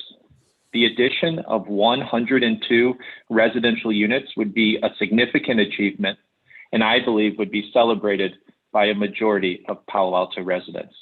Again, I encourage you to support and approve this project tonight, and I appreciate the opportunity to speak before you. Thank you. Thank you, Mr. Hackman. Our next speaker is Rohan Ghosh, to be followed by Marcia Voskreshen and John Kelly. Hi, I'm a Palo Alto resident and a student at Pali. And as someone who would like to be able to possibly afford to live in my hometown when I have come back from whatever I plan to do post high school, I would really support this project right now and the housing incentive program in this area. I really think that we need more homes in Palo Alto, especially more affordable homes, and that we need to maximize as many new homes and as many new affordable homes as we can. And this is what this project does. I would also like to point out that Palo Alto should probably try to retain local control going forward. And if we fall off our track for our arena goals, we will lose local control because state law mandates it. So please approve this project tonight and approve the housing incentive program. Thank you, and I yield the balance of my time. Thank you, Mr. Ghosh. Our next speaker is Marcia Voskreshen, John Kelly, and then Carol Scott.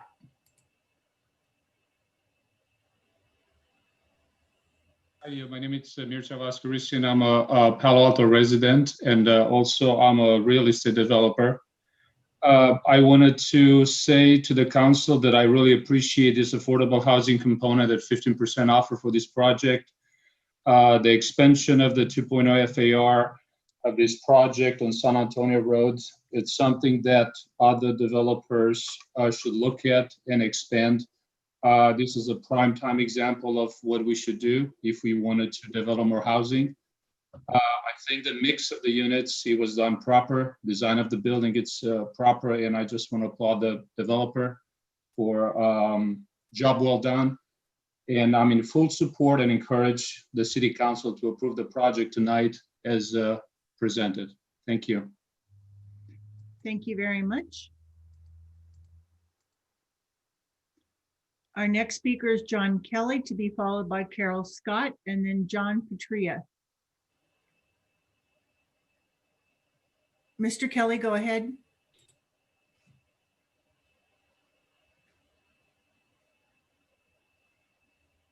Mr. Kelly, you need to unmute from your end. There you go. Sorry about that.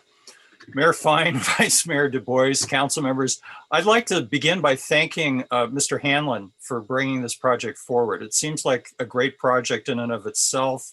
I particularly commend the decision to focus on rental units, smaller units, and making this an extremely non-car strong alternative for housing in Palo Alto. I think that's essential. But I'd also like to focus on what the staff has done, and I'd like to commend Director Late and the rest of the staff team for proposing the extension of the housing incentive plan and the corridor plan itself. I think when you consider what can happen on San Antonio, we really need to think of this as expanding the housing ecosystem in Palo Alto and providing a strong anchor for more housing in South Palo Alto.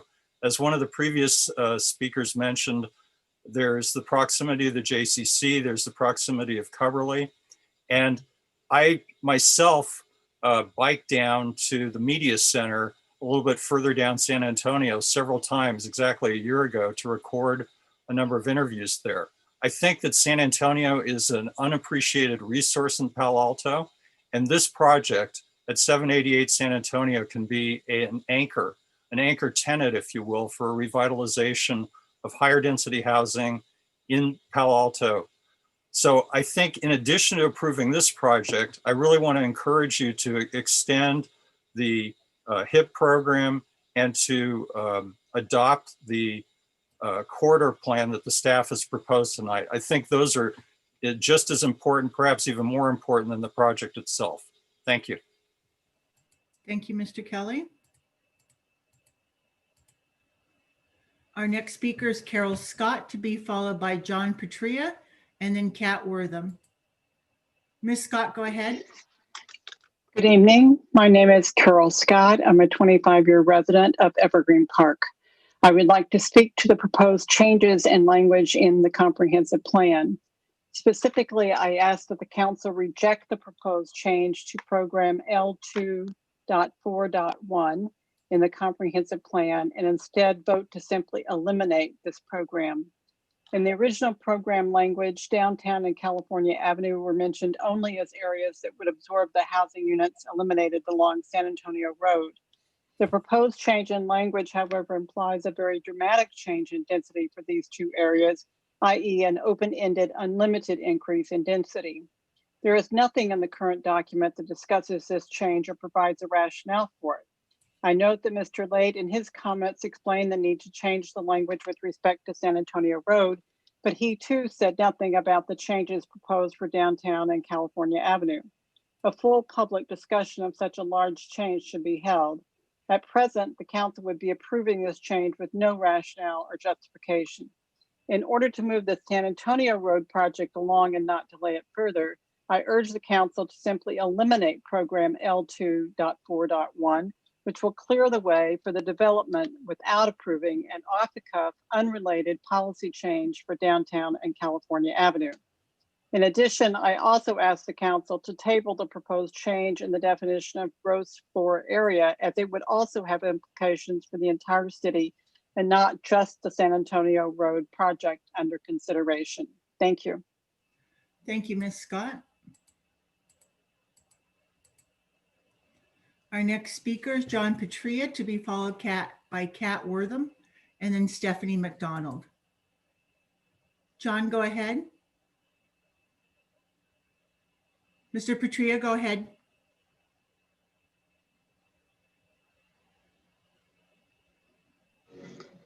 Can you hear me? Yes, go ahead. We can hear Okay, you. thank you.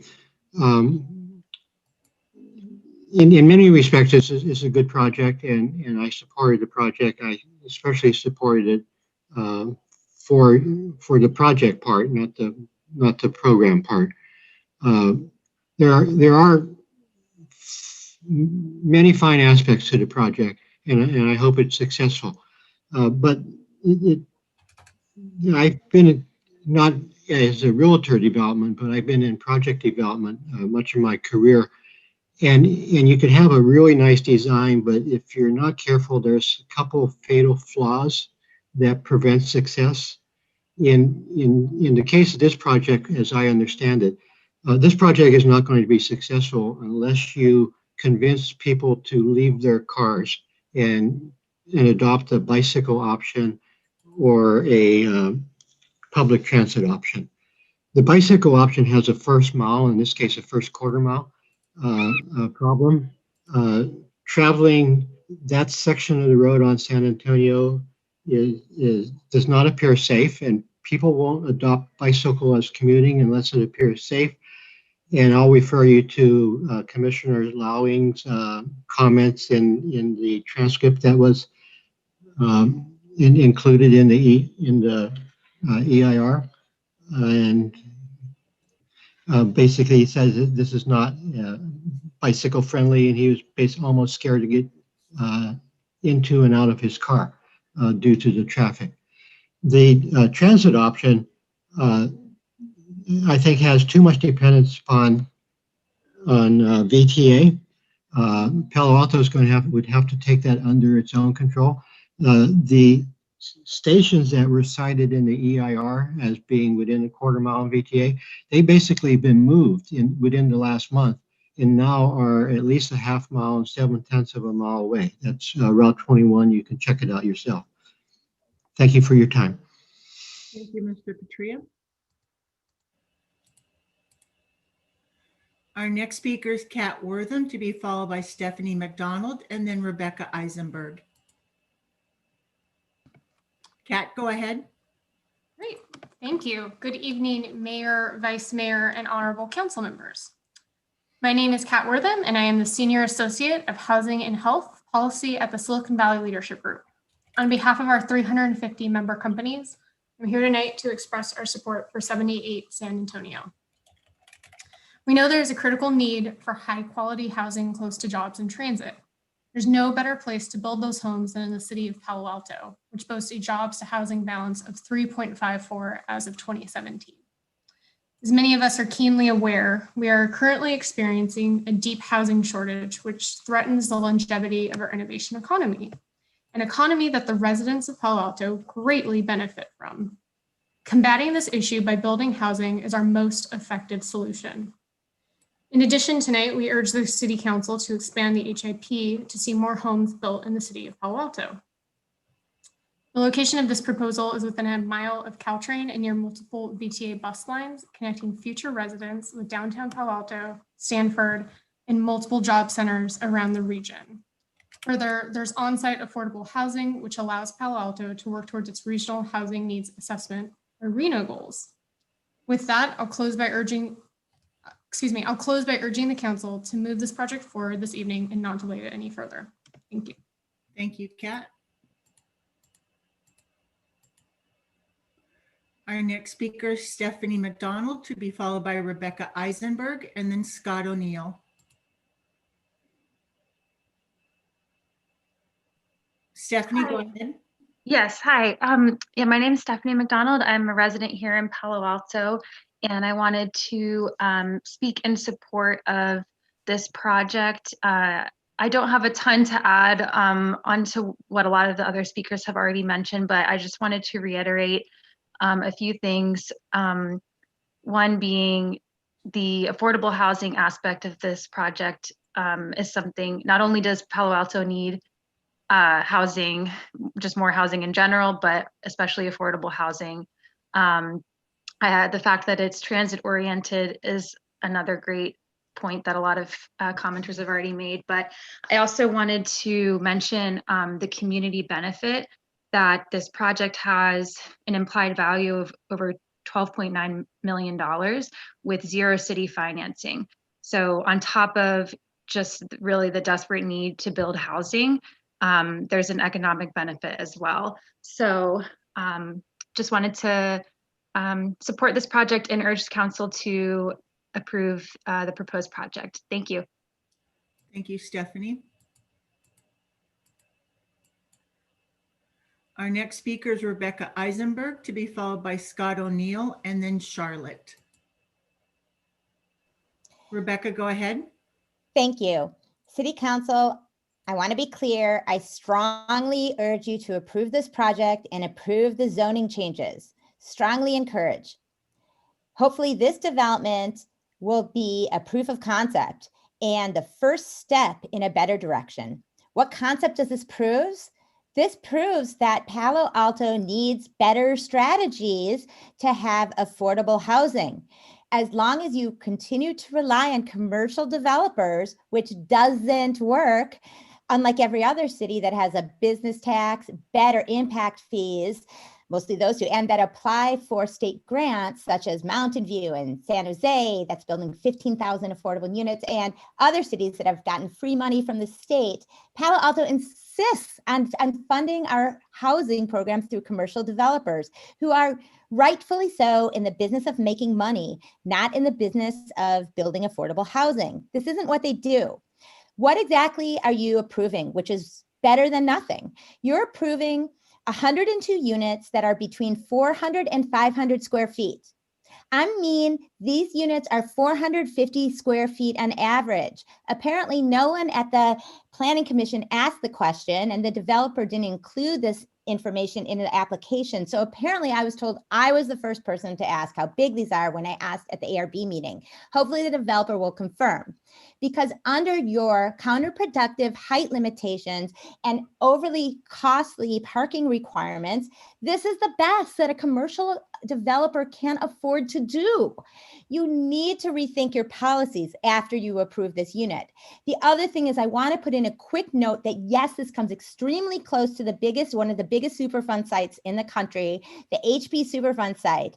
We need to stop putting affordable housing, and by the way, this is just moderate, not really affordable, near toxic dumps. It's not right. Thank you. Thank you, Rebecca. Our next speaker is Scott O'Neill, to be followed by Charlotte and then Pamela Harder. Scott, go ahead. Hi, thank you. I live close to the proposed site location and commuted by bike for years into Mountain View and Sunnyvale. I know the area very well and I'm extremely conscientious about bike safety. I want to comment in support of the project from that perspective. While the San Antonio road segment is not perfectly ideal for biking to the many jobs along the Bay Trail, the danger of riding a bike along any given road is measured per distance traveled, and the distance to the 101 overpass is simply very short. From there, biking is extremely safe along the Bay Trail for miles in both directions. For this reason, I believe the applicant is, if anything, understating the bikeability of the project to jobs. Year-round bike accessibility will be excellent, not just within 1 mile, but also to the many major office developments in Sunnyvale north of 101, where I personally worked for 3 years, commuting from Palo Alto, and probably to Facebook to the north as well, although I'm not as familiar with that segment of the trail. On a more personal note, I want to add, I don't want to have to buy a plane ticket to play with my grandkids. I want to walk or bike. So I implore the council to approve more housing in Palo Alto so that my now 11-year-old and 8-year-old will be able to settle down nearby as young adults, even if they, God forbid, do not choose to embark upon absurdly lucrative careers. Thank you. Thank you, Scott. Our next speaker is Charlotte, to be followed by Pamela Harder and then Kelsey Baines. Hi, I just want to echo what Mr. Goosh and O'Neill just said. I think that I kind of represent sort of the next generation of people who tend to complain about a lack of housing, in the sense that I recently graduated and my parents ask me, why won't I stay in the area? And the answer, bluntly put, is to a large extent, the cost of housing is just completely untenable. And I would really urge you to approve not just this project, but also the zoning changes. I am fully on board with both the reduction in commercial development minimums, so that when you're replacing commercial development with more housing, you don't have to replace every single square foot one for one. I don't think Palo Alto needs an extensive amount of commercial development, and I say that as someone who has lived here their entire life.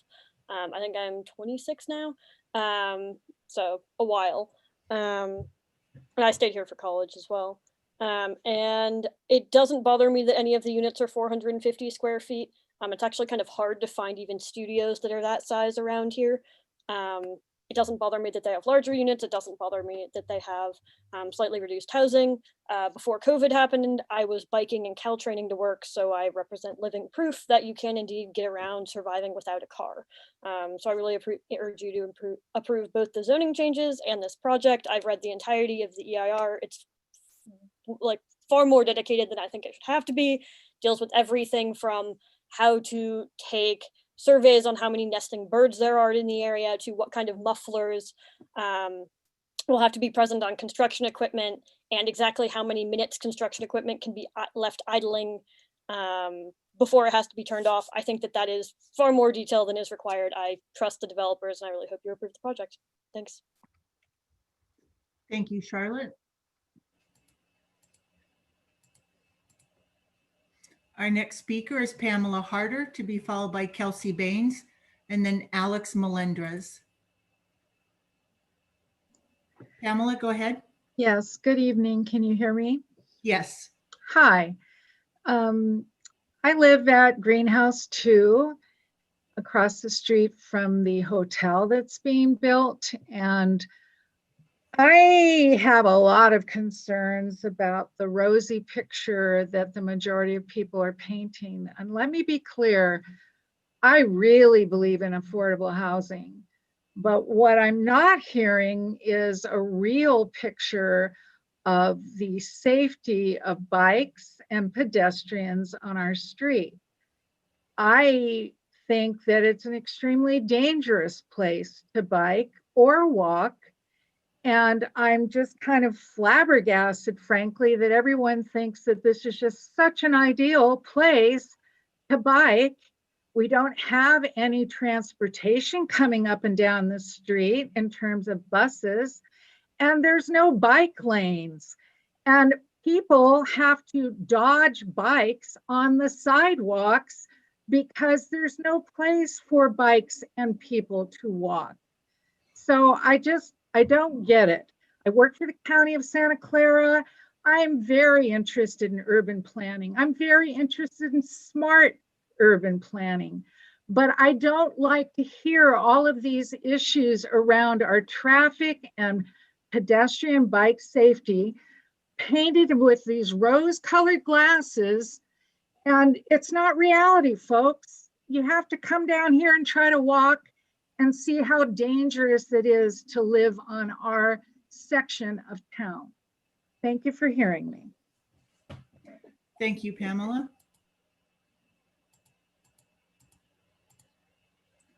Our next speaker is Kelsey Baines, to be followed by Alex Melendrez, and then Esther Nigenda. Kelsey, go ahead.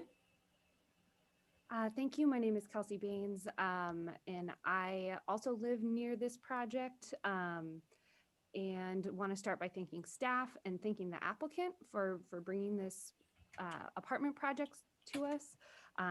Apartment projects are few and far between, and I think I remember 2 years ago advocating for this project when it was only 48 condos.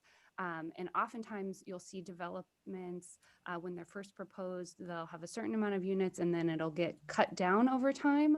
So it's great to see a development go the other direction, and in the direction of more affordable housing types, because rentals and smaller units are going to be more naturally affordable than ownership bigger units.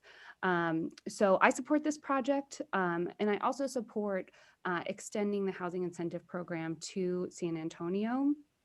The next item we have coming up is our RENA allocation and our response to our RENA obligation. And one interesting thing in our current housing element is that all of our housing opportunity sites that we added to the new housing element are along San Antonio. So we took all our undeveloped sites, and the only thing we did differently was added the sites along San Antonio. And I really think San Antonio deserves to have a plan for how we're going to do that. So I do think there are legitimate concerns around biking, but I think it's on the city council to make a plan for that, because if we're going to site housing there, we should get the bang for our buck. If we're going to have development, let's get more homes, more affordable homes, and getting more units helps both those goals. But I think we need to do the transportation planning in terms of getting things like bike lanes and making it safer. And I do think that's a real thing that needs to be planned for. Thank you. Thank you, Kelsey. Our next speaker is Alex Melendres, to be followed by Esther Nigenda and then Angie Evans. Alex, go ahead.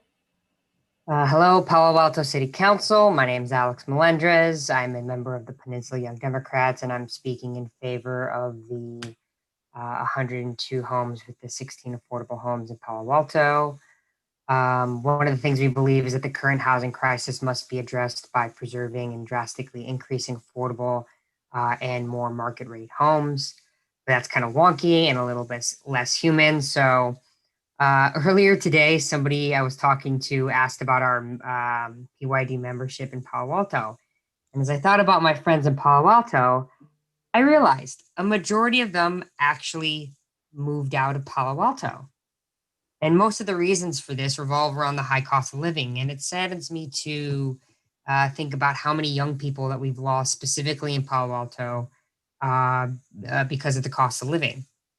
I hope that in the future, when we start thinking of homes as places and shelters for people to live in, that we think of this kind of process. Imagine a building as like a children's book, and then there's a tab on the side where you can kind of pull it to the side and see all the people who are living in the individual buildings. Those shelters, those houses require more than just good feelings. It requires land, money, and political will. But when we can connect those two, we can better understand and value what it takes to provide a home and maybe gain a little bit more compassion along the way. So for every young person lost in Palo Alto and for a more inclusive community, please approve these homes along with the housing incentive program. Thank you. Thank you, Alex. Our next speaker is Esther Nigenda, to be followed by Angie Evans and then Joan Larrabee. Esther, go ahead.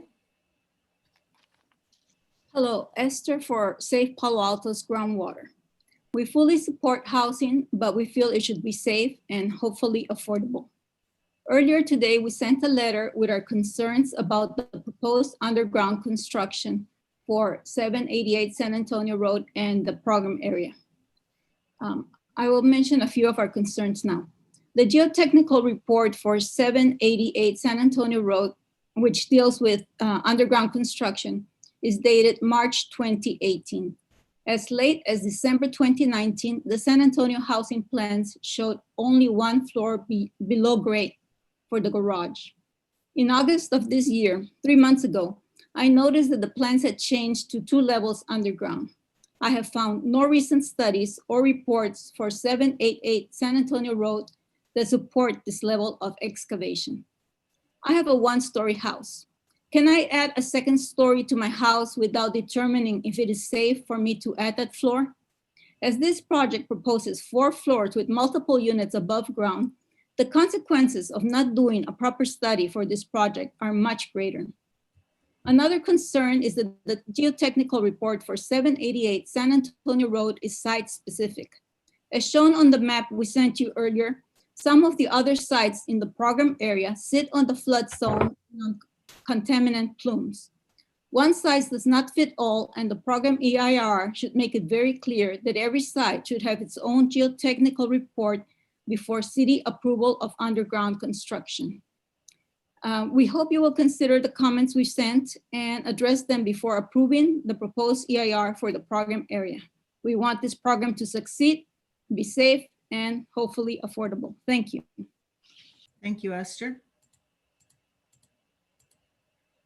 Our next speaker is Angie Evans, to be followed by Joan Larrabee, and then Quayler B. Angie, go ahead. Hi, hi again. My name is Angie, and as I always say in public comment, I am a mom in Crescent Park. I've been here since 2015, working for renters' rights and affordable housing. And my master's degree is in social work, which focused in social and economic development policy. My former job was the organizing director at the Housing Leadership Council. We worked there, I worked with Alex, to build and preserve more affordable homes. And perhaps more importantly than all of that, though, I grew up really, really poor in a city that did not create affordable housing. And that meant sleeping on couches, living in one-bedroom granny units before we called them ADUs. It meant sleeping in hotels and not those like nice ones that you think about. So when I say I'm dedicated to making Palo Alto more affordable for people at all income levels, I really, really mean it. And I take it all very personally. So this proposal for 102 homes and the expansion of HIP should not be held hostage by our community's divisions. Affordable housing advocates will tell you how important inclusionary homes are, like the 16 that would be here. And the best place to build this 80 to 120% area median income housing is in those market rate buildings. This is not always what makes us feel good, but it's the right thing to do. We want the last step in the cycle of poverty to be affordable housing. We don't want it to be just a rotation of being poor. So we absolutely need to build more 30 and 60% area median income homes, but we need to do it with services and programs that really set those residents up for success, and market rate developers can't do that. So please don't hold this proposal hostage. I really want you to expand HIP here and help us figure out how to build and finance more deeply affordable homes here and in every neighborhood in Palo Alto. And PTC, ARB, and the staff have all recommended approving these. So I hope you'll take those seriously. Thank you very much. Thank you, Angie.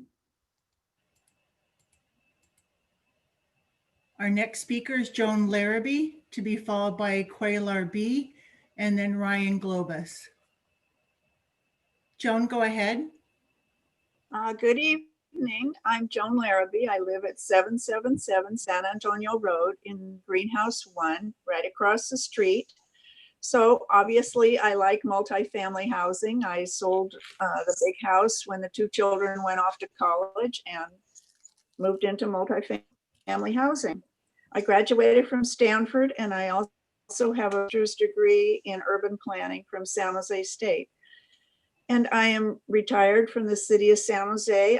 The last 15 years there, I worked in traffic analysis, traffic safety, congestion management problems, reports for speed limits, stop signs, and pedestrian safety.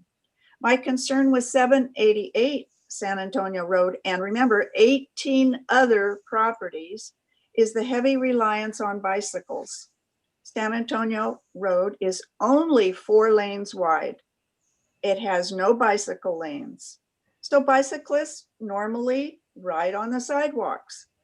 Twice in the last 10 days while I was walking in the neighborhood, bike riders on the sidewalks have passed me from the back, really surprising me. And contrary to the EIR, this is not safe.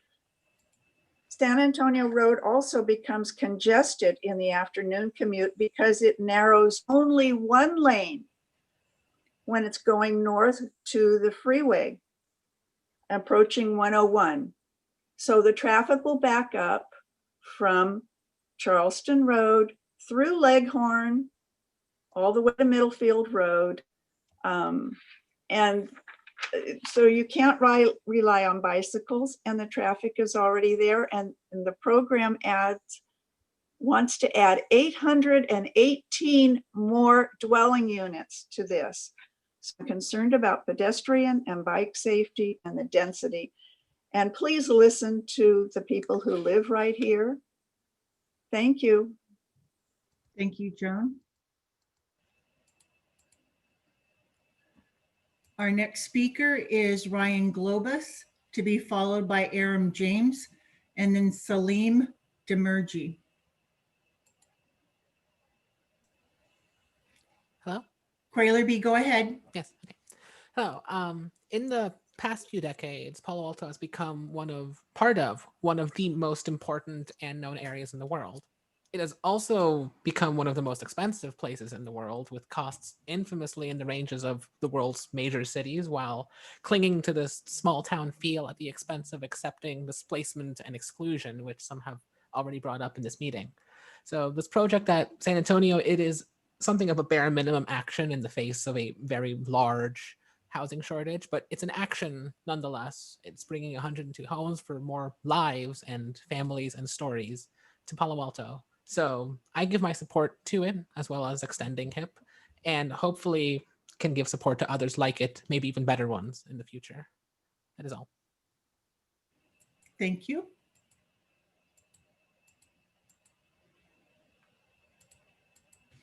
Our next speaker is Ryan Globus, to be followed by Aram James, and then Salim Demirji. Ryan, go ahead. Good evening, Palo Alto City Council. I urge you to support this project and also to support the housing plan. I think a lot of previous speakers have made some great points. I will just add that with the pedestrian bridge to the Bay Trail, that would link to existing jobs and also new jobs in areas potentially with the North Bay Shore plan being developed by Mountain View, as well as the Measure RR funding Caltrain and electrification. San Antonio Station is going to be an incredibly important location near Palo Alto. And so in addition to approving this project and getting people living close to those areas, I think it would also be great to get into gear and look at overall transportation on San Antonio as well for people and taking all different modes.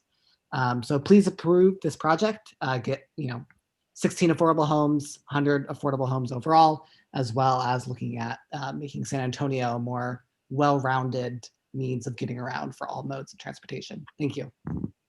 Thank you, Ryan. Our next speaker is Aram James, to be followed by Salim Demirji and B. Beacom. Aram, go ahead. So I have a lot of questions. One is, yeah, I support more housing, and we clearly need that in Palo Alto. But I'd like to know what percentage of these houses are going to be, or these new units are going to be rented to high-tech workers versus service workers, and also people of color. We now have, as of September 30th, a mandate in this state by way of an act that passed, a reparations act, where we need to, in the state of California, determine whether, when we build projects like this, whether we're going to set aside at least 25% of those projects for African Americans who, as a result of slavery in the state of California, have been denied equity, appropriate equity. So I want to know if there's been any discussion about a set aside for purposes of the Reparations Act, and that's AB 3121 that was pushed through the assembly by the wonderful Dr. Shirley Weber and passed and signed off as law in California on September 30th, signed by Governor Newsom. So again, I think we need to have a fuller discussion before we approve this project of below market rate. What does that really mean? I think we could have reached out to people like Habitat for Humanity and built these houses so that all of them, or a huge, huge percent of them, really could be set aside for people who can't normally afford Palo Alto prices, so that we don't get pushed to do even more or punished, which I think we should if we don't do the right thing, for not coming up with the numbers that the state is mandating for very, very low income housing. I haven't heard that term applied to this project. So as it currently stands, I oppose the project. We need more to ask more questions and to have more answers in regards to the issues that I've raised. Thank you. Thank you, Aram.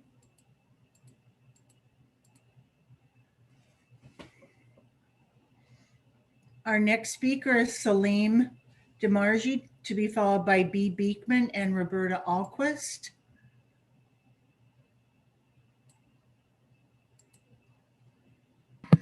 Hi, I'm Salim. I'd like to thank the council and the staff for their work. So I'm calling in support of the project at 788 at San Antonio, and I also support extending the housing incentive program. Housing scarcity is one of the biggest issues in our lives, especially for younger people like me. So I know from experience how hard it is for people my age to stay in the communities they grew up in. The majority of my friends have either moved back home after college or left the Bay Area for a cheaper place to live. We need more homes.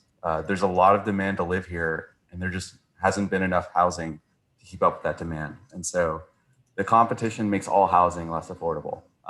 So this is one of the few, I think it might be the only project in the housing pipeline. So I really hope that it gets approved. There have been some valid points made about the bike infrastructure. That's definitely something that needs to be developed regardless of this project. So if it's not safe to bike on San Antonio, clearly, regardless of what you think about this housing project, that's just a problem that should be fixed. It's an important street to be able to bike along, and it's important to improve bike infrastructure to meet climate action plans. There's no reason to think that you should hold up a housing project just because the city hasn't fulfilled its obligations to make green transit possible on a well-used road. So I hope that the council unanimously votes in favor of this project and also to extend the housing incentive program. Thank you. Thank you, Salim.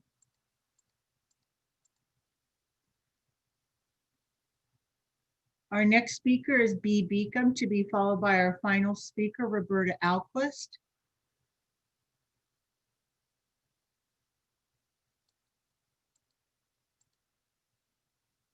B. Beekman, go ahead.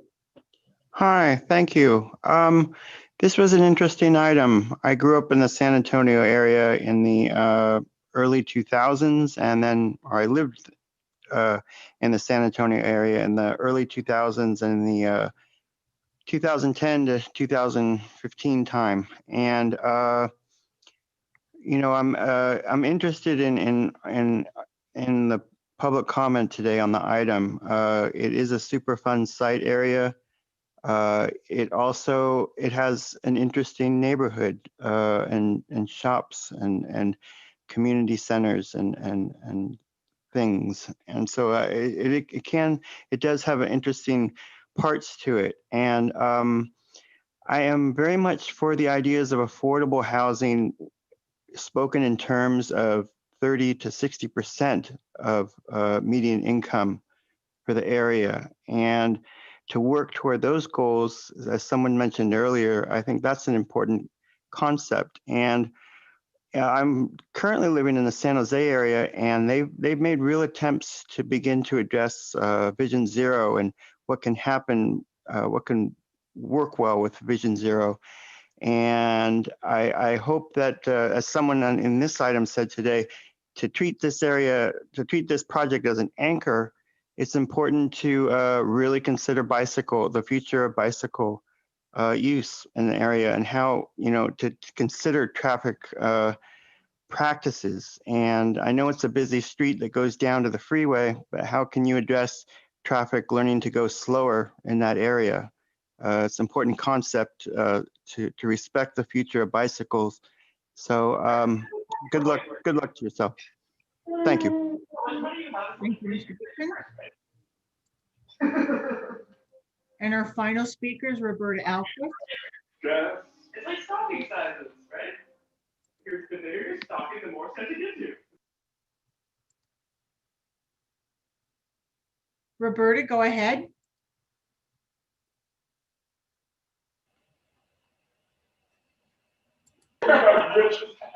Roberta, go ahead. Go ahead, Roberta.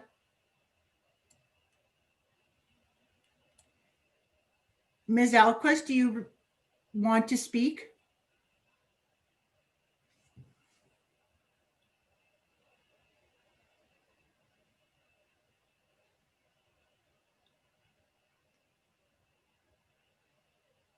Ms. Alquist, go ahead to speak.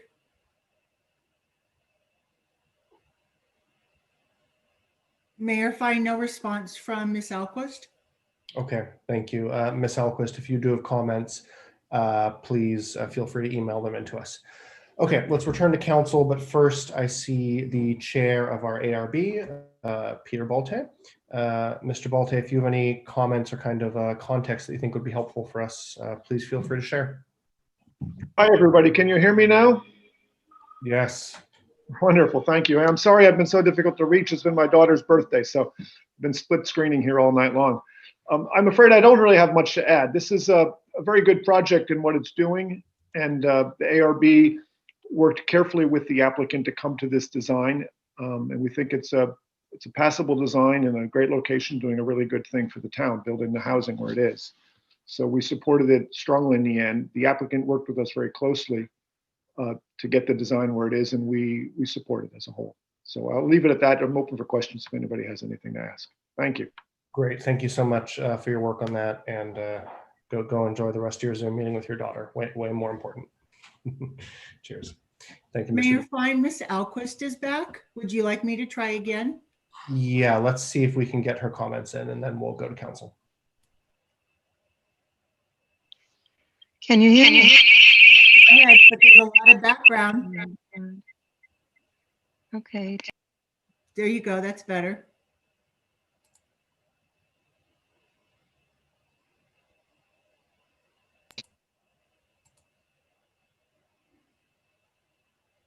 Trying to unmute.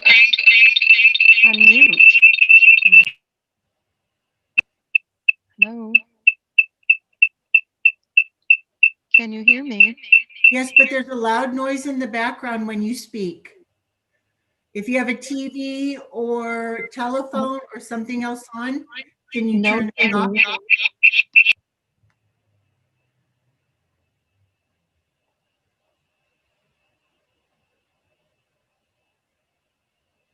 Can't hear me. No. Ms. Alquist, if you want to continue with your comments, you can send them to city.council email and the council will get them.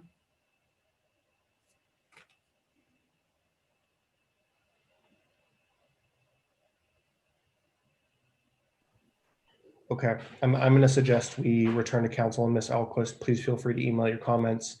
To anybody wishing to speak, there are issues if you're listening to the council meeting at the same time as you're speaking. We get that feedback loop.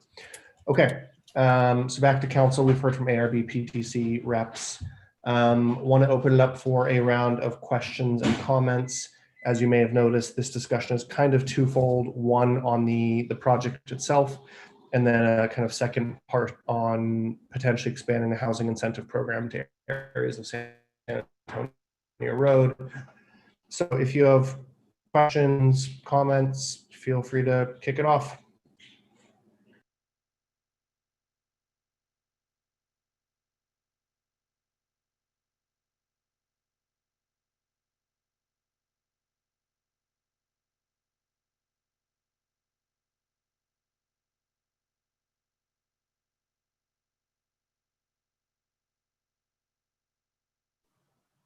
I think Adrian might have froze. Liz, do you want to go ahead? I think you're muted too, Liz. Thanks. Are you back, Adrian? I think so. It's just a little slow. Okay. I went ahead and called Liz, so Liz, go ahead. Okay, so this is a fascinating project, and I know one that the applicant has been working on for at least a couple of years. Let me ask Mr., with your permission, Adrian, ask Mr. O'Hanlon something. And does he also get time to respond? Am I correct? Does he get a period of response? Yes, thank you, Councilmember. Yes, he does. He gets 3 minutes rebuttal. Okay, and in that, if you could weave in the bike aspect, because there is also parking for everyone, and I think there was misunderstanding regarding that. Sure. So Mr. O'Hanlon, if you have your 3 minutes where you want to provide any kind of closing comments in response, go for it. Do I want me to do that now or later? I think now is probably appropriate before we get into too many council questions. Okay. There was a question as to the bike parking. What we have is some standard bike apparatus for storing bikes more efficiently in the adjacent to the lobby. This would be on the ground level. This is not machine operated. These are really to the standards of the San Francisco MTA recommended. You know, that's what's in the concept. I think that there's definitely an evolution in bicycle technology and bicycle use. I think in a construction drawing phase of this project, we would want to implement more accessibility to electricity for the bikes so that they could have that and not have to run extension cords all over the place. It's a great suggestion and something that we'll take to heart. I think there were some other comments on unit sizes might be appropriate to address. The average size of the studios is 510 square feet across the 32 studio units. The average size of the 1-bedroom units, there's 66 of them. So there is some variation, but the average size is about 650 square feet. The 4 2-bedrooms average about 1,100 square feet. So I hope that gives a good idea of the size of these units. You know, there is a mix because it's a building footprint. We've tried to be efficient both from providing a reasonably sized unit, but then also getting some economies of scale from a construction perspective since we're building up 4 floors. I think that's all I'd like to address for now on comments, but of course I'm available for more questions and details. Would you also mention it's fully parked for cars? Well, yes. So we have 102 car parking spaces. I'm sorry, 126. These are all your traditional stall-based parking spaces. I would imagine they would be assigned to specific residents, but there would be 20 allocated to the retail space. That would include an ADA space and all those other parking requirements. That was a big reason for the multiple levels of parking, was for ease of access and ease of ingress and egress. We studied very carefully the opportunity to implement some parking stackers, but it didn't seem like this was going to be a very good project to implement those effectively. So we're very pleased with the fact that by investing, if you will, because it is much more expensive for us to excavate 2 levels, that the long-term value that'll bring to the usability of the parking areas will pay for itself in the future. So I hope that answers it. I guess I'll add that because we do have a TDM, we could ask potentially for a 20% reduction in the parking spaces required. But we are implementing or have drafted a TDM for review by staff. And however, we're not asking for any reduction of parking based on the criteria that the city has. Thanks. Okay.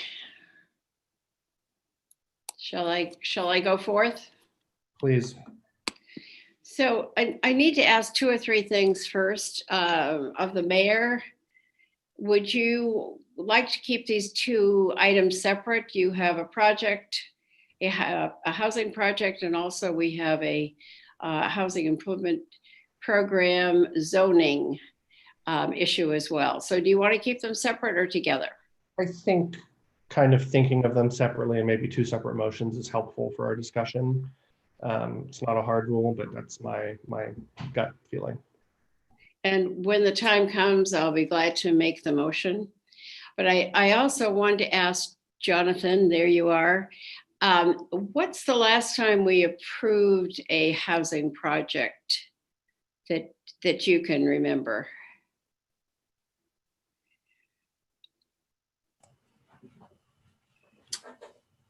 Well, of significant size, it's been a while. Wilton Court, of course, comes to mind. That was the affordable housing project. I'd have to take a look at my, my list, but we haven't had a large project like this one in a while. I'm wondering if maybe the 32 unit over on El Camino Real, the Sobrado site was one. And then of course there's the VTA site where we approved some 40 or so units, maybe it was 60 or so units, 60 units, I think. Mm-hmm. VTA. I think that's probably about 5 years ago. So the point being is quite some time since we have approved a project, but especially since we've approved a project that had 102 units in it. Looking at this, I'm very familiar with San Antonio Road, and I once lived just a block off it. So more familiar than I might have been otherwise. But if you have lately been in Mountain View on San Antonio Road, you'll know that especially once you go over the overpass on Alma, it is a transformed city without question.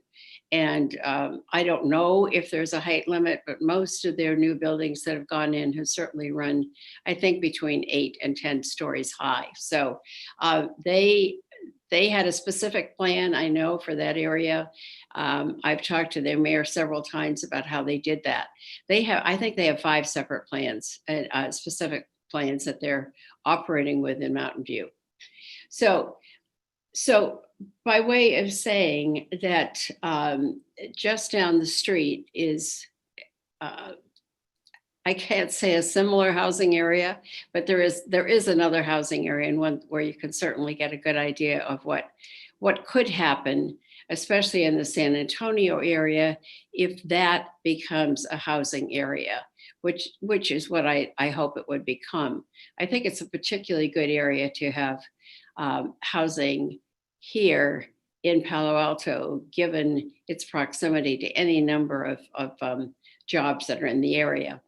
Somebody asked what kind of jobs. I did notice that around the corner, there are 2 or 3 places, 2 or 3 fast food places, and also a very large Ace hardware stores on Charleston, which you could walk to pretty easily from that site. Also across the street, I understand, is an excellent restaurant, which is a noodle place that apparently is very appealing. So I think it's important when you think about, are you going to be kind of isolated? Does it feel like that? I think instead there's a lot close by, including the JCC, which one can join for their gym, their pool, and so forth, is very desirable.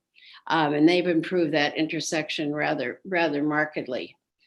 I'll just keep talking until I see Monique, because there are several other things I'd like to bring up. Also, Jonathan, I'm trying to remember, have we had any other projects? As I recall, ARB and PTC saw these both 3 times, am I correct? So the ARB looked at it 3 times. The Planning Commission saw the environmental. I think we had a scoping meeting with the Planning Commission, and they also then had a project meeting where they considered all the entitlements. And my recollection is we had 2 screening meetings at least to discuss it. Talking a little bit too about, I just am going to bring up some of the things that I heard people ask about, the dewatering. And I know that, oh, Monique. I'm so sorry. Let me come back to that later, but I do want to hit the dewatering later, the transportation. I did talk somewhat about the other places that are close by, but I couldn't have made a better point than the man who spoke about going to use the new bike bridge when we get that done. That was so good to hear. So that would be a relatively easy commute. Thank you for the first round. Thanks, council member. I don't see hands from other colleagues, so if you'd like to speak, please do hit the raise hand button. Councilmember Cormack. Thank you so much. And just to clarify, we're going to sort of bucket our comments here. All right, so I'll start with the proposal itself and things that I'm happy to see. Very happy to see that the Architectural Review Board has again demonstrated that they really can make remarkable contributions to new buildings in our community. You know, we've seen this time and again, but I appreciate Director Late showing us the visuals of how it evolved over time. When we get to making the statement of overriding considerations, I want to thank the applicant for their thoughtful reference to the chrysanthemum. I'll note that is also the birth month, I think, of November. The flower is the chrysanthemum, so seems oddly appropriate. Small notes, the sculptural numbers in front are actually really great in terms of wayfinding. It can be hard with all the fancy lettering these days. It can be really hard to read. People are too subtle, and on a big street, that'll be great. I see that happening other places in the community. Bigger things, obviously, that it's fully parked is appreciated. And I thank the applicant for rounding up to 16 units. That didn't have to be done, and I certainly appreciate it. Few questions about the project itself. Director Late will not be surprised because I think like my very first month on council, I was asking these questions. So it's about the rooftop and whether or not it's actually a garden or a deck or how that counts. And let me see if I can find the page in here. A2.2 is what I have in the plans. I think that's the roof deck. Yeah. So I get that we allow this for open space, but is this a roof deck or is this a roof garden, Director Late? So I need to pull up the plans. Sheldon may have those readily available, but the idea here with the HIP is that we would allow the roof to be used for to satisfy the open space requirements. And so to the extent that there's usable open space to be enjoyed by the occupants of the building, it would satisfy that requirement. Sheldon, do you, looking for Sheldon here, there he is. Do you have, can you answer the question as to roof garden versus, open space? I mean, I'm bringing up those plans, but there's some vegetation there, but it certainly is open. The applicant did show in their presentation that there's some gathering spaces similar to the courtyard at the on the ground level. Okay, so I think Director Late has answered my question that open space, the roof deck can count as the open space. It doesn't necessarily have to be a lot of vegetation. There aren't rules on that. Okay. I'll note it does seem pretty dark in that inner courtyard when you look through all of the lighting. I'm like, okay, there's like one time of year it looks like you're going to get some sun down there. I didn't understand the pedestrian ramp and the special setback. That wasn't entirely clear to me. Is there a visual amongst all of these that you could show so we understand what is being granted, and then help me understand what might be a problem in the future? Sure. So I'll maybe look to Sheldon to pull up the plans that show that section of the maybe that plan view site plan of the encroachment. So basically what you have is an access ramp to the entrance, and that encroaches into that 25-foot special setback. And in and of itself, it's not terribly problematic at this moment. However, we heard a lot of comments about bikeways and mobility along San Antonio. And the Planning Transportation Commission recommendation that staff supports for some kind of a corridor plan along San Antonio Road. It's conceivable at some point the city may want to activate that space within that 25-foot setback. And if we do at some point, and this ramp is in conflict with a proposed pathway, then we would want to address that. And the way that we've addressed that is through a condition of approval that shows that would require the applicant to modify that entry and develop another system for providing ADA access, which would need to be provided should that be redesigned. So in the diagram that you have before you, San Antonio is off to the left, and maybe Sheldon can use his cursor there to show the ramp that goes up to the landing and then comes back, still rising to the entrance of the building. That's the part that encroaches into the special setback. Or at Okay. least a portion of that, yeah. Thank you. That's very helpful. It was a little hard to discern that from everything. Appreciate that.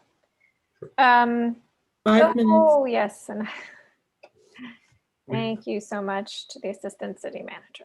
We can come back, and Councilmember Cormack, staff slide 21 has a small but somewhat readable image of what that horizontal ramp looks like. Were those slides sent to us? Because they weren't in the, I don't think they were in our packet. Pretty sure I got them from email. Were they sent today in an email? Clerk, I think you guys sent those out this afternoon. Is that correct? So it's the staff presentation on, it's called San Antonio presentation. It's a PowerPoint. Okay. And slide 21 has a small image of that side-to-side ramp. Thank you. I'll go look for that. Okay. I don't see other hands, so I have oh, there we go. Vice Mayor Du Bois. Trying to get through some questions quickly. So initially this was ownership condos. Why the switch to rental? So are you asking staff for the applicant?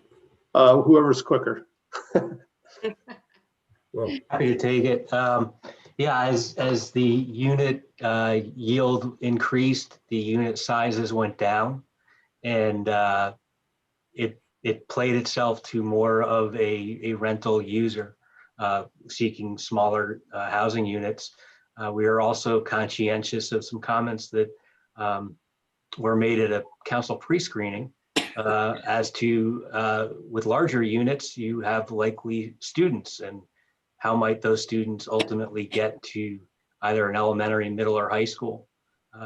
So we went with more of a single dweller type of model. It doesn't mean that a student wouldn't live in a unit. There's a lot of them there, so it's a possibility, but we definitely went conservative with how we did those.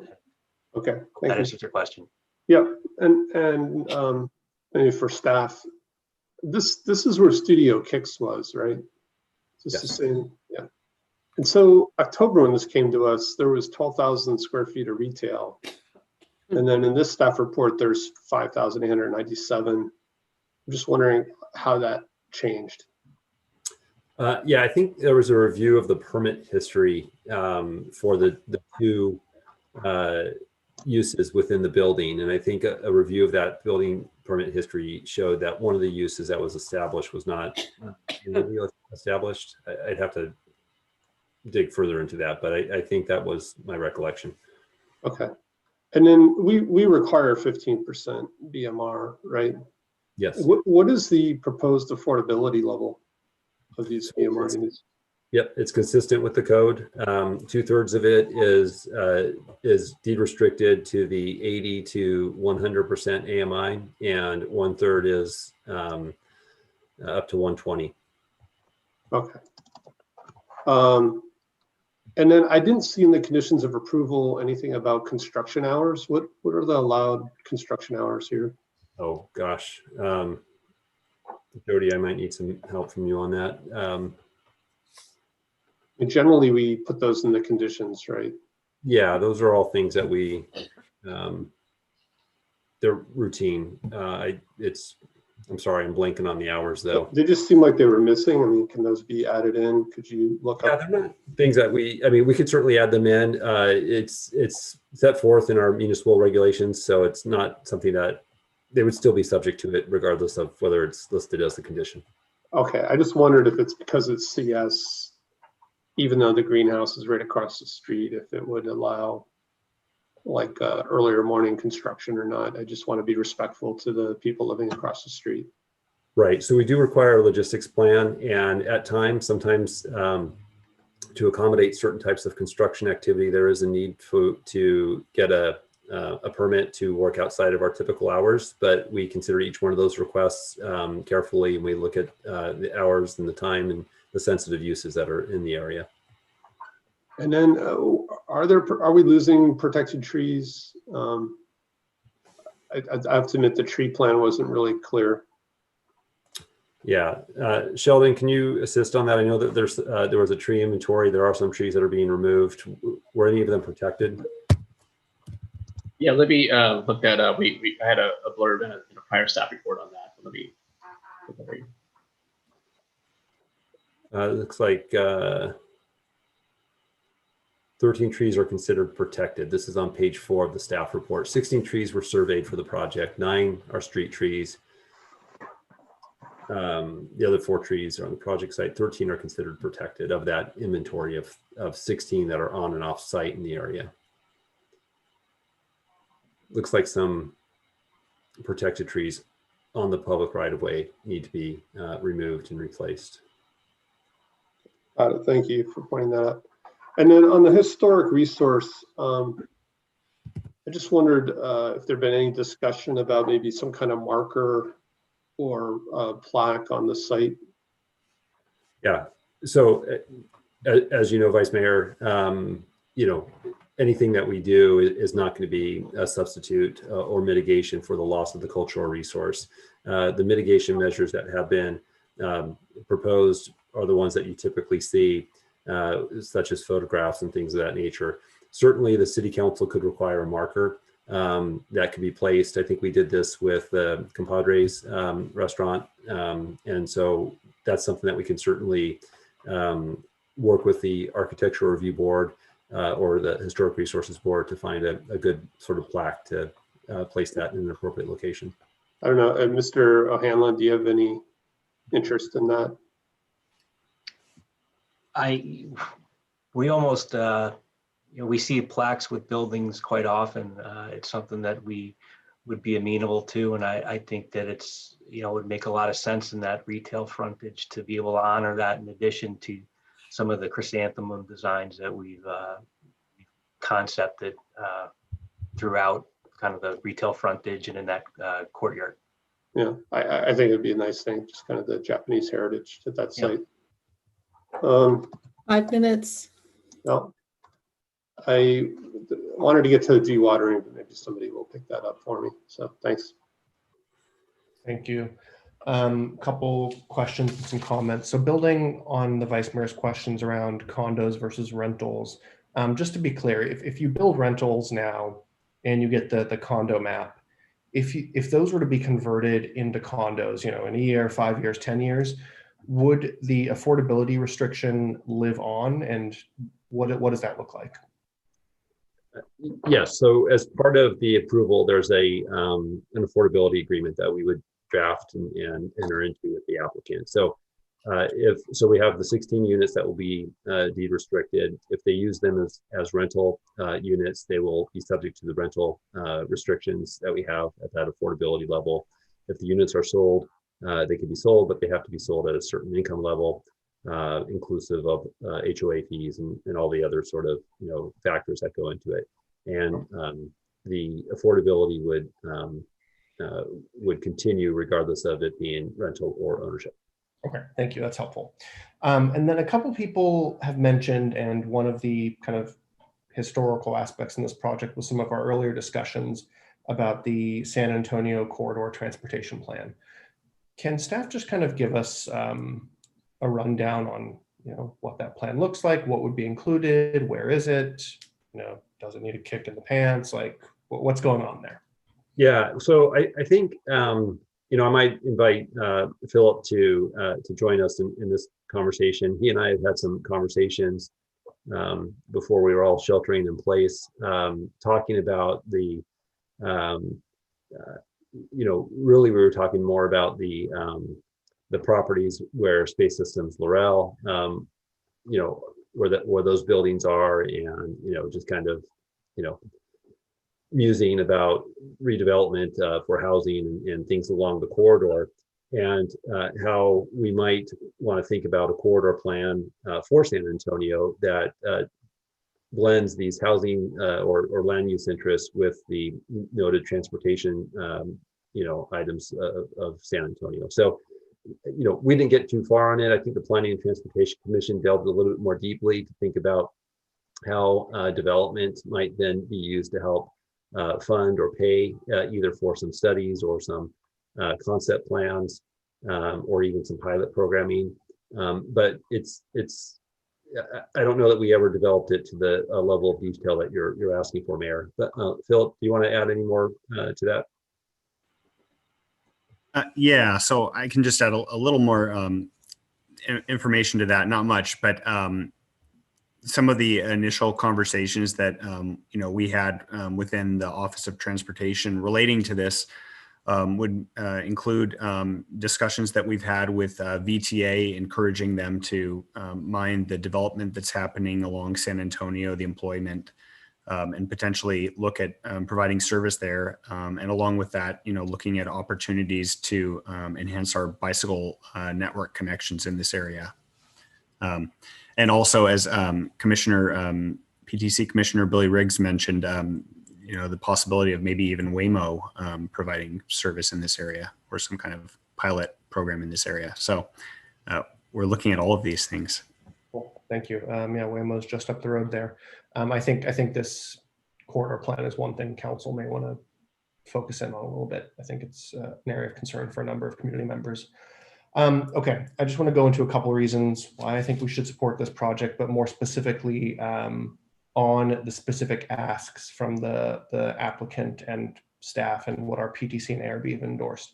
So on the retail preservation waiver, we've seen that multiple times. It's kind of a necessary component to see our housing projects come to fruition. I think it functions here as well.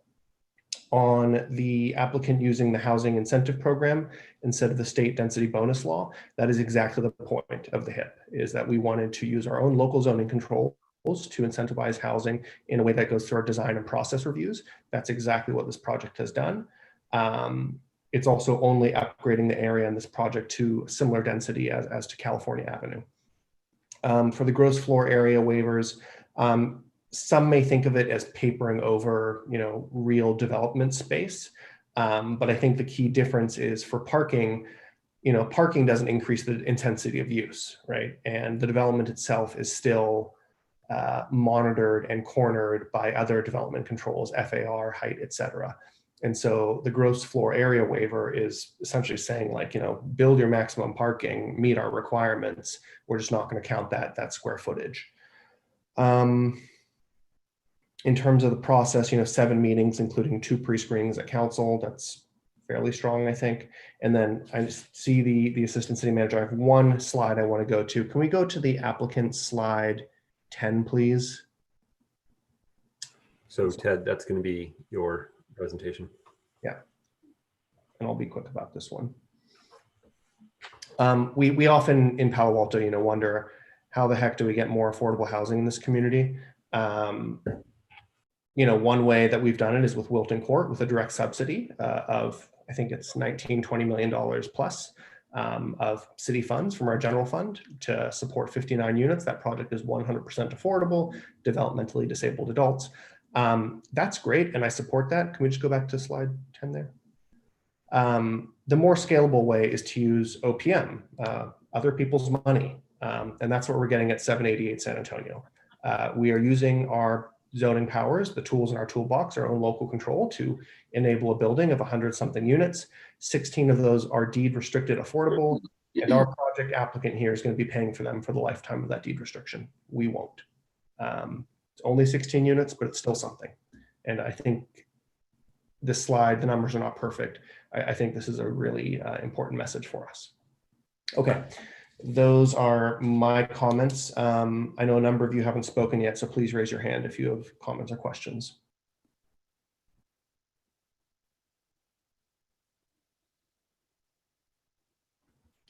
Council members Ku, Filseth, or Tanaka? Councilmember Tanaka. Yeah, so thank you, staff, and thank you to the applicant and community members. So in regards to the question about rentals, actually, I think that's better, especially if you're looking to do housing and BMR housing, for that to be rentals, because I think more people could be helped. A lot of times when BMR is ownership, only it locks into an owner and stays for that owner forever, even if they when they become wealthier. So I think it's actually I think I actually like that move in terms of going towards a rental. In fact, I would like to actually see that it's the 16 stay permanently rental, so that the maximum number of people could be helped. I also noticed that you guys did small units, so I think that's great, because I think there's definitely a need for smaller units in our city. And I guess one thing I have a question for the applicant, which is, you know, and you talked a little bit about it, but I didn't quite understand. And I was actually asking staff for the link because I can't find the link to the plans right now. So I don't know if someone could send that to me, but like maybe Jonathan or Ed or someone, Beth, someone, you know, anyone, send me the link. Maybe I think probably members of the public would also like to find it too. So because I don't have the printed packet, I only have it online. Anyways, I was just trying to understand, why not have them all studio, right? So that you can actually have more units. So maybe can you talk a little bit about that? Well, it's just a question of unit mix. And we, you know, I think a studio is good for one person, sometimes two. I think a 1-bedroom opens up the opportunity for a single person or a couple.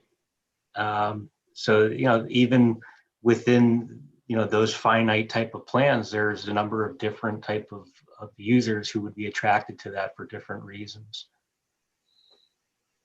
Yeah, but I guess the reason why I mentioned this is because the premise of your project is the public benefit is the housing, right? So if that's the case, why not try to go for smaller? Like, why do you have to do a 2-bedroom? And I can't see the floor plan of the plans because I just can't find the link to it. So I don't know if Jonathan or Ed, can one of you guys send it to me, please? Yeah, so I'm working with Jessica right now to see how we can get that to the council. Okay, appreciate that. So anyways, yeah, I guess, I don't know, can someone explain why not, like, why do you have to get a 2-bedroom, like 1,100 square foot 2-bedroom? Why not just 2 studios instead? I'm sorry. Yeah. It's not impossible. It's just really a practice of having some variety.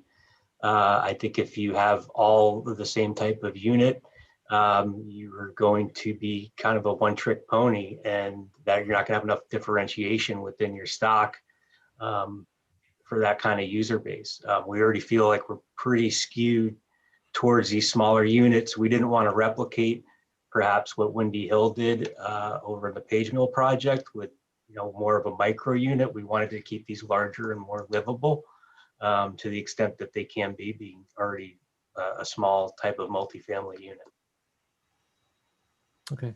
Anyways, those are my preferences, and the only other preference I have on this one is you know, it is, the loss of retail is regrettable. But I'm sure you guys must have explored that and thought about how to mitigate that. But is there no way to get close to that? I'm asking the applicant. Well, sure. You know, originally we proposed all housing, and one of the notes we got back from City Council in the pre-screening was to add at least a presence of some retail. That's the reason for the 1,800 square feet, and we think it's good to activate that corner. It's most likely some sort of coffee shop or restaurant, I think, at the end of the day. I don't think it'll be a specialty store. We have had experience, because we've owned the property for 2.5 years, of the cycle of our existing tenants that were there, and releasing on a temporary basis some of those spaces. And we weren't fielding very many calls from other retail like businesses that were interested in leasing some of those spaces. How about like a karate studio? right? Well, no, Studio Kicks, they moved out at the end of No, I October. realize that. I'm talking about just in hypothetical, like other similar kind of uses, like community uses.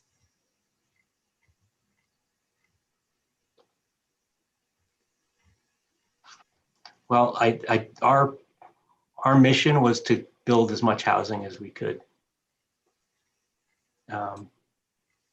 Because that's how this pencils, really. I mean, that's the rental income or the sales income from the units is how this becomes feasible. And it's a pretty high bar for us to provide the 15% of units already. So to have more space that wouldn't necessarily be income generating makes it very difficult. Okay, I think my time's up, but thank you. Councilmember, just for your information, I forwarded you the link. This is attachment I in the package. Thank you. Just Got it. Take a Appreciate click. Thank you. Thank you, Councilmember Koo.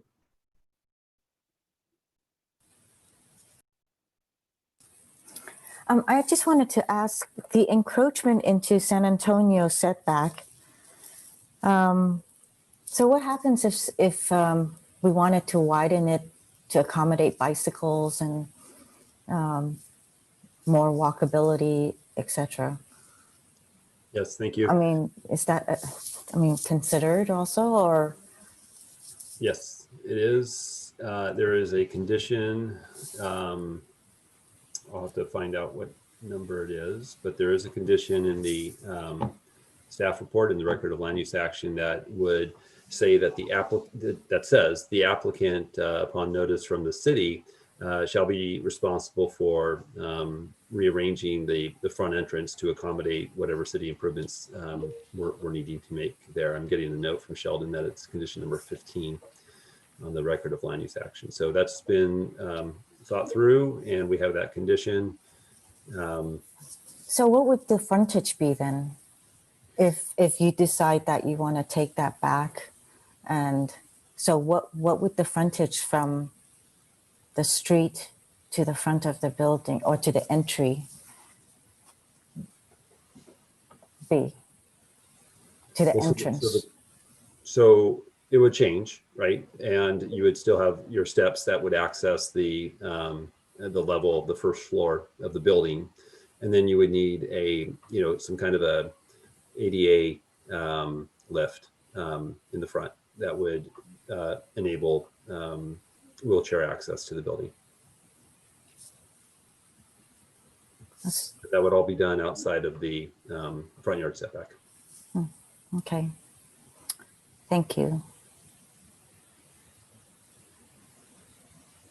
That all, Councilmember Koo? Okay, thank you. All right, not seeing any hands for the first round. Councilmember Niss.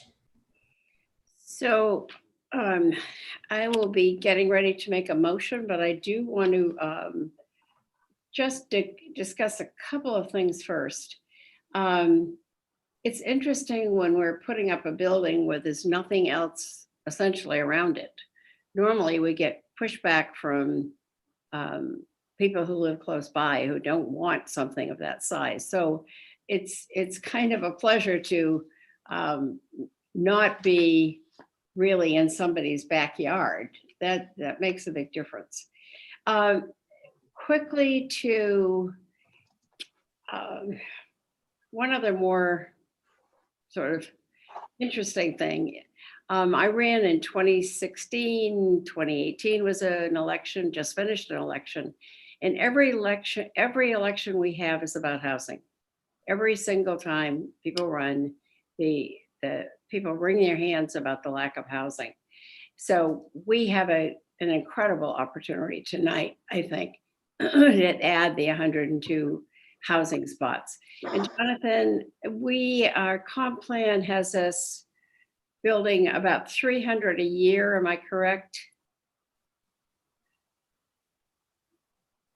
You're on mute.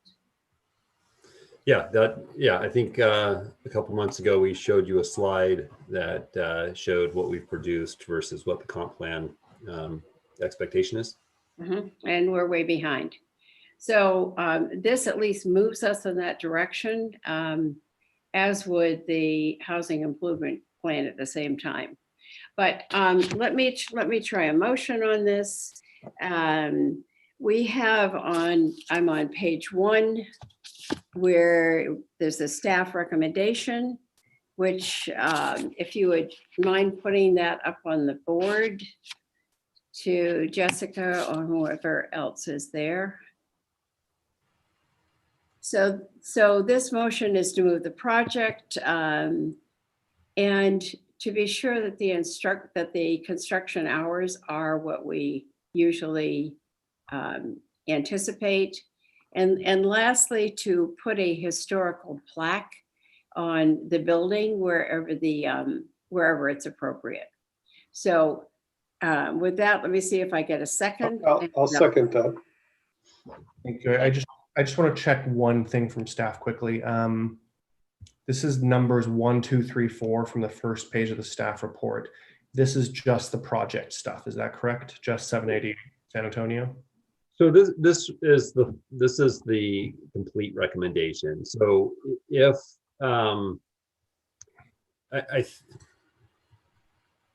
trying to. Yeah. We need to separate it. That's what we need to know. Right. Again, so I'm trying to figure out if the council. Here's the challenge. We have our. I mean, the EIR I think is fine. It's the resolution. It's the comp plan amendment. We're going to have to make a change to that regardless. We may need to modify that a little bit if the council does not move forward on the HIP for the other two blocks. The text amendment again also would require some adjustment from. Okay, so I think letters B and C are mixed on both the project and the plan extension. So to the maker and the seconder, do you intend to do both the project and the zoning extension? Or do you I was hoping we'd go to the zoning next. Personally, I thought we were approving the project. Maybe what I'd recommend, Councilmember Niss and Vice Mayor, is just do a simple motion of approve the project, do the construction hours and the historical plaque, and staff can sort it out. I think you've just done it, Mayor Fine. Let's make that the motion, because I imagine the Vice Mayor was going to suggest we separate them anyway. Am I correct? Yeah, well, I was seconding what you said, but which was Adrian just said. Okay. Okay, so yeah, so like A, B, C, and D, those are kind of mixed, and we'll get to that in a minute. So Councilmember Niss and Vice Mayor Du Bois and staff, does that look reasonable to approve the project with needed changes, do the construction hours as the Vice Mayor brought up, and the addition of a historical plaque through some? Mr. Mayor, you can't approve the project until you adopt the CEQA. And adopt the CEQA.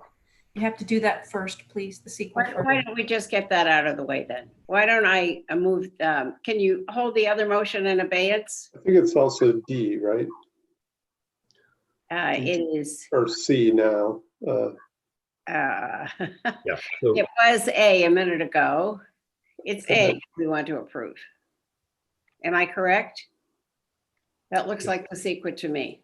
So the city attorney and our planning director, is this enough letters A and B for the project? I think we could add E in there as well, which I think is to the project. I would add E. Okay. And then C and D now will be the portions of the comp plan and the text amendments related to the HIP on San Antonio more broadly. Yes, and I guess I mean, I'll look to the city attorney to help me with this. You're going to have to take action on what's now D and E at some point here, even just for the project itself. Yes. But maybe we hold off on that to see where the council is on how broadly. So if it helps, I think that the differentiator is going to be the HIP with the zoning change. But we need the zoning change in order to approve the project. So you need it as to the project site. Right. So we need to put it in such a way that I can tell part of us will be voting for probably the whole thing and maybe others will not.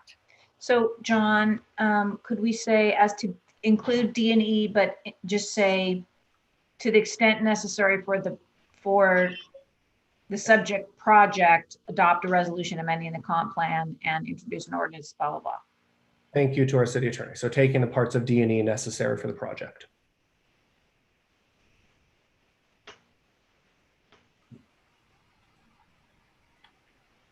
Good. And Okay. Yes. John, does that work? Yeah. Yeah. And just so the council knows, well, you know, we may have to make some tweaks to the way it is presented in your current packet for second reading. But I think we're in line with that. That's great. okay, so can we take this can we take A through D up right now? This is all project-based stuff, and the floor is yours, Councilmember Niss, and then the Vice Mayor. Okay, thank you. I think that this project is commendable. I am delighted to make the motion on it, but I also want to say a couple of other things. In both recently in Cupertino and in Los Altos, because they had not moved ahead expeditiously with a couple of their projects, they have ended up falling into the SB 35 catch basin. So I think it's really important for us tonight to approve this. I also hope that we'll go on and improve the other zoning as well. But to the extent that this project is included, this is the current motion, and I hope there'll be support for it. Thank you. And Vice Mayor? Yeah, I think, again, we've started seeing this project in October of 2018. It's gone through some pretty major revisions since then. Again, I appreciate some of the responsiveness in terms of, this maybe not being a great neighborhood right now for people with kids trying to get to schools. So it seems very focused on basically worker housing. So, I'm in favor of this project. We have our 15% requirement. They're meeting that requirement. And I think they've basically met the zoning requirements. So support it.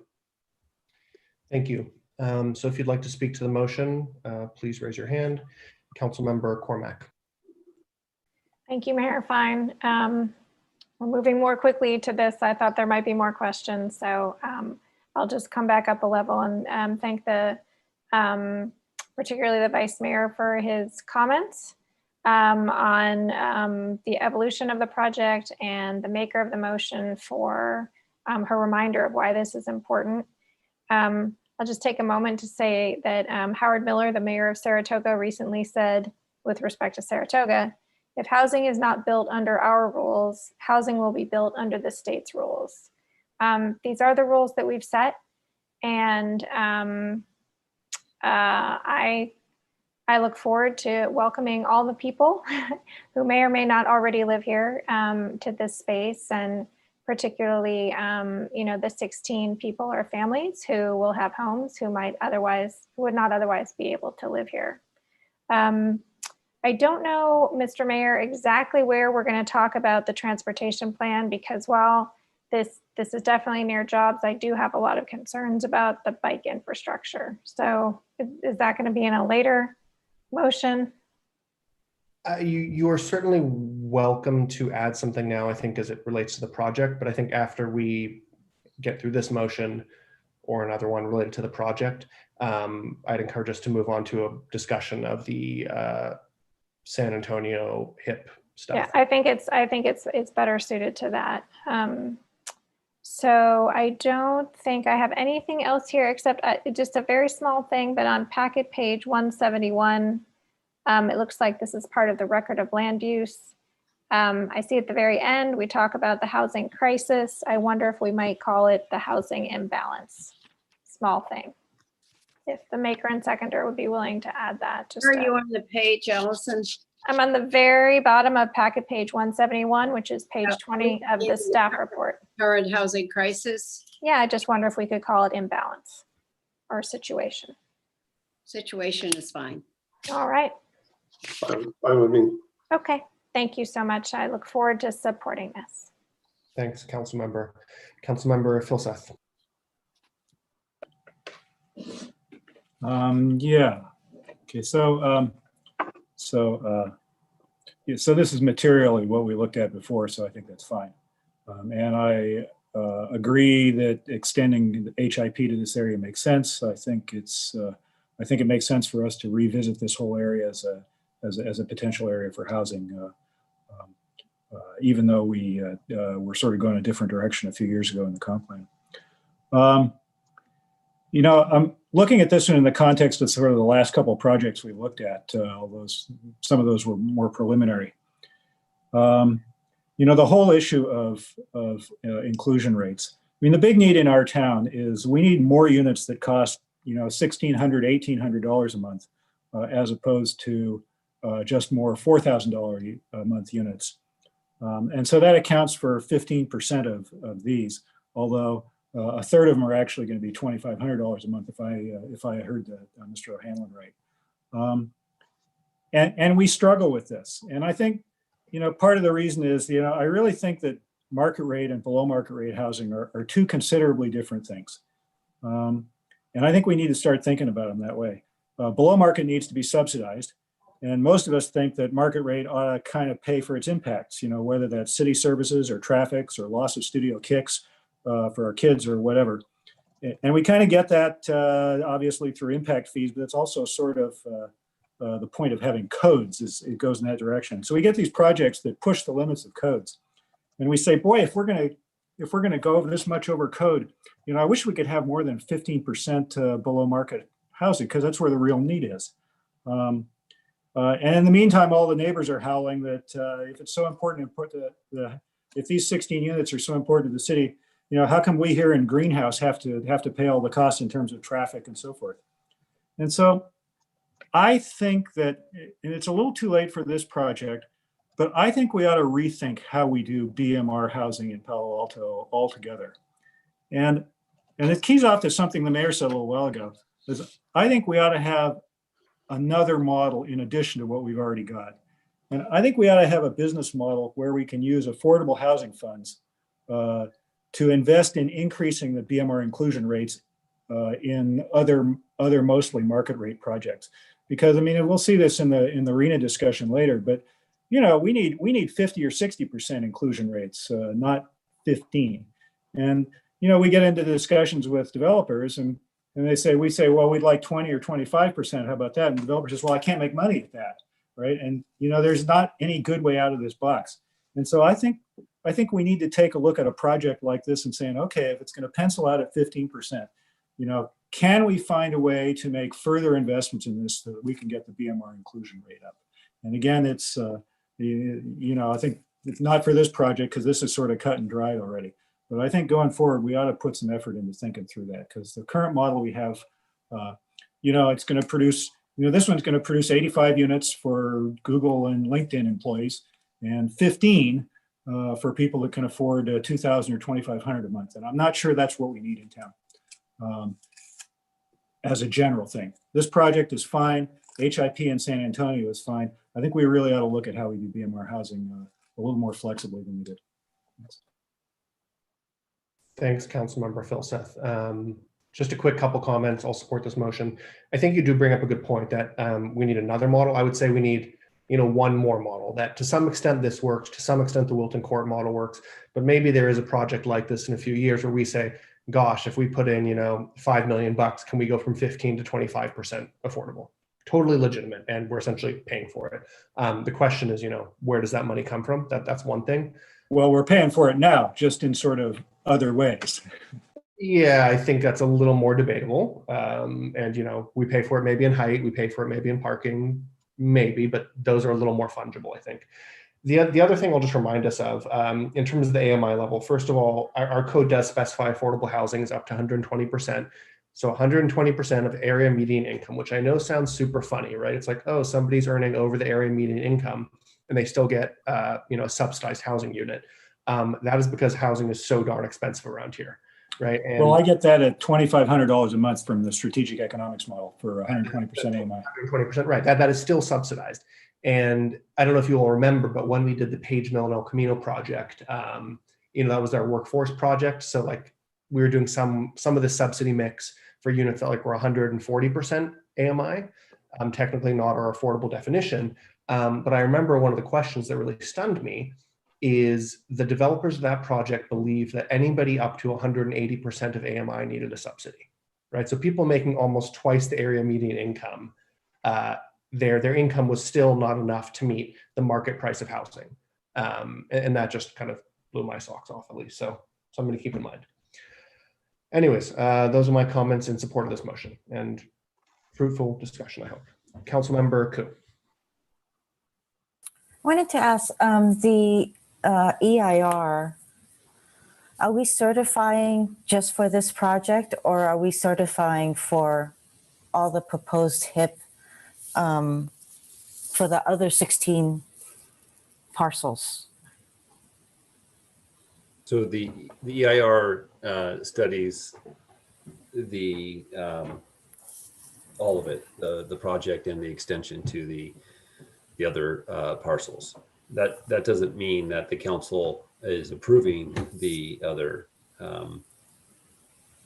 is approving the extension of the HIP, but that you're certifying environmental analysis for it. But should the next motion that comes up that extends it to all the other 16 properties, this EIR would be certifying? Yes, it would already be certified. And then, so if I remember correctly, also when we're doing the comp plan update, the comprehensive plan program L2.4.1, that came about because at the time, I think it was members of the comp plan wanted the hotels to be approved for that site for San Antonio Road. So now we're reversing the whole thing because the 2 hotels got built and approved, and now we're going back to changing everything to housing. Just seems like wherever the wind is blowing, then you go that route.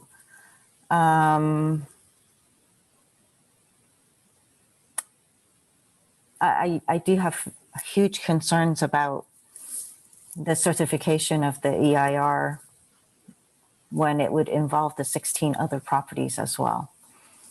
All right, thanks for the response. Thank you, Councilmember. Councilmember Tanaka. I'd like to ask the applicant, how much do you think the studios would go for in today's market? This is, I know, a guess because it's not available today, and things may change in the future. But what's your best guess? We modeled the studios on a per square foot basis, about $5 a square foot to maybe $5.50 a square foot. There's a long road ahead of us before we'd actually be leasing any of these units, but rental rates are down 15 to 20% right now. So it's, I think just like you said, it's hard to really predict where this is going to be. But I think the units in Mountain View that were mentioned are in that $5 or so a foot range, depending on the amenity. So can you help us do the math here? So what would it be for the studio? How much would it cost? It's 510 square feet, probably mid 2000s. Okay. So, well, that's still a lot of money. That's something which, I mean, it's my point for many years now, is that smaller units are more affordable, even though it's $5 a square foot. It's more affordable because they're smaller. And so more families, more individuals can actually afford it versus, so like in the same math, so your 1,100 square foot unit, how much would that cost a month? There's some economies of scale you'd have to reverse out. I think it would be more than $5 a square foot. That, the question, I think the Windy Hill project did a good job of analyzing that, but they also had a very different model for how they were going to predict rents. The AMI is a pretty broad measure as well. So, what the AMI, my understanding is that's on a county basis, not necessarily a zip code basis. So, that opens the door for at least the units that would be part of this project to be the inclusionary to, a much wider range of potential inhabitants. Okay, I'm just saying hypothetically, let's say the rental rates are the same for the 2-bedroom units, right? That would be like $5,500 a month, right? Or something in that neighborhood. Well, it slides pretty fast. We model those 2 bedrooms. There's only 4 of them at about, maybe south of $450 a foot.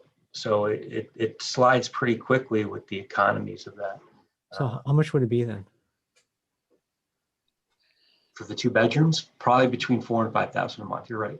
Okay, so I guess my point is, it's a lot harder. Like more people could afford $2,500 a month versus $45,000 or $5,000 a month. I mean, that's my point. And so I think that's something which is nice about the smaller units, and it's what this project has is a lot of smaller units. Is that more families, more people can afford it, right? And that's just basic economics. So I think that's what's nice about this project. In fact, as I mentioned earlier, I think it would be great if there's actually even more smaller units. Like if you could break those 2 bedrooms up, because then more people could help, could benefit from it. And it wasn't that long ago, right? I mean, long ago here in the United States, where having a 2,000 square foot house was kind of unusual, right? 1,100 square foot house was actually not uncommon, right? Or even smaller. And you go to other countries and they have much smaller units. So by just basic math, the smaller units are much more affordable, and it provides a lot more affordable housing in the area because of the fact that they're smaller, right? And it's less square footage essentially. Yeah,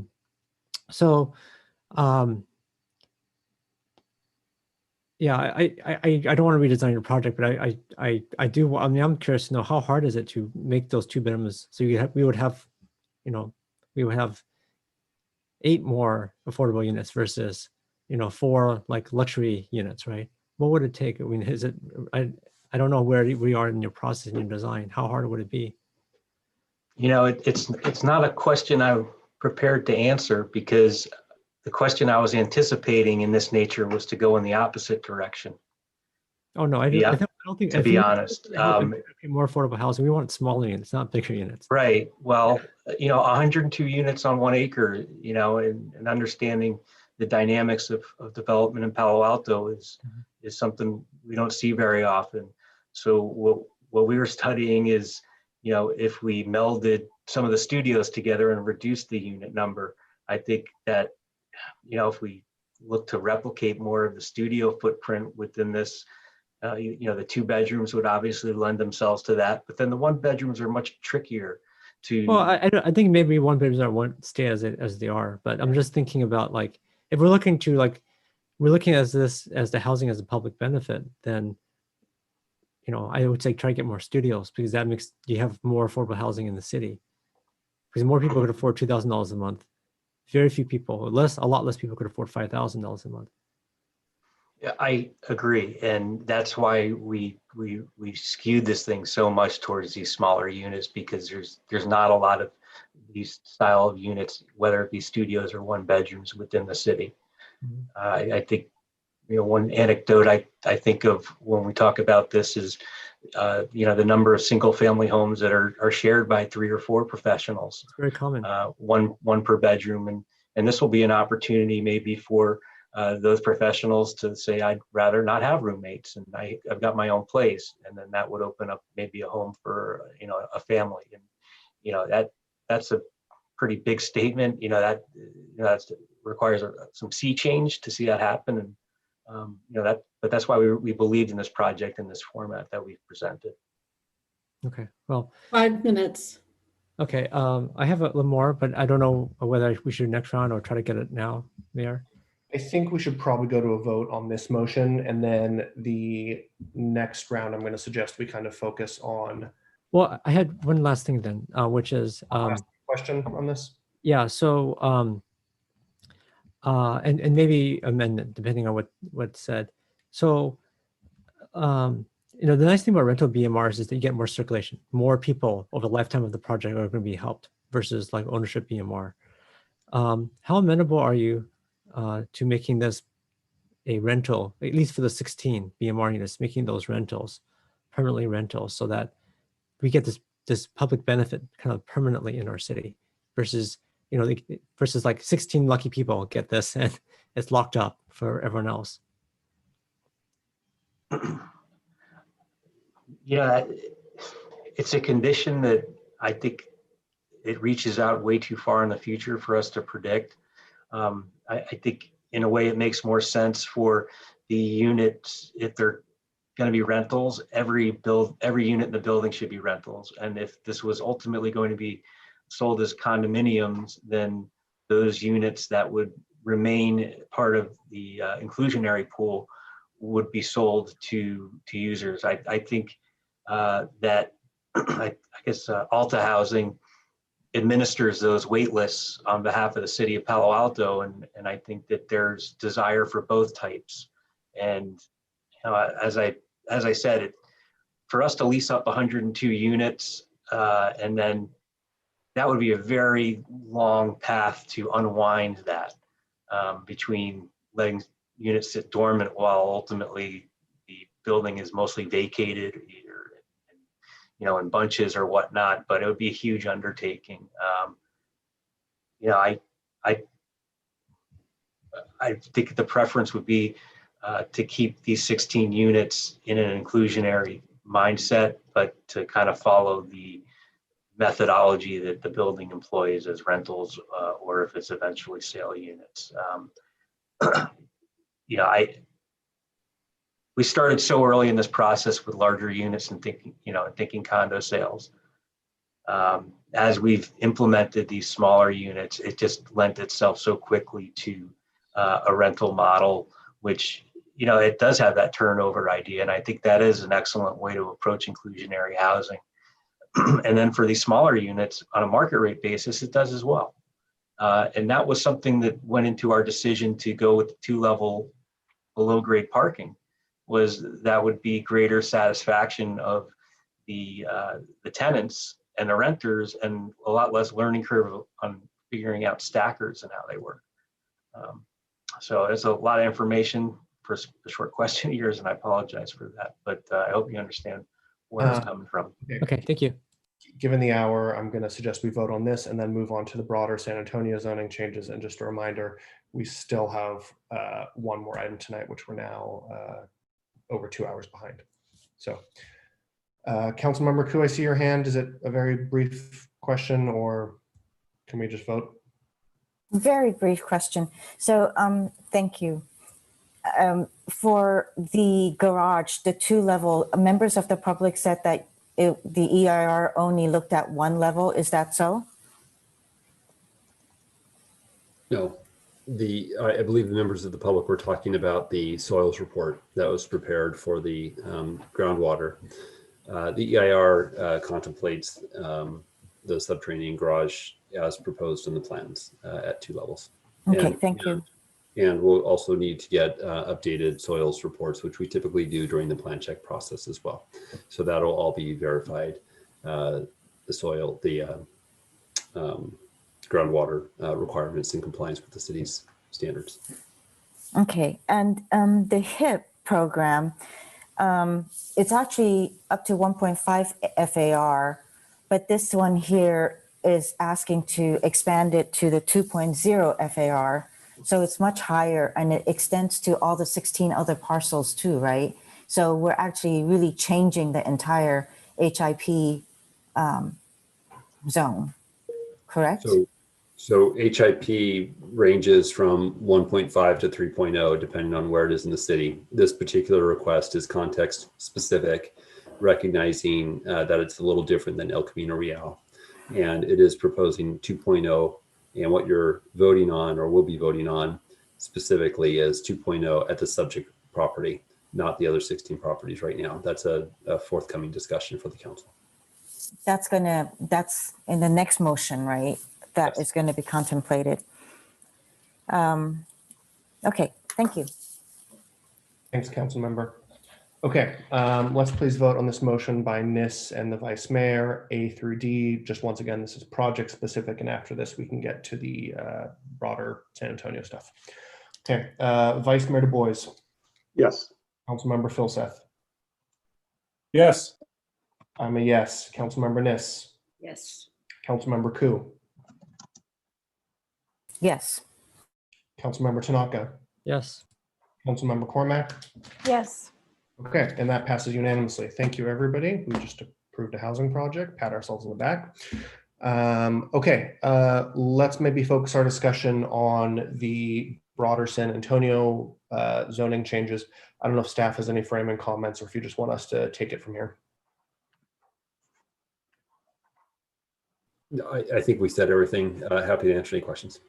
Okay, let's have a round of comments and questions. So please raise your hand if you have these. And just once again, reminding ourselves of the hour. I know some of us have early mornings, so please hit your hands if you have questions or comments. Councilmember Ku. I'd like to find out, since this is another corridor here and the San Antonio Road itself is pretty, pre-COVID, it was pretty congested. And I'm sure when post-COVID, it can become that way again. Can a TDM be placed on that corridor? The whole corridor. So I think usually when we talk about a transportation demand management plan, it's relative to. I'm sorry, I meant the TMA, not TDM. Okay, I will defer to Philip on that. Sorry. Yeah, to answer your question, yeah, I know the TMA is looking to expand and had, recently this past year expanded to California Avenue. And I think they're also talking currently to other cities as well. So I think they would certainly look for opportunities to expand to other places of employment. So for these parcels and these developers who is going to be getting upzoning essentially, and to help transportation to help the transportation plan, would there be possibilities of having each of these developers or property owners also invest into the TMA? Yeah, it could be something that's written into the conditions. We could require them to join the TMA. And I believe that the nearby hotels are also conditioned to join the TMA. And so they would have to provide funding then? Yep, that's correct. Okay, thank you. Thank you, Vice Mayor Du Bois. A couple of quick questions. So is the nursery excluded from this HIP area? Excluded. Excluded, okay. And one of the slides said residential mixed use. What did that mean? I mean, are we, what's that? I'm sorry, I don't understand the question. Well, when you presented the slide several hours ago, when I was talking about this corridor, it was referring to a residential mixed use, or maybe there was a comma missing, but, and then the retail preservation clause, I guess, on page 221. Yeah. We're basically allowing exemption to the retail preservation. Is that also for a mixed use project that would include office space? Is that the intent? Or is this really residential and small amount of retail? Well, it could include, I imagine, an office space, depending on whether it qualified and met the other requirements of the HIP and the zoning. The reference to high density housing was that 30 units per acre. So it would have to meet that standard. And then really what we're talking about is the existing retail environment that's on site. So I'm looking at the red line on packet page 221. This is specific changes, I think, for this zone. I think I'd be more supportive if it said high density residential in the CS zone here, rather than waiving it from the retail preservation if it was an office project, if I'm interpreting that correctly. Okay, so are you, I'm sorry, I don't have the packet page number online. Can you tell me, are you on the zoning ordinance? Yeah, it's section 1840-180, retail preservation. Right. I don't have a page number. Yeah, I think I've got it. Okay, section 5. Section 4C. Yeah, section 5. Okay, so right, and so yeah, that's fine. That could be an adjustment to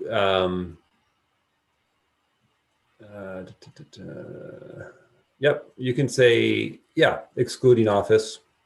We can just add that language in there. Just delete the mixed use in that red line.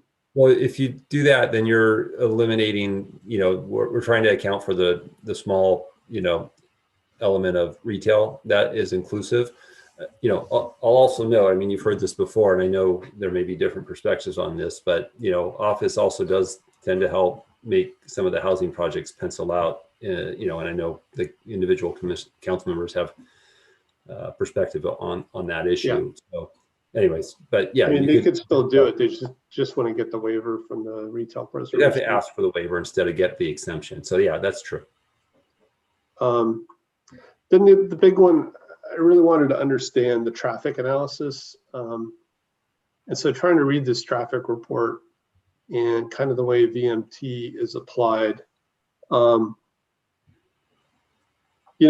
report kind of said that the result was kind of an addition of 11 miles, but when you read the report, it says it's explained below. I never really saw the explanation. At the very end of the traffic report, it showed like screenshots of the VMT model with just numbers, resulting numbers, and one was below 11 miles, one was at 14 miles. So could you really explain how that model is being applied? How do we interpret, these 16 parcels are basically 800 units of housing, has no impact on VMT. Right. Okay, great. So I think what I'd like to do is invite Carly Kaufman, our consultant with Rincon Consulting, who prepared the environmental impact report. She can start us off with a discussion on the VMT analysis, and then we can invite Philip and others as needed. Carly? Also, and then I guess while we're doing that, how we would apply LOS as part of our conditions of approval, or I know it's not part of the EIR, but we've wanted to also apply that. So kind of how VMT and the LOS are being used. Okay, and maybe just before Carly begins on that, to that latter point about LOS, we have taken that into consideration. We as part of our comp plan, we still analyze projects and policy work relative to LOS impacts, and that's why we've imposed a condition on the project that you just approved for improvements at Leghorn and San Antonio Road. So we do factor that in. And then I'll turn it over to Carly to respond to the VMT analysis. Hey, good evening. Good evening. Carly Kaufman with Rincon Consultants. We assisted the city with the CEQA. I believe the table you're referring to is looking at the average VMT per resident based on different traffic area zones. And I'll just say that in general, this is I think probably one of the first projects that's under the city's new VMT criteria. And in general, there's a series of steps of screening criteria to determine if the project could be screened out from having to do a VMT analysis. This project, both the individual 788 San Antonio project and the housing incentive program expansion as a whole, could not be screened out. So they did use the city's VMT estimator to look at what the estimated VMT per home-based VMT per resident would be. And based on that estimator, it looks at average VMT per resident in various traffic area zones in the area, and kind of comes up with an average of what would be expected for developments in this area. So one came out at like 10.72, one came out at like 14. Yeah. But the whole thing is very opaque. Like, how is a member of the public supposed to read that and understand it? It's just kind of a black box, it looks like. Yeah, I think the city staff will probably have to speak more to their methodology on their estimator tool, but it was based on a city's tool to determine, average VMTs per resident for those different zones, and then estimated for this project, and that was found to be below the significance criteria. Yeah, so the significance was like 11.3, and this came out to be 11. And again, we're being asked to approve these 16 properties. It just feels, what if it's just a little bit off? It would have hit that threshold, right? Yeah, I mean, if you think about it, the threshold and the goal is to have 15% below average VMT per resident. So if you're at 16% below county VMT average, then you're good. And if you're at 14% below, then you might have an impact. So this project, the 15% below average was that 11.33 number. And this project came in below that. So that means it has greater than 15% reduction. Yeah, I know it's the first time. And we're all still getting used to it. Yeah, I know it's the first time. It just seems very hard for like the public to understand. And I just have concerns about that. Okay. I just want to provide a minor bit of clarification. It's actually VTA's estimator tool that we use, not the city's estimator tool. Sorry about that. Thank you. No problem. Okay, thank you. Thanks, Vice Mayor. Councilmember Niss.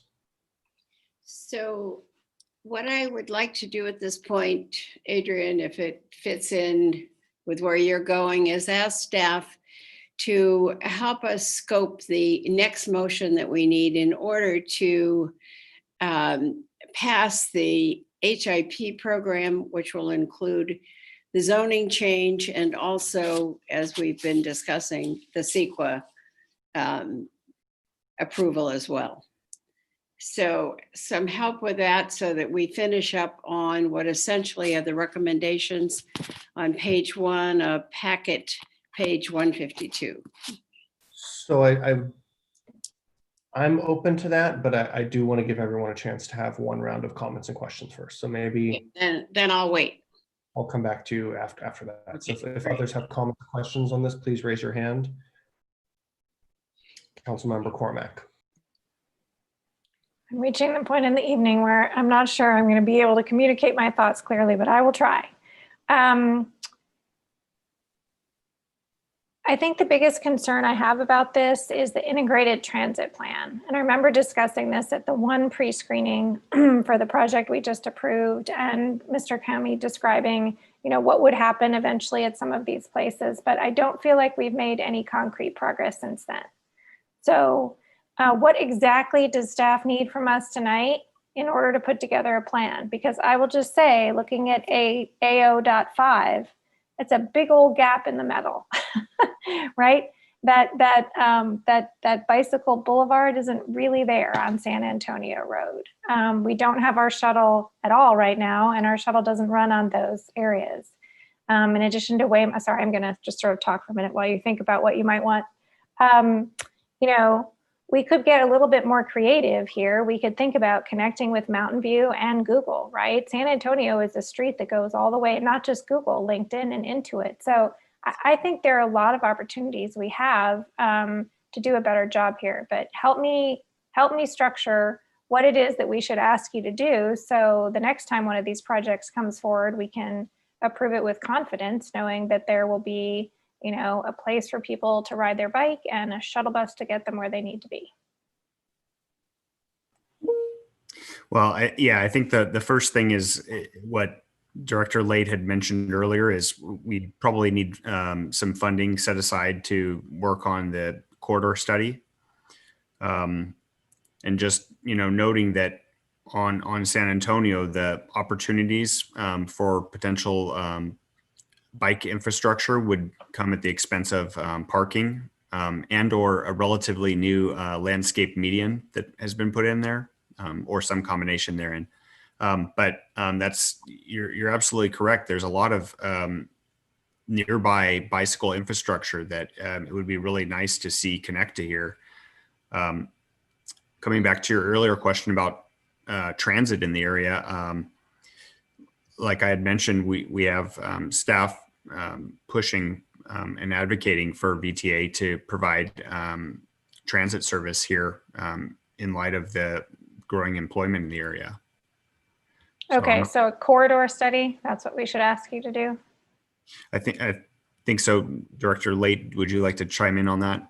Yeah, so thank you. So first of all, I think on staff, we share, that enthusiasm to see what sort of opportunities exist, because we do think that there are some both private and public, strategies that we can engage in. And I think rather than just telling us to come back with a corridor study, I think we probably need to do a little bit of come up with almost like a concept plan that we would come back to the city council and say, this is what we would anticipate being the elements of a corridor study. And that will give us a chance to just sort of strategize, make sure that we're covering all the issues, maybe even try to ballpark some estimates so that the council understands what we think would be involved, what the cost might be. And then if you endorse that, I think then there's a conversation we're having just about where are we getting the money to do it. So I think the first thing is we need to sort of vet something out and present it back to the city council. Okay, so you want a concept plan for a corridor study? Yeah, if we're happy to put together an idea of what it is that you want to, but I think there's elements of it and there's a cost that's going to be associated with it, and things are kind of tight right now with our budget. So if you want to tell us to go and do it, fine. That's a conversation with the city manager, and we're happy to do that. But I think we want to know what we're getting ourselves into.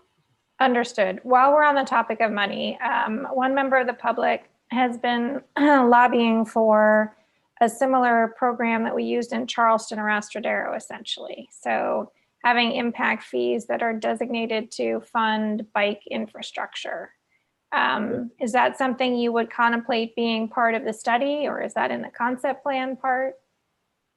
Well, I think I'll defer a little bit to Philip here. I think it's all part and parcel, part of the same thing that we're doing. To the extent that any of the ideas that we develop in a concept plan and vet out, there's going to be the inevitable question of how do we now build it or implement it. And so understanding that is going to be part of whatever we do or would do. Okay, well, I'll just say that that it seems like this might be an opportunity for us to link these things. And I see Mr. Kami nodding. Yeah. And then we'll have to have that nexus study. So that's an economic report. I mean, these things kind of build on each other, cost-wise and effort-wise. Okay, well, I think we should get started yesterday on it. Thank you. Thanks, Councilmember. Councilmember Tanaka. Can staff please bring up slide 11 onto the screen? And while you're bringing up slide 11 from the first presentation. And maybe as you guys are finding slide 11, can you talk a little bit about the idea behind it? Why you guys are looking for this change to amend it?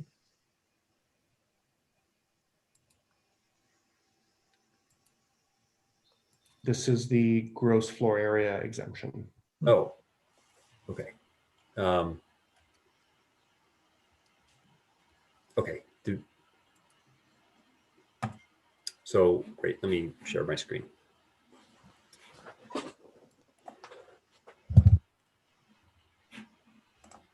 Okay.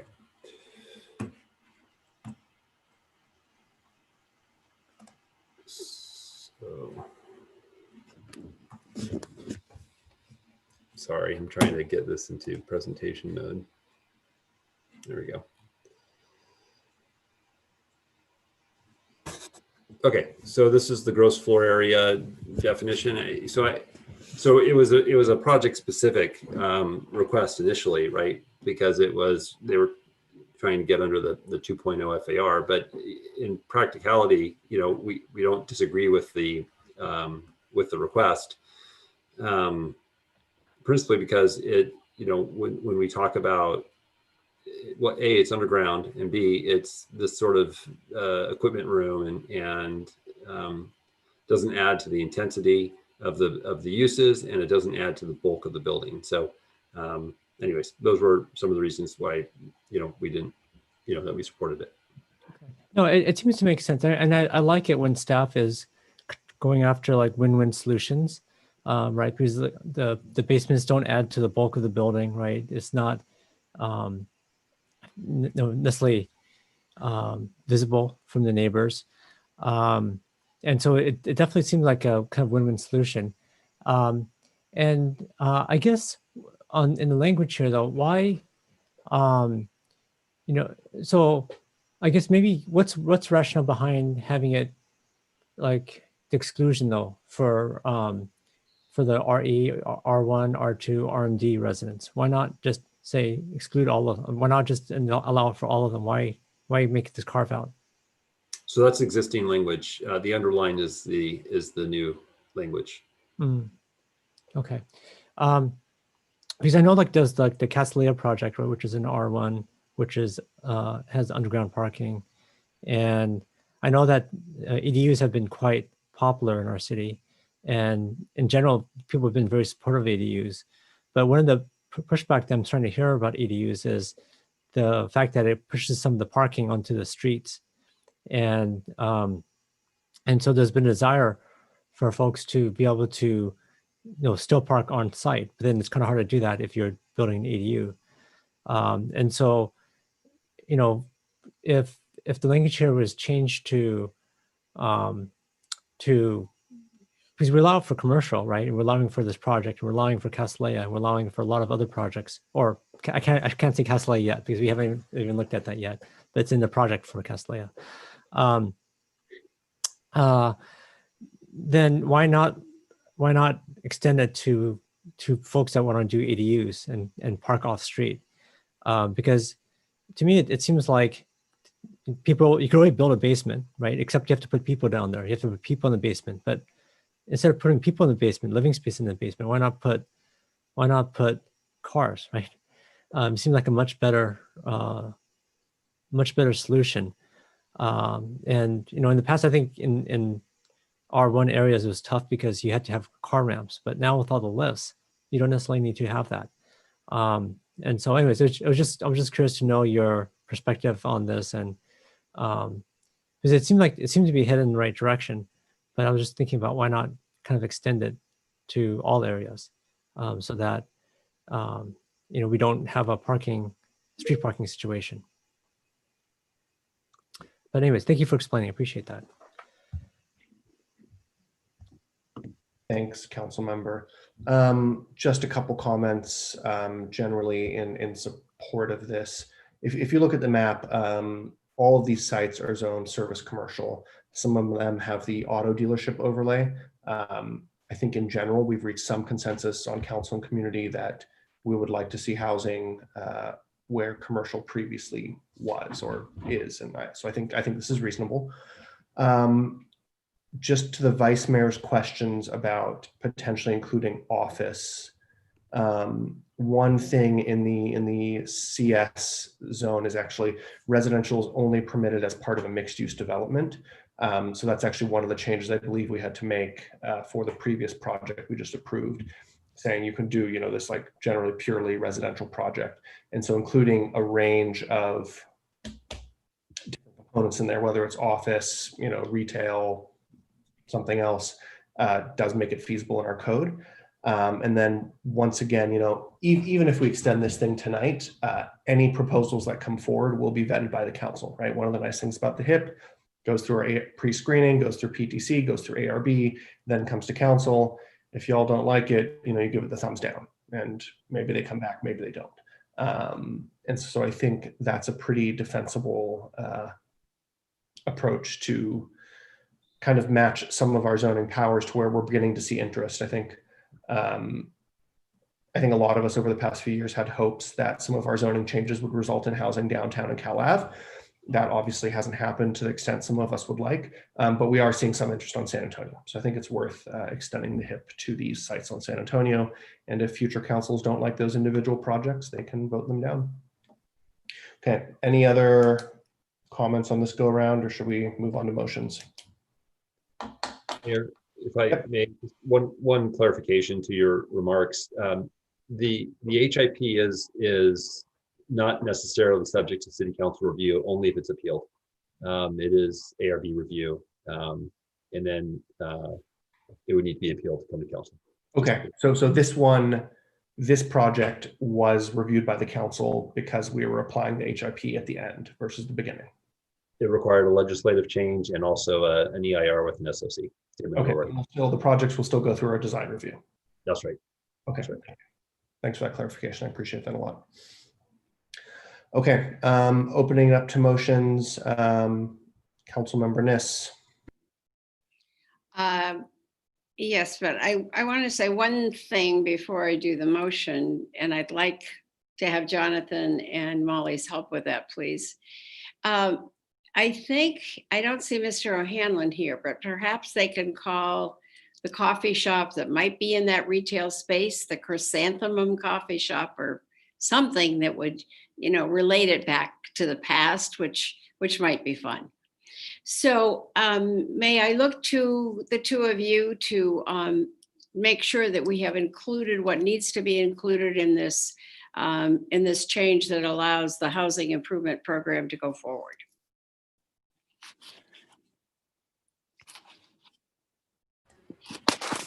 So, I think it's just moving, if you go back to your original recommendation, it's now moving forward items 2 and 3. And to the extent that, I don't know, Molly, if you're okay with that, I think it's really just moving forward items 2 and 3. That's what I would think too. So you're looking at page 1, items 2 and 3 toward the bottom, correct? Yeah, page 1 recommendation, number Right. 2 and number 3 at the bottom, Right. yes. So the motion is to adopt a resolution amending the comp plan land use element program, and which is attachment C, and introduce an ordinance approving a text amendment to the Palo Alto Municipal Code, Title 18, attachment D.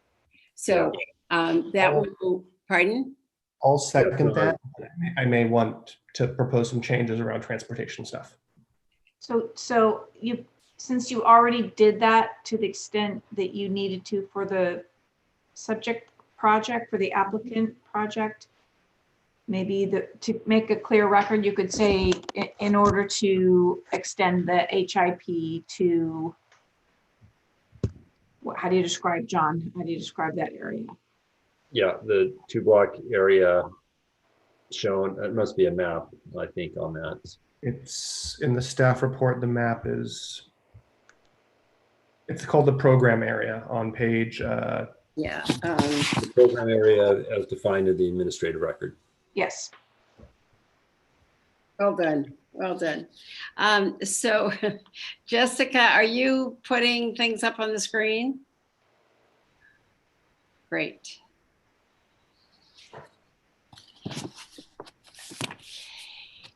Block areas defined in administrative code. Yes, I think that gets it, don't you? Yep. Okay, and I think, Adrian, I've really spoken enough to this tonight. This does what we talked about doing a long time ago. As I recall now, the HIP was 2 years ago, if I'm correct. And what you said is absolutely right. This opens it up for possibilities.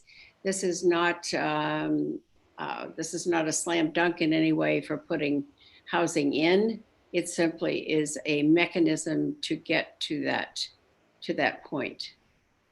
Yep. So Thank you, on to you. Councilmember. I think I've spoken to this as well. It's just expanding our canvas in a diligent way that has proven somewhat fruitful so far in this area. And I think to meet some of our housing goals locally and according to our arena needs, we should be looking at more ways to foster housing. So the one, I think Councilmember Cormack brought this up, Councilmember Koo a little bit as well, was a little bit about the transportation and transit support on this corridor. I don't know what the exact language is, but I would propose an amendment, Councilmember Niss, if you would accept it, direct staff to return with the parameters for a corridor, for the San Antonio corridor transportation study. So this would include the funding, the costs, menu of options or concepts, parameters hopefully captures that. I'm willing to have it edited, of course. Why don't we look at Council Member Cormack for a minute and see if does that get the gist of it? Yes, I accept it. And if I might say one thing more, Adrian. Sure. Because I was on the council when we took San Antonio away and put the housing hopefully on University Avenue because there was transportation.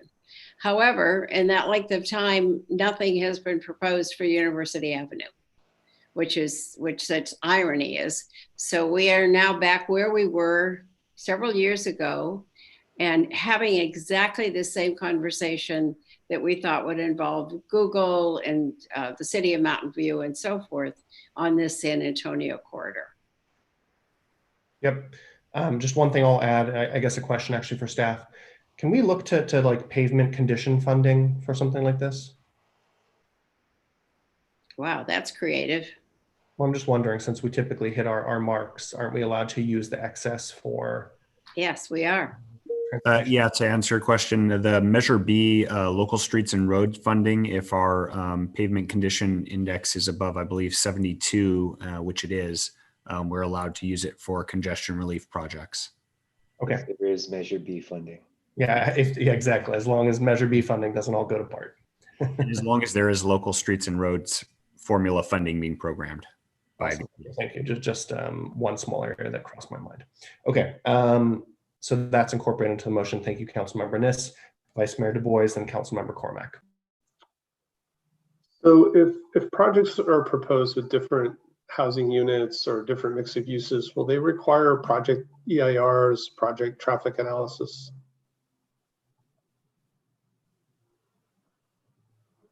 You're muted. Okay. Oh, I couldn't find my Zoom. To the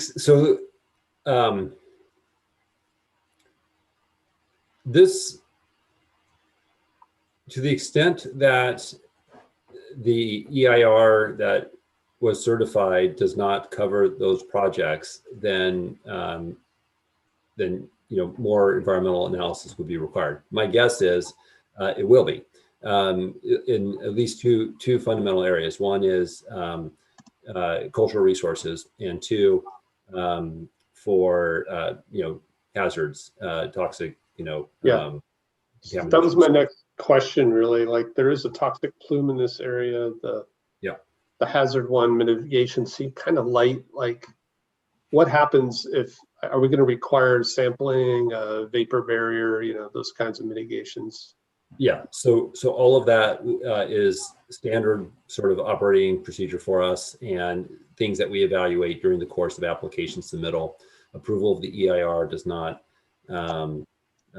impact or reduce our ability to also impose conditions or have a project be subject to mitigation measures as required. Our ordinary process. So we didn't really get into dewatering. Again, now we're talking about 2 large blocks. Because these are CS, are we saying we're not applying the desire to use like secant walls and limit pumping? So I don't know that we've made that statement. I do know that the city has a lot of robust protocols for dewatering. It was last updated in February this year. I thought it was mostly residential though. Like I didn't think we'd made changes to commercial. Let me see. I think it does include commercial evaluation, but I mean, I saw a large sinkhole in Santa Clara opened up the other day. This, you know, I would like to see a little bit stronger language around the dewatering. yeah. Well, okay. So so I know the council's had conversations about dewatering. Our public works department reviews that during our plan review process, and every project is subject to meeting the city standards. I am sorry, I'm not up to speed on what the commercial dewatering requirements are. But to the extent that the city policy has been implemented, that's what would be subject for any future project. I'm not sure we ever got to commercial, but hopefully these are larger lots where that could even be more effective. So I have to say for myself, I'm still not convinced that this corridor is the best place for housing. I am concerned that we're going to dump a lot of density, you know, on the border, South Palo Alto, that same things apply that we talked about in the comp plan, that there's not a lot of community services, there's not a school, there's not really transit, which we've touched on. So, you know, we're talking about two things in the comp plan with the housing element and again, our desire to put housing near transportation and jobs, which was downtown and Cal Ave. You know, and I know we haven't seen much yet, but with this change in the economy, I kind of want us to continue to focus there. You know, second, our comp plan also talks about this area as our kind of light industrial commercial space. We don't have a lot of that left. So it has been a place for kind of class B space, light industrial. This is still a truck zone. We're still going to have, you know, a truck company next to the housing project we approved and a Jiffy Lube and all kinds of stuff over there. You know, those are my concerns. Again, the other specific concern was about the retail waiver. And if we could limit that to residential projects, I think that would be appreciated. I guess one other thing is, you know, I guess the motion here is to approve this while having staff work on this transportation study. Yeah, I guess my thought was we need to really understand kind of what the transportation is. But I'll stop there. Thank you. Councilmember Cormack. Thank you, Mayor Fine. Just picking up on the Vice Mayor's comments there at the end, I do think actually there are a fair number of community services quite near here. Once Carberly gets going again and post-COVID, I think there are a lot available. And while it's not near the downtown jobs, I think it's quite clear that it's, you know, within a close distance of many jobs, just not downtown or Cal Ave. Transit is the biggest concern I have. We discussed school, I think last time, as I recall, we're still in a declining enrollment situation. So there's certainly a couple schools in biking distance, but definitely an issue of crossing over, which is certainly still unresolved. So just a quick question for Mr. Late, just so I can explain this to other people who aren't up on the next day. So the program area is all CS, but of course there's a gas station on the other side from the one that's marked here that's PC. There's auto dealer on the other side from a CSAD, and those are not included because they're PC zoning. Is there any reason that the people who are there would want to be a part of this program? Help me understand the borders of the program area. So I'm at the intersection of San Antonio and Middlefield. Right. And I'm sorry. So that's what if you're looking at packet page with you. 173, which is the last part of 9A, page 22 maybe of the staff report, the last one, the map of the program area. Yeah. Okay. I certainly So- understand why the program area is all green, right, the CS part, but just help me understand why it doesn't extend across the street in case Okay, anyone asks. Yep. So it's a PC, and so those are subject to their own development standards. We didn't want to just unilaterally make the decision that they wanted to be a part of this. There is a process where somebody can demand their PC if they wanted to and come forward. So we were just trying to really keep it focused and tailored on the CS zone properties. Okay, so it would be available to them if they wanted to participate, but it would require change. Yes. Okay, thank you so much. Thanks, council member. Just for some context, I think if you read the map, it's the gas station at Middlefield and San Antonio on the east side, but not the nursery. But not the gas station on the west side. Exactly. And then on the south side, it's like the Jiffy Lube, the truck stop, truck, whatever, rental place, things like that. And it's only the CS properties. It's not the CN, which is the nursery. It's not the PCs. It's not the manufacturing further east, at least as I understand it. Councilmember Koo. So it just seems, so I would have liked to see, instead of just a development dump into a general area, it would have been nice to have done a nice design so it is a nice residential neighborhood. But now it just seems like a big dump into this corridor without any really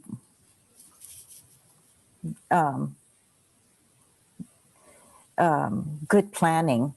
The reduction in the retail space is another problem. While some of the my colleagues have said that there is a lot of community services, it's still going to be limited. And if we're going to be doing residential, so I know one of my colleagues said small units, but the thing is there are going to be families that are going to be moving in there. So it's not really thought out in a way that would be holistic or even nice for families to live, or even for single people to live, or for anybody. It's just going to be a bunch of high density apartment tall buildings. And as the vice mayor said, this is one of our last areas where we have low density commercials or light industrial, and we're doing away with it without thinking that perhaps in the future we might need these types of businesses or type of offices or type of community. And I know Council Member Nis had said we have very little pushback tonight. And I would say yes, of course, because we've just upzoned a lot of these parcels to provide these parcel owners with more profitability. Essentially, what we've done is increase the value of land all around that corridor. So I'm not going to support this. It's not thought thoroughly. We're changing and amending the comprehensive plan, changing the municipal code without really knowing what is going to happen over there, without looking forward. And to be honest, this EIR is problematic when it's applied to all the other properties that is in discussion here tonight. But also, I really have to question, in terms of sustainability, the gas emissions from we don't know what is going to be developed on the other 16 properties. So I even wonder if we're going to be able to be to adhere to the 30 to the sustainability plan of being 30 by 80 or 80 by 30, whichever way it is. So I'm not going to support this. Thank you, council member. Okay, council member Tanaka. So I wanted to see if maybe I can make a friendly amendment to the maker and seconder of this motion. And it's back to slide 11, but I'll just talk about it generally. We don't have to talk about the actual language right now, I think. But is just as we just approved the prior project, is to in projects where the basements are allowed, simply to allow cars to be underground. So right now we're forcing the people to be underground instead of the cars. And to me, it's like, why would we want to do that? So basically it's if we want to get specific, is to strike the restriction on underground parking. So I'm hoping that this friendly amendment might be accepted by the maker and seconder. To strike the restriction on underground parking. I don't have any problem with that, but I didn't know there was a restriction on underground parking. Yeah, it's on slide 11. I don't know if Jonathan or someone could bring that up again. You mean as we go forward, there's a restriction? No, there's been a restriction.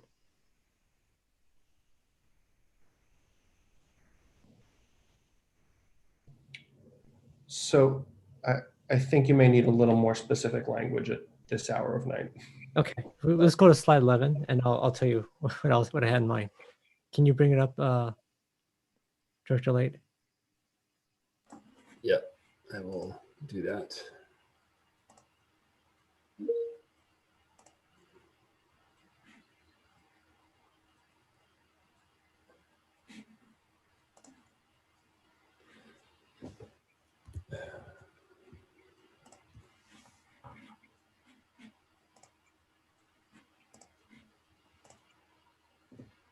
Okay, so basically, it's the same language here, but to strike non-residential and multifamily, strike that, and then strike other than the RE, R1, R2 resident districts. So basically, I wish I could highlight this. I can't, but basically striking non-residential family exclusions and multifamily exclusions, then striking other than 2 districts.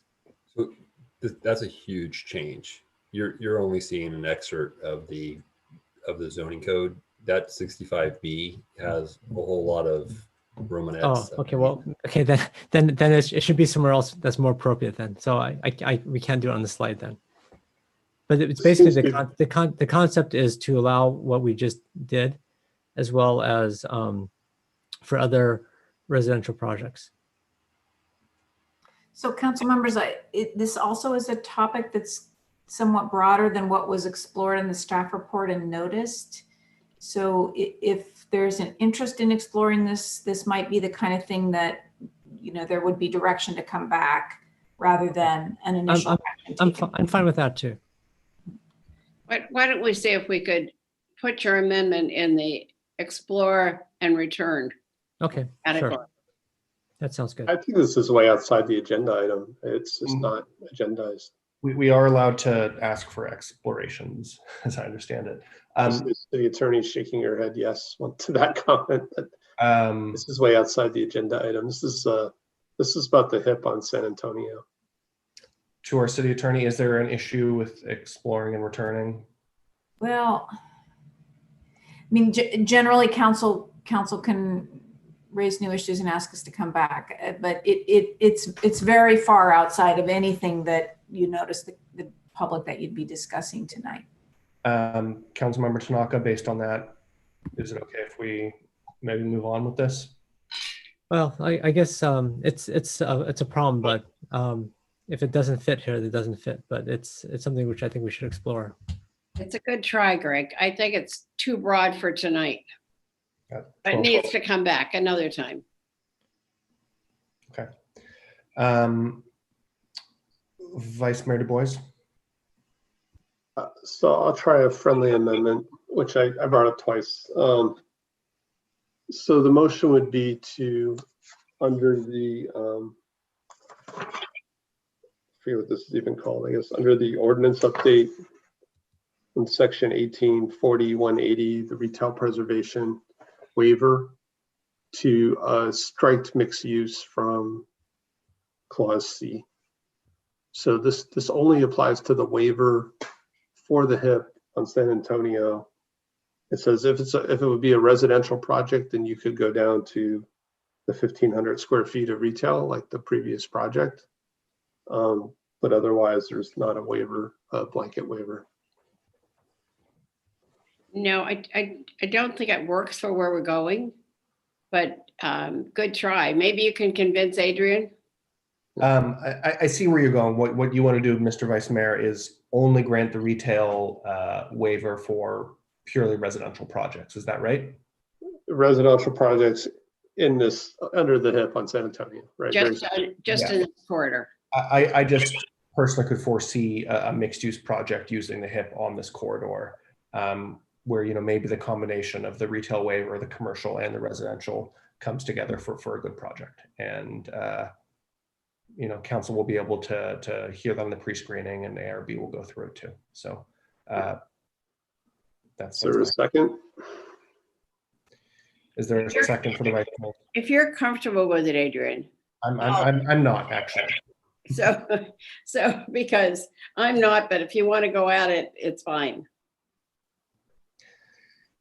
And can I, before we get further down this road, can I just confirm that the language here is to the understanding I just expressed, that the waiver, the retail waiver, would only work for purely residential projects using the HIP on San Antonio? I'm just not looking at the exact code language right now. So.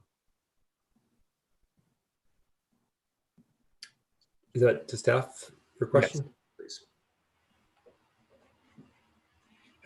Sorry, it's getting late. I know, and I just don't want to like strike individual words and phrases. I would actually, Mr. Vice Mayor, I'd rather suggest you just do a positive statement of saying, you know, the waiver shall only apply to purely residential projects using the HIP on San Antonio.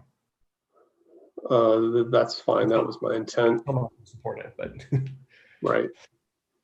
I do think that you want to at least allow for the retail component, because a straight residential project doesn't consider commercial that you want. Okay. Right. This specific clause allows, it waives the retail preservation, allows 15 or requires 1,500 square feet of retail only, right? I see what you're saying. The Vice Mayor only wants to grant that waiver for really residential projects using in the HIP. That's fine. Otherwise, I think we're just chipping away at the retail preservation ordinance zone at a time. Is there a second for this? I'll second. Okay. Do you want to speak to your second? Not really. Okay. All right. Then I'm going to suggest we vote on this, and just really confirming, because there is some complex language in here. So staff, this will only allow the waiver for purely residential projects using the HIP on San Antonio. It's not doing anything else. Is that correct?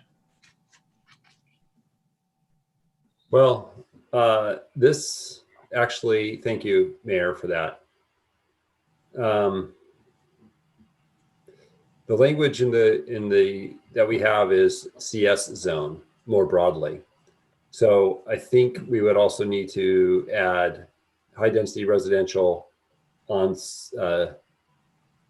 zoned CS in the CS zone on San Antonio Road. I'm sorry, I gotta. That's the intention. We don't need to wordsmith it. Yeah, well, I just don't want us to do something inadvertent when this is very specific. Yeah. So I accepted the idea of changing this wording. So the clerk could make it say to to only allow the retail preservation waiver in the CS zone on San Antonio Road for high density residential. Yeah. Okay, is that acceptable to the seconder? Yep. Okay, great. High residential, whatever, high density residential is 30 units per acre. Yeah, which is when you'd be employing the HIP. Okay, if you want to speak to this, please raise your hand. I see Councilmember Cormack.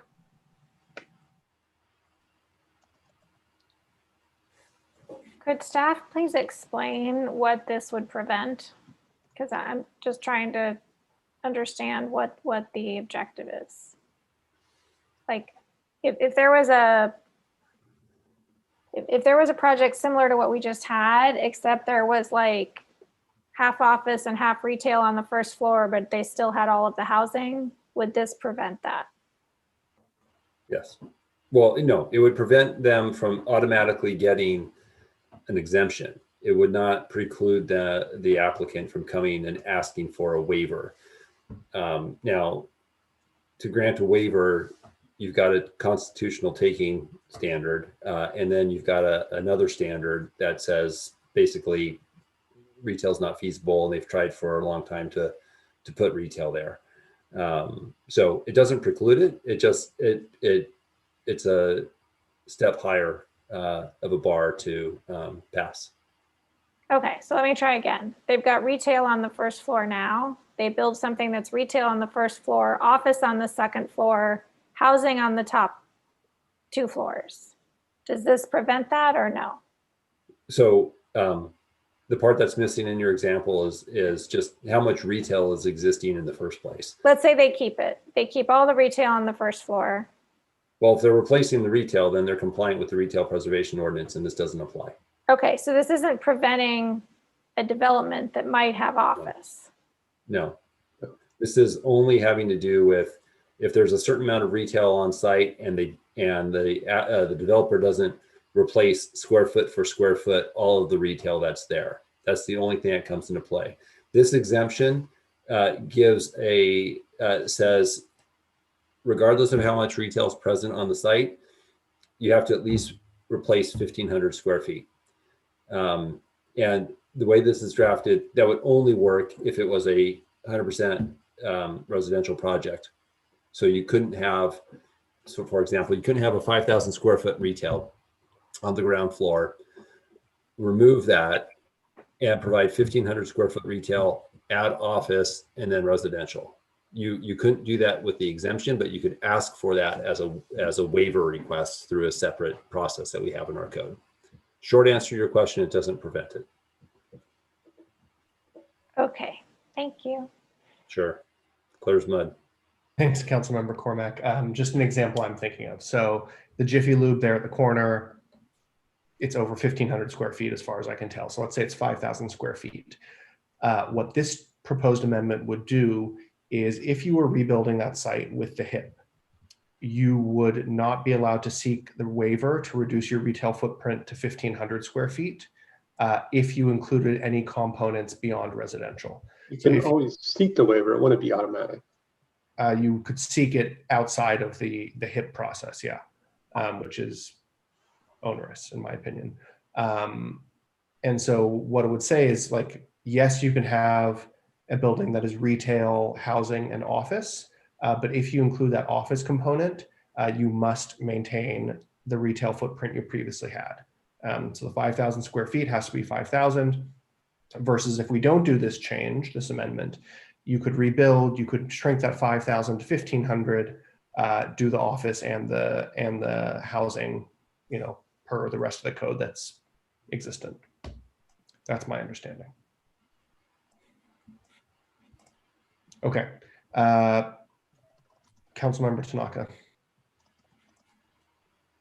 Yeah, so from what I understand, I mean, didn't we approve a project on Page Mill? I mean, I thought it had office, retail, and housing, right? It was like, didn't have, it wasn't it, isn't that the one near that paint shop, Kelly Moore?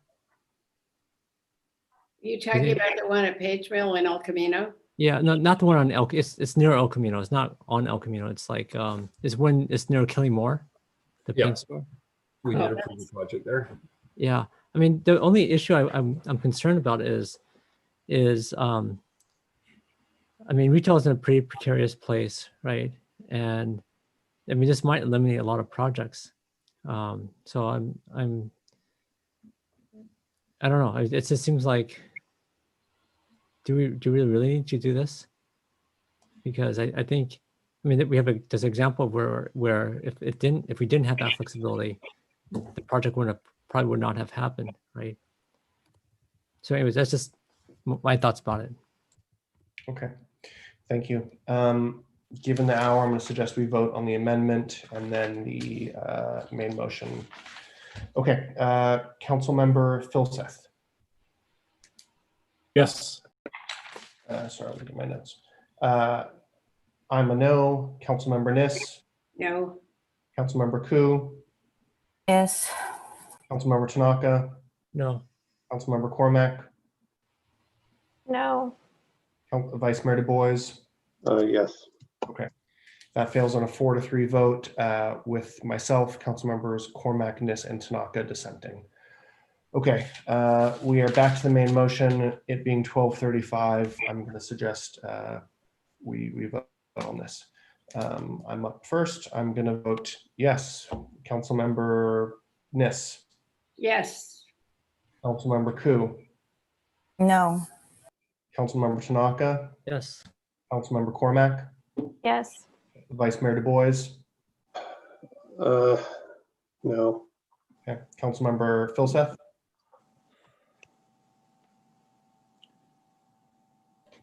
No. Okay, that passes on a 4-3 vote with Vice Mayor, Councilmember Philseth, and Ku dissenting. Okay, thank you, staff, very much. Thanks to all my colleagues. That, like most of our meetings nowadays, was a bear. And I know we have one more item. So we have one more item, the regional housing needs allocation process and potential direction. What do you all think? Do we want to do it? Right. I think we should. So Adrian, Yes. having just voted on who the new ABAG rep is going to be, by the way, a couple of nights ago, to what end do we think we will accomplish doing this? Do we think we will be persuasive? Do you think that we will? So before we get into the actual item itself and the strategy and potential letter, I just do want to query us all. Do we want to hear this item now? No. It's 12:30. Yes. I mean, there's a deadline, right? We continued it once, but Comment period deadline. So I see 2 yeses, Councilmember Philseth and the Vice Mayor. Can others just signal to me, thumbs up, thumbs down? Yes from Councilmember Ku. No from Tanaka and Niss. Councilmember Cormac. If you're willing to give us a 5-minute break, I'm willing to do the work that is assigned to us. Okay, let's do that. That seems like there's at least 4 for it. Let's take a quick 5-minute break. We'll return, we'll do it, and we can all have a wonderful morning tomorrow, I guess. Thanks, everyone.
Thanks for sticking with us, Mr. City Manager. Sometimes I wonder if staff wouldn't just mutiny and, all of you guys log off and just say, have at it, council, have fun, see what you can get done.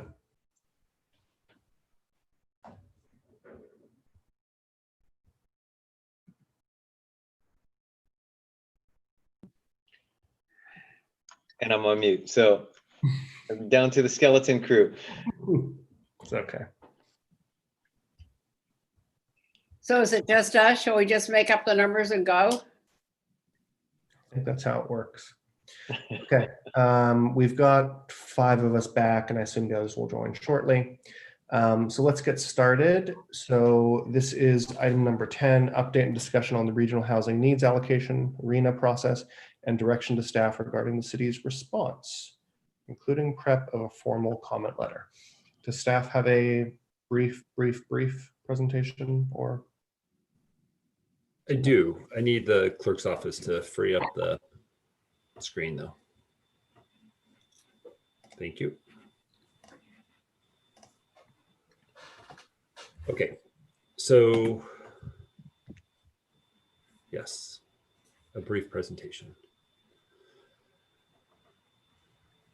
So, yep, we just basically were here to get council's feedback on a draft letter that we've prepared in response to the executive board's apparent endorsement of a housing methodology for the Bay Area. This graphic on the right shows each one of these hexagons represents a city. They're grouped into counties. The darker the color, the more housing relative to the population a jurisdiction is going to get. The methodology that was selected focuses on high opportunity areas and proximity to jobs. This is the formula or calculation that the housing methodology has come up with. And once you run through, I won't get into it now at this hour, but once you run through the numbers, you end up with an allocation for each jurisdiction. This is what Palo Alto's jurisdiction numbers look like. Just by way of a reminder, we're in the current 5th cycle, and our housing arena numbers for the 5th cycle is 1,988 units. This 6th cycle is 10,058. So a dramatic increase from where we were. The letter that's included, the draft letter that's included in your packet focuses on 3 principal areas of focus. And one, under policy issues, it's the continued, we continue to argue against using the 2050 Plan Bay Area baseline as recommended by, or as proposed by the executive board. If that baseline methodology continues to move forward, staff is arguing or recommending that some kind of a cap be established so that jurisdictions can have a reasonable chance at achieving development potential. And we also note some concerns about urban sprawl. Some other areas of concern are more procedural, related to how COVID-19 and recessionary impacts are evaluated in this RENA cycle and related to Plan Bay Area. And we make a note of the Embarcadero Institute report that I think the council's seen. We make reference to that and reported double counting irregularities from the HCD regional housing needs determination. And then lastly, the comment letter focuses in on some areas of concern related to data collection and mapping. We're still trying to work through some issues with the ABAG staff on those issues. We've submitted a variety of letters to various agencies. We ask that the city council, where you have areas of agreement among the 7 of you, that you can present your or reach out to your your peers elected or appointed from other regional agencies that may have a shared interest to advance the city council's interests. Staff alone with the letters that we've been writing have not been terribly effective in influencing the steady march forward on the RENA methodology process. The staff report includes some information about the appeals. Happy to talk a little bit more about that. We're just looking for any feedback if the council has any on that right now. I don't suspect that you do, but we appear to be making a march toward a possible appeal the way that this is currently being set up. Here's a list of key milestones that's before you, and then our recommendation. So we're just looking for some comments on the draft comment letter and any other guidance that you may have for us. And that will conclude the staff presentation. Thank you very much. Let's please go to members of the public who may wish to speak on this item. Any members of the public that wish to speak on the RENA letter, please raise your hand or dial *9 on your phone. Our first speaker is Greg Schmidt, to be followed by B. Beekman, and then Mark Molyneux. Greg, go ahead.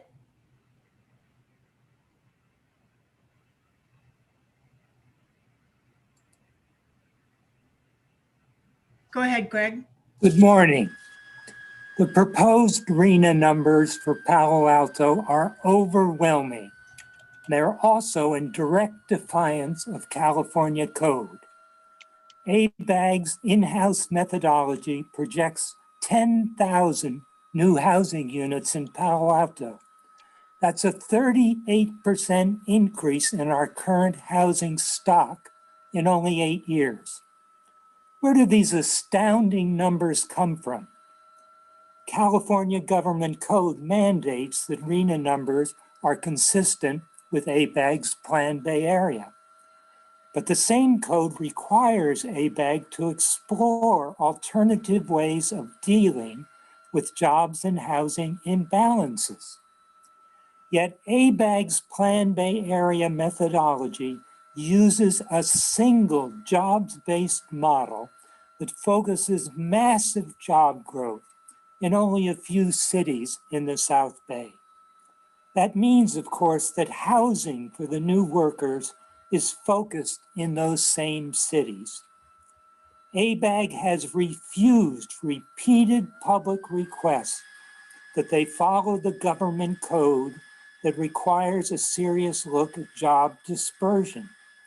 Neither this council nor any other council in the Bay Area has heard a single word of open public discussion from ABAG of job dispersion as required by code. Take planning seriously.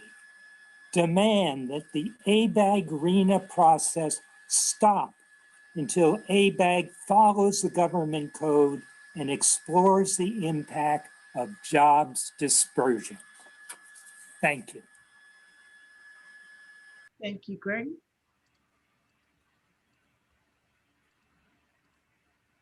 Our next speaker is B. Beekman, to be followed by Mark Molyneux, and then Rebecca Eisenberg.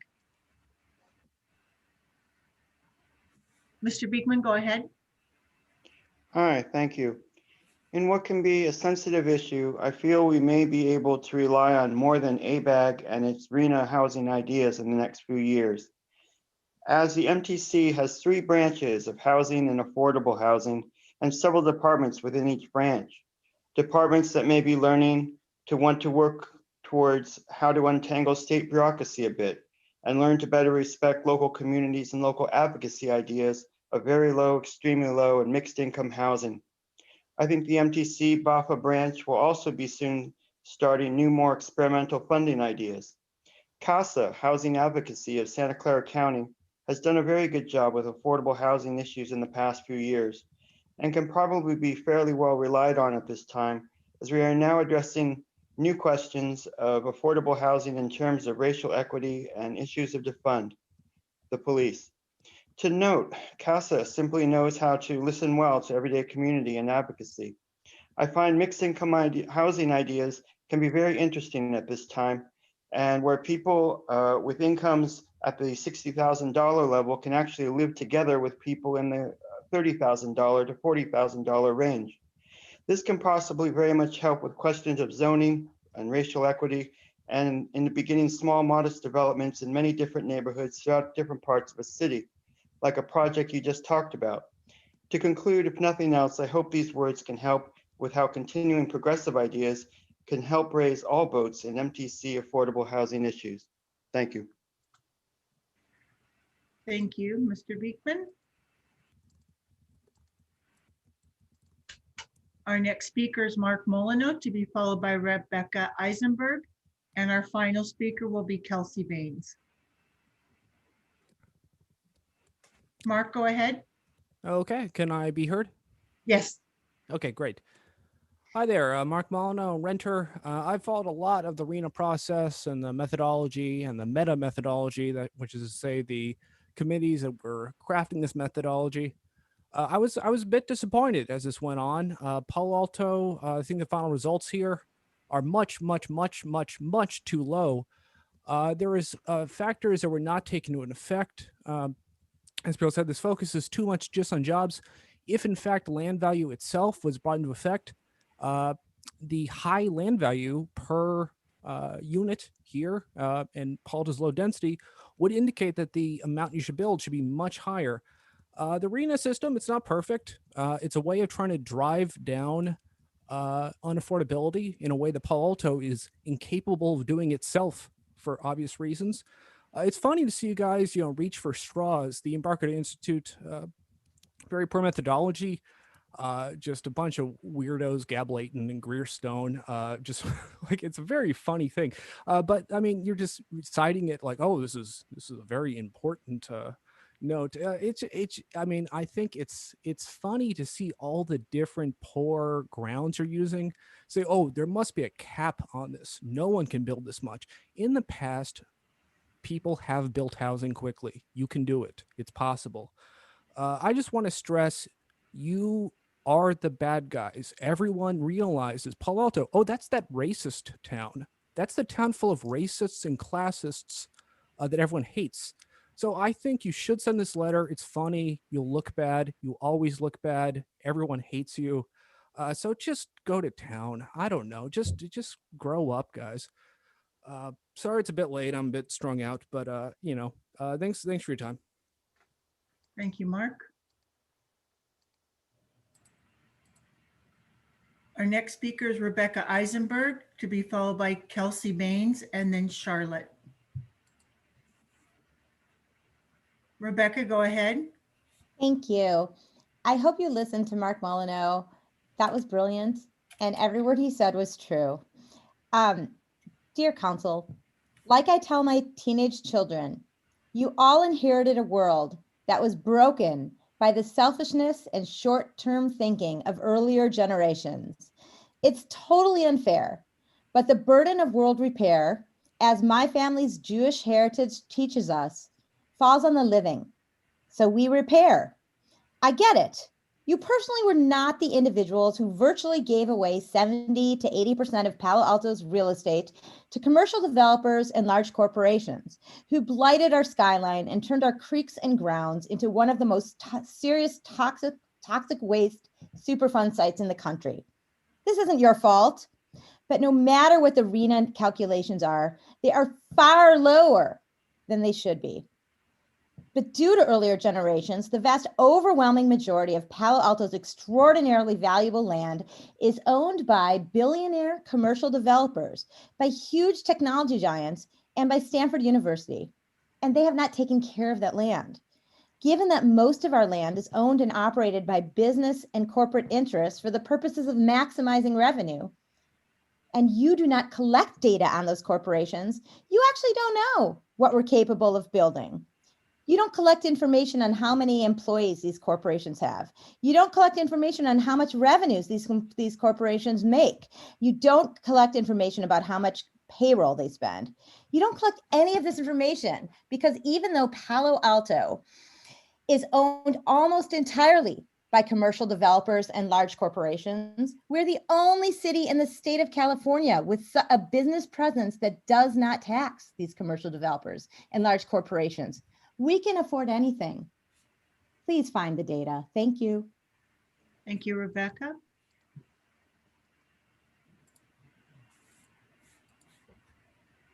Our next speaker is Kelsey Baines, to be followed by Charlotte.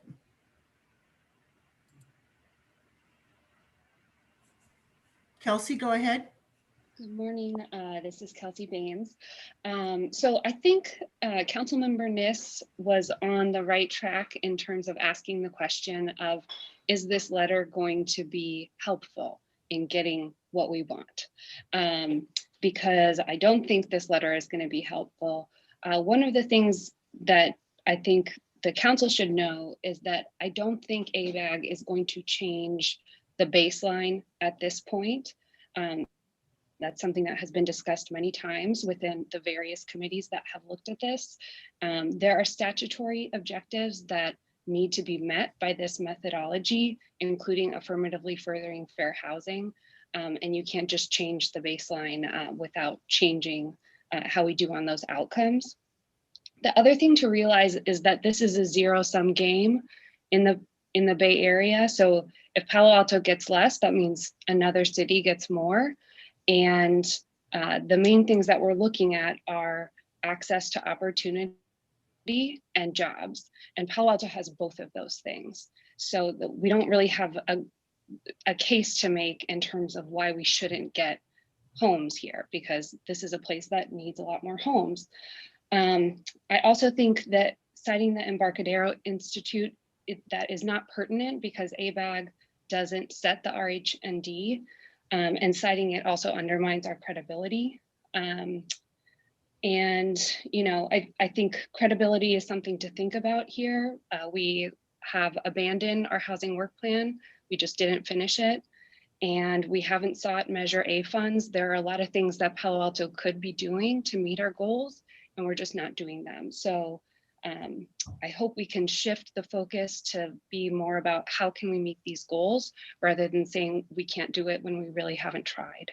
Thank you. Thank you, Kelsey. And our final speaker is Charlotte. Hi, I'm not here to defend ABAG, but I just wanted to point out that it does feel like most of the arguments about how ABAG is flawed, though perhaps justified, ultimately seem to be made from a perspective of blocking as much housing as possible. I'm not saying that you have to build 10,000 units. I understand that that would be a grand increase. I think Palo Alto currently has something on the order of 30,000 units, but we have failed to build the relatively minuscule allocation in the hundreds of units for years. We were building more in the 90s than we were today, and it does sort of seem insane that we still haven't fixed zoning of duplexes in most areas. They're grandfathered in off of University Avenue, but zoning rules still tend to block building more of them. ADUs, though there was a lot of press about changing the zoning laws about that, the process is still semi-prohibitive. It's still very expensive, and I think that only 60 or 100 people had actually filed to go for those. I mean, I'm not saying you have to build the 10,000 units, but I would really appreciate that even if you do go through all of the effort and all of the amount of money that you're going to spend having government employees and consultants challenge this, I would also really appreciate it if you would just roughly build the amount of housing that was previously allocated where you failed to meet the goal, even if you don't like that it was assigned to you, based purely on the fact that it is totally unaffordable for people my age to live here unless we work in tech or for a tech company. And I say this as someone who works for one of the tech companies. And I really don't have anything to do other than to come to city council meetings like this and plead for you to actually approve housing. So even if you don't like ABAG, for the love of God, please actually build housing units. Thank you. Thank you, Charlotte. Mayor Fine, that's our final speaker. Okay, thanks to those speakers who stuck with us till 1 a.m. Councilmember Filseth. Sorry, had my video off. Move the staff recommendation. Second. Do you want to speak to your motion? Sure. So, I think this discussion isn't really about how much housing gets built in any practical sense. It's about trying to have a plan that's actually useful. The numbers are proposed. Even some of the speakers acknowledge this. I mean, they're impossible. Most of the cities in the South Bay are directed to grow 20 to 40% in 8 years, with Palo Alto at 36% growth in 8 years. I don't think that's possible under any zoning unless we open the Baylands for development.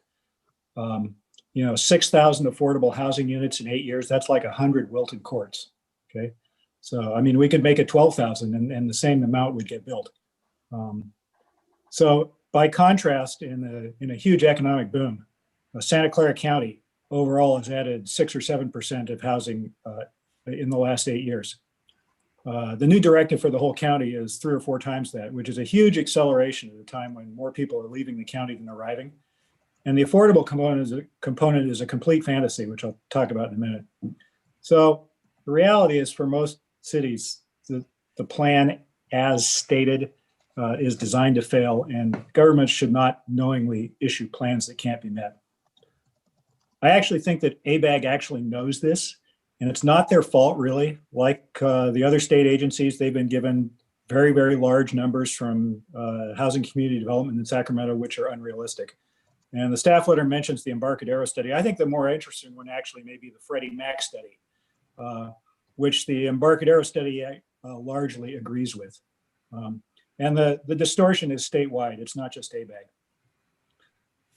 The reality is, intentionally or not, I think we're heading towards a sea change in how land use is done across the state of California. Sacramento is giving out unreachable numbers, and the remedies when cities don't meet them is to take over local zoning. It's a huge reworking of how California land use is done. And it's going to apply to lots and lots of cities across the state. It's funny that even the Cal YIMBY survey from a couple months ago showed the number of Californians who want to keep local control vastly outnumbers those who want to give it up. And so Sacramento is kind of going the opposite direction from what most people want. Sacramento ought to be helping us instead of fighting us. So I think we need to do 3 things. First, we need to be really, really clear that this is a market rate plan, okay? So the previous Santa Clara County RENA cycle called for about 60% below median income housing. Actual county achievement without subsidies has been about 15%. With this experience in mind, the new cycle calls for 60% BMI housing again. This is impossible without subsidies. Planned Bay Area estimates the unfunded gap at $70 billion just for the future affordable housing need, plus another $400 billion for the existing affordable housing need. Everybody knows that's not going to happen.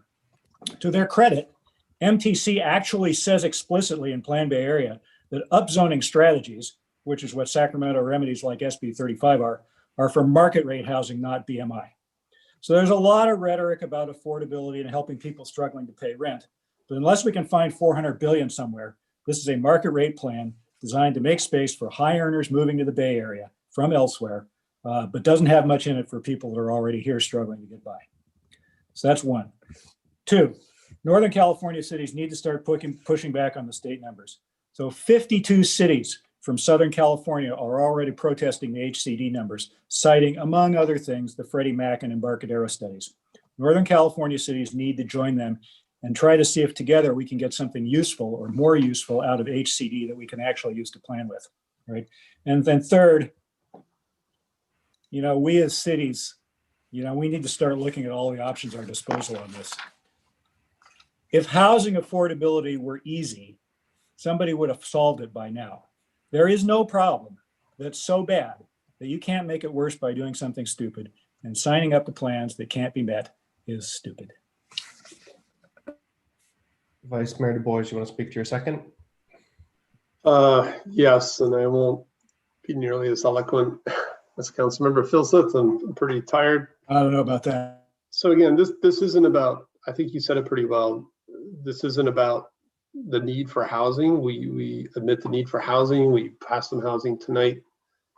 This is a dramatic increase that I think staff recognizes is really setting us up for failure. ABAG is a regional planning organization. they need to make sure those plans are credible and achievable. And this isn't about the allocation methodology. It's really about that larger number, the total estimated shortage of housing. You know, I'm not interested in shifting our allocation to other cities. I rather would see us align with the other cities to ensure that the total is something that's achievable and makes sense. So, you know, government can't be arbitrary and capricious. We need numbers that are based on realistic assumptions. And, you know, if we get numbers that are not achievable and those have repercussions on our ability to govern our city, then we have an obligation to defend ourselves and defend our city. And luckily, this is not subject to opinion. Their data exists. There's established models that have been used for the previous cycles. Whatever model we use, it needs to hold water. And this cycle does have some clear errors in the model. And again, when you look at other sources, and you know, the Freddie Mac report, I think, is a highly reputable thing to look at. There's general alignment, I think, in the housing shortage estimates. And what HCD came out with was much larger than what the Department of Finance for the state of California had come out with.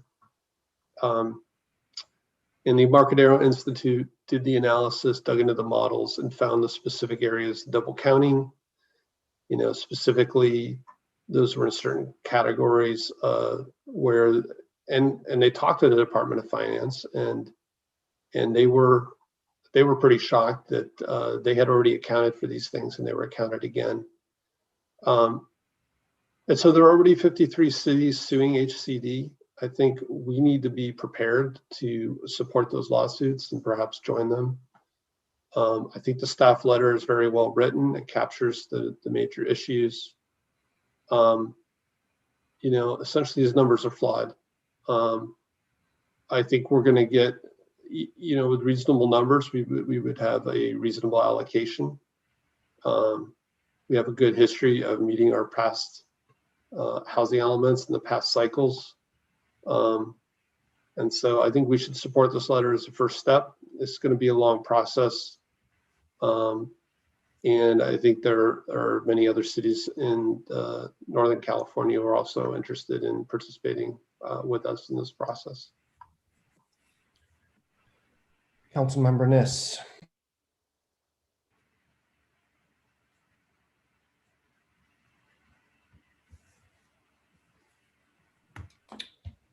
Councilmember Niss, I think you're on mute.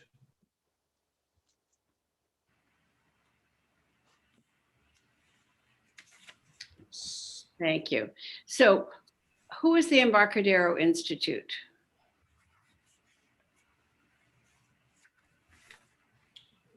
Who is that question for? I don't know, but it's part of this discussion. So I don't know who the Embarcadero Institute is or who they represent or anything. But it was referenced. So tell me more about it. Well, I can tell you from their website, their board is up there. It includes a former planning commissioner and someone, Mr. Stone, who was recently elected to next year's council. Regardless of that, who is doing the work and who is interacting with the state and so forth? Help me out with this. We usually don't have what I would call random institute reports in our own reports back to the city or back to whoever it's going to. So somebody help me out with that. Sure. On behalf of staff, Councilmember, I would note that we received word of it, I think, from a few sources, and we had sent both to HCD as well as ABAG a request for them to review and provide comment on the analysis. At this point, I can tell you that ABAG responded with desire to not respond, and HCD is still pending. Well, I object to it being in the report. Is it going in the letter that we're sending? I do believe we have a reference to it in the draft letter. Yes. We do. I think unless it is something that we can know more about, it doesn't have any place going in a letter to whomever it's going to go to. And I presume it's going to go to ABAG and to a number of other people who are elected. The ABAG Executive Board.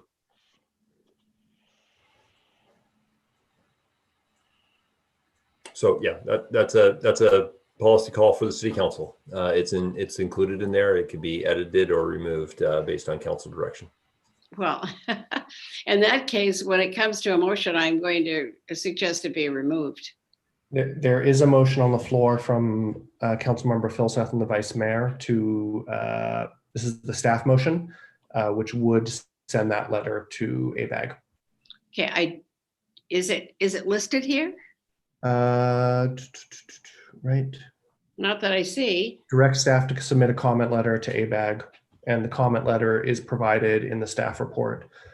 Pages 7 and 8 of that staff report include comments about the Embarcadero Institute. Okay, then let me make a motion under E. Do I have the floor? Sorry. You do.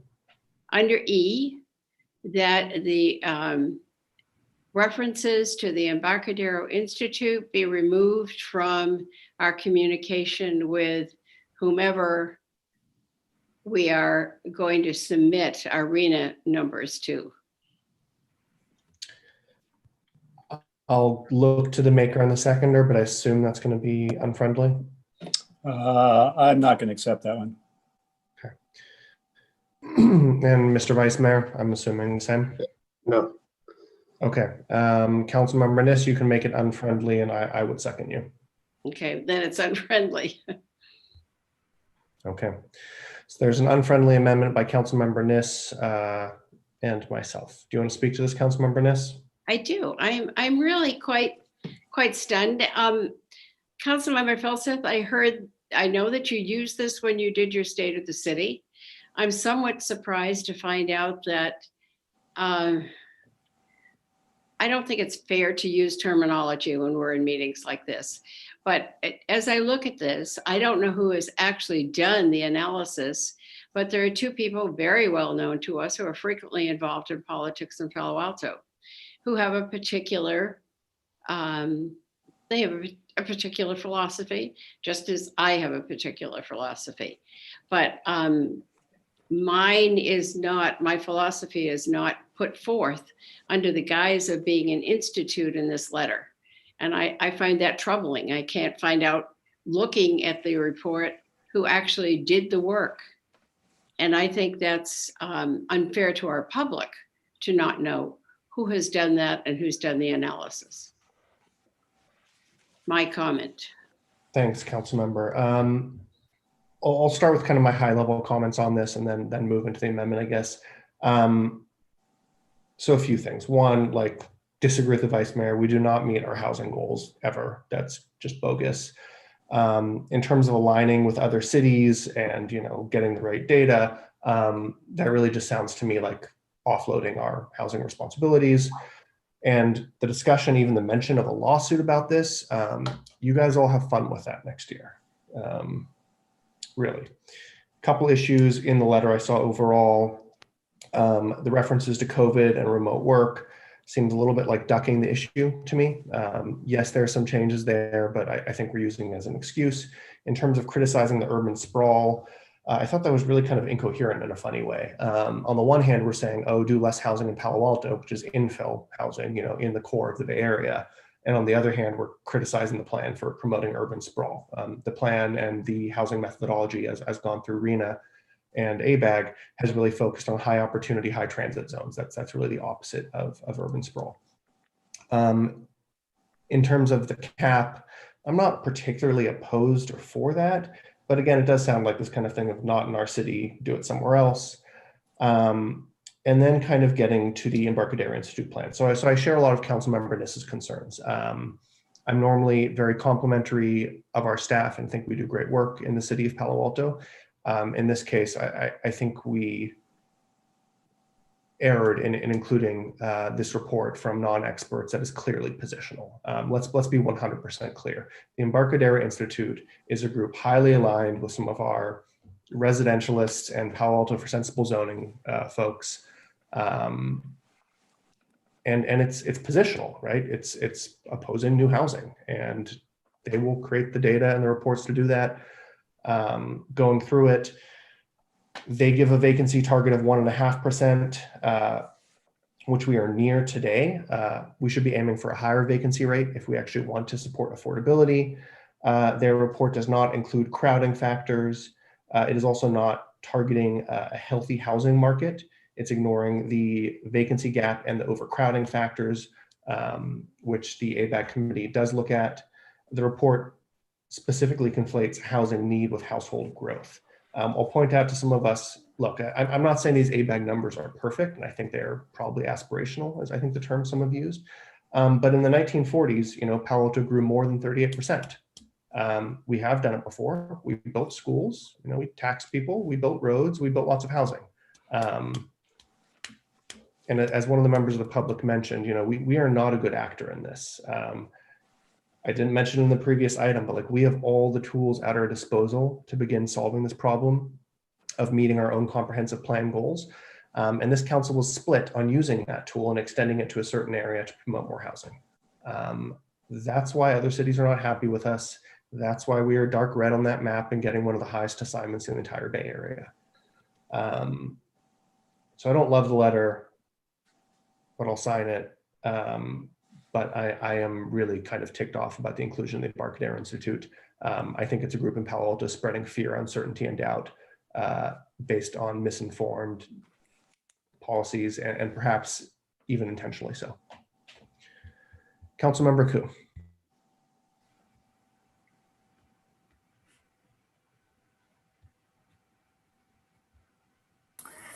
Actually, I do want to thank Councilmember Philseff and Councilmember Du Bois for putting forward the motion and for what they said. And also to continue that, I believe Councilmember Philseff said that we are on track on building market rate housing. We are in trouble with the affordable, which is the below market subsidized housing. And in everything that ABAG and HCD has promoted, including on the arena numbers, is in order for production. There's really very little said about preservation and protection. And in addition to everything, what Councilmember Philseff said is also true. A lot of this is not funded, and it imposes impossible and the mayor has said aspirational, and aspirational does not bring housing to us. And the fake assumption that trickle down housing is going to bring affordability is also a completely living in fairyland kind of thinking. But before I continue, before I finish and stop, I'm also going to say that the exaggerated housing numbers and the growth numbers that is put through overcrowding and cost burdening also discriminates against low income housing. All of these kind of policies and all of this kind of planning is actually increasing land value, which is why it's making it difficult to build over here. And it's unfortunate that that the characterization of the Embarcadero Institute, which is now actually a very highly regarded data processing, data analysis firm, because what they're doing is providing data-driven analysis of legislation and its impacts. So they use exactly the same numbers that HCD takes from Department of Finance in order to analyze and to come up to determine whether the methodology is matching. And so I have to say that I completely do not agree with what the mayor said and what Councilmember Nis said. And I actually believe that Embarcadero Institute's analysis should be left and their report should be left in the comment letter. So I'll be not supporting the amendment. Thank you. Other comments on this? Council member Phil Seth and Cormac. Well, I think if Councilmember Niss feels, so first of all, SCAG, Southern California Association of Governments, is using the Embarcadero study as one of their sources. If you guys would rather use the Freddie Mac one instead, I think Freddie Mac might be a little more known in this country than Embarcadero Institute. That's fine too. I actually think the two studies are interesting together because they come up to roughly the same numbers. But although by a somewhat different methodology. The Embarcadero study is interesting because it's sort of, the Freddie Mac study comes up to the same numbers, but the Embarcadero Institute one goes into detail, sort of piercing out where the HCD methodology changed from the last session to this one after SB 828. But since you mentioned it, the 1.5% is for owner occupied housing, and as opposed to rental, which is 5%, which maybe we were going. Crowding is accounted for in the study. I think Stephen Levy's critique was wrong about that one. I think it's reasonable. But if you guys want to put in Freddie Mac as well, since they both agree, and Freddie Mac is quite a bit better known than Embarcadero Institute, I would be supportive of that. Councilmember Cormac. Thank you, Mayor Fine. I do think, the idea that we could build that much housing in that time frame is unrealistic. So I'll just start with that. May I ask staff if they feel that these prior letters have been successful? You may ask, and the answer is no. All right. Well, even I am losing my interest in wordsmithing letters if we're this far down in the process.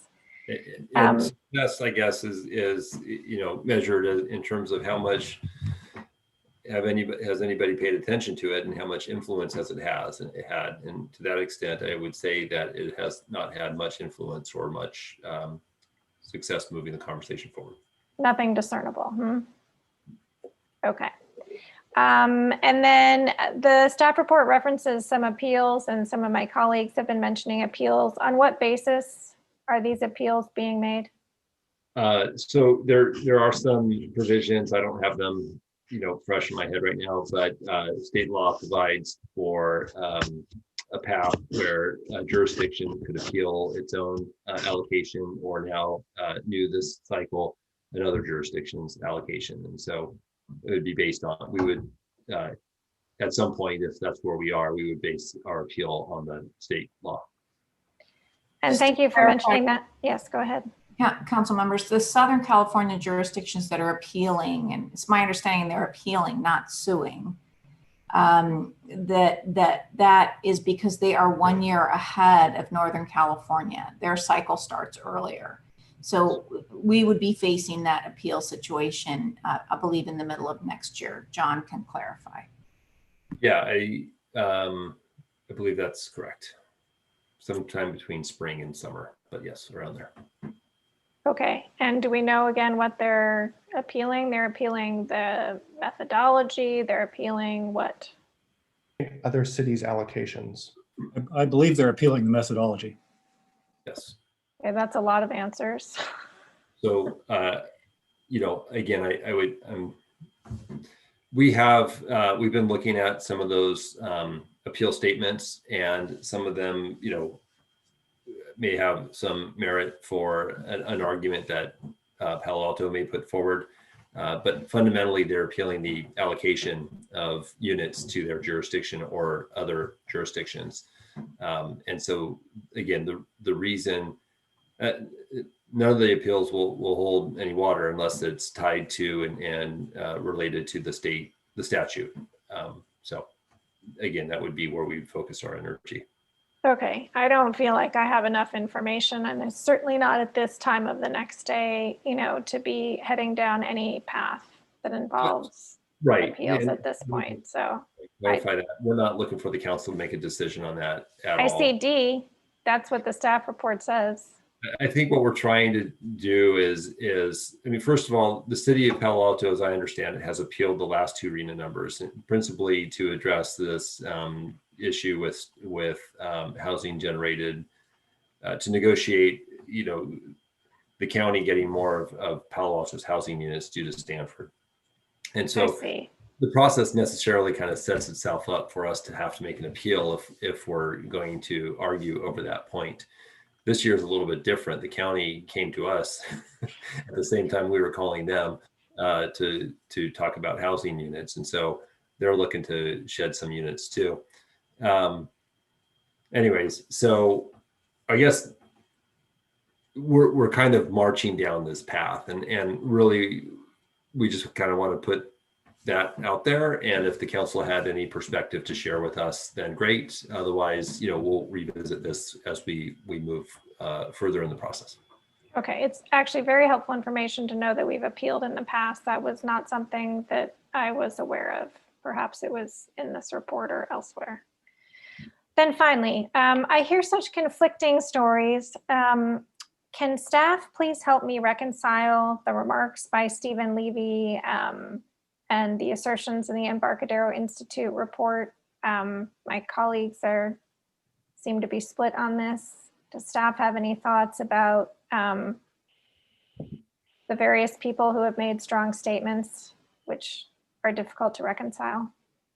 So I'm sorry, council member, I have not had a chance yet to look at Mr. Levy's email, so I'm not in a position to remark on that. I don't know if anybody else, Ed, if you looked at that. I suspect I would wean with the perspective that what we appear to have is disagreement about the nature of the analysis and where the flaws exist. And quite frankly, I suspect from a staff perspective that we don't have expertise to overcome or outweigh the perspectives that are shared by others. We're not demographers, we're not experts in the analysis of regional demographic trends and housing needs. And as such, we have received, and I suppose can take as critical eye as anyone to the analysis, but certainly can't claim to have greater knowledge of the subject matter. Well, I do think it puts us in an awkward position to have. Can I try? Because I asked. Because you asked what? Because I asked whether Stephen Levy's assessment was correct or not. Who did you ask? I asked Gab Layden, and so it appears. Yeah. So I think I understand it. I think I understand it. The Freddie Mac assessment comes in close to the Embarcadero assessment, not to the HCD assessment. So. Right, but I think it was last week that you reminded us we shouldn't be using state level assessments to evaluate our own city. So I think I recall that. Perhaps. Yeah, so I feel like we're in an awkward position having staff suggested one thing and having, I don't know, I don't feel prepared to make a decision about which of these is right at this point. We had some emails sent to us from council members today, but I just don't feel like I have enough information to decide who's right on this evening. But I'm not comfortable right now with the references to the Embarcadero Institute. I don't know who Mr. or Mrs. Layton is and what their background is. Thanks, council member. I believe Ms. Layton is a researcher at Stanford, but also on the board of the Embarcadero Institute. And if I could note, staff, the letter doesn't, make an argument. one way or the other with respect to the Embarcadero Institute. It merely asks ABAG to engage HCD, to just see if there's anything there. So just want to make that point. Thank you. I see Councilmember Niss and the Vice Mayor. Very, very briefly, just a reminder that the reason that numbers never held any water in the past, there was nothing whatsoever to really drive you to get to your arena numbers. Things have changed. We now have SB 35, SB 50, regardless of what you think of them. SB 35 just has, lost its case in Cupertino, and the new Valco Center is going up. Los Altos just lost theirs, and you saw that. So there are now sticks that there weren't before, and that's going to change the outcome in the end. Vice Mayor? Yeah, I mean, things have changed. I mean, the need has jumped in a way that we've never seen before, right? And I think that's the concern. I think that's our obligation as elected officials, again, is to make sure these numbers make sense. And I think the purpose of this letter, there's a deadline, right? This was, maybe staff could, again, kind of remind us about why we're talking about this letter tonight. This is to get into to APEC, right, for their previous meeting. Mute myself, and I'm already unmuted. Right. So where we are is that the executive board, ABAG, is getting poised to endorse formally a housing methodology. And we are now in the public comment period before they officially do that and send it on to HCD.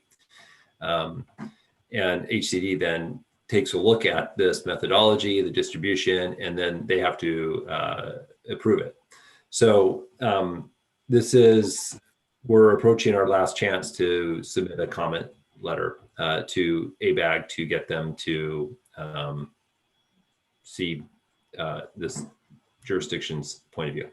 Yep. And that deadline is, I think, the 27th. Yeah.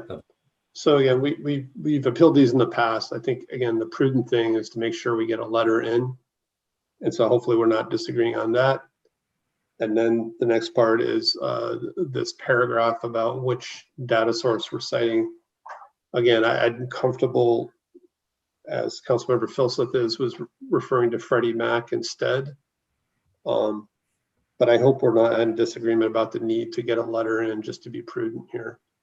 And again, the analysis both Freddie Mac and the Embarcadero Institute did, and I did read through both of the reports. They do include overcrowding factors. So there's this, historic factor of how many people are in a household. And then there's this, what does a healthy housing market look like? What is the vacancy rate for owner occupied housing versus rental housing? Clearly, when you look at Department of Finance for the previous cycles, they use different assumptions for owner occupied versus rental. HCD looks like they just applied the rental rate to everything, and that did result in some double counting, essentially, or over counting. Into the city manager's comment, I think as we go into this, we really do need to dig into the model and understand the viewpoints. You have different economists with different models. The Department of Finance has historically given these models to HCD. HCD, I think, didn't fully understand what was in that model, and they went and added some additional factors that were already there.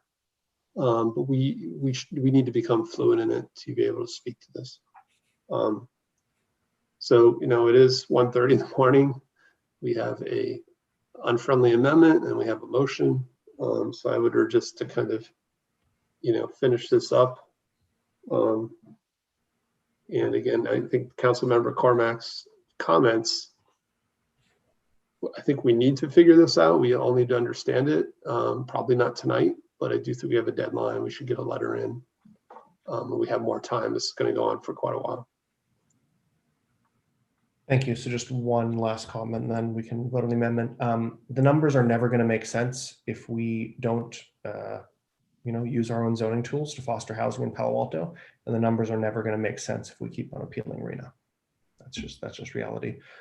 With regards to the Embarcadero Institute materials being used in SCAG, the Southern California Association of Governments, the only reference I can find to that is a letter from Beverly Hills that's been incorporated into their appeal. I'll remind us all that Beverly Hills, I believe in the last RENA cycle, had a total of 8 units of housing. So, okay, on the amendment, going to vote. Councilmember Niss. I am to find out what I am now at this hour. This is yes. your motion. to your amendment to remove the Embarcadero Institute references. You heard me say yes. Oh, sorry, I was yes, talking. Sorry. Okay. Councilmember Koo. No. Councilmember Tanaka. Yes. Councilmember Cormack. Yes. Vice Mayor Du Bois. No. Councilmember Filseth. No. And I'm a yes. So that fails, or that passes on a 4-3 with Vice Mayor Du Bois, Councilmembers Koo and Filseth voting no. Okay, we return to the main motion as amended. Councilmember Koo. Actually, I'd like to see if I could get a friendly amendment in. I'd like to move to add the Freddie Mac report in to the comment letter. There's a motion or an amendment by Councilmember Koo to incorporate a Freddie Mac report. Is that accepted by maker and second? You want to add the whole report, or you just want to put a reference in? You can put a reference in. No, actually, I'd like to add the full report, maybe a reference, and then have a footnote with the attachment of the report.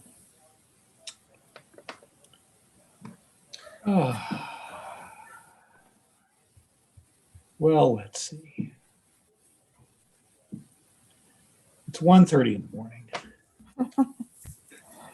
I'm pretty aware of that. How many of you have read the report? I have. I have. Yeah. Are the rest of you guys going to oppose this because you haven't read the report? Yeah, absolutely. I haven't read the report. I'm not going to vote for something I haven't read. Not even a quarter of one, a quarter of two. Yes. Yes. It's unfortunate that it hasn't been read. Matters. It's also unfortunate that council members are using. I think I will not accept that as a friendly amendment. Did you say you will accept it or will not? I think I will not. Okay. Yeah, I'd like just to vote on the motion. Okay. Right. Councilmember Koo, would you like to seek a second? Sure. Okay. Is there a second for this?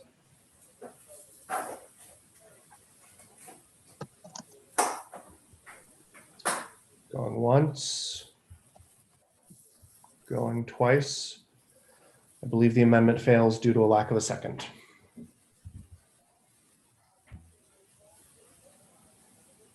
The floor is still yours, Councilmember.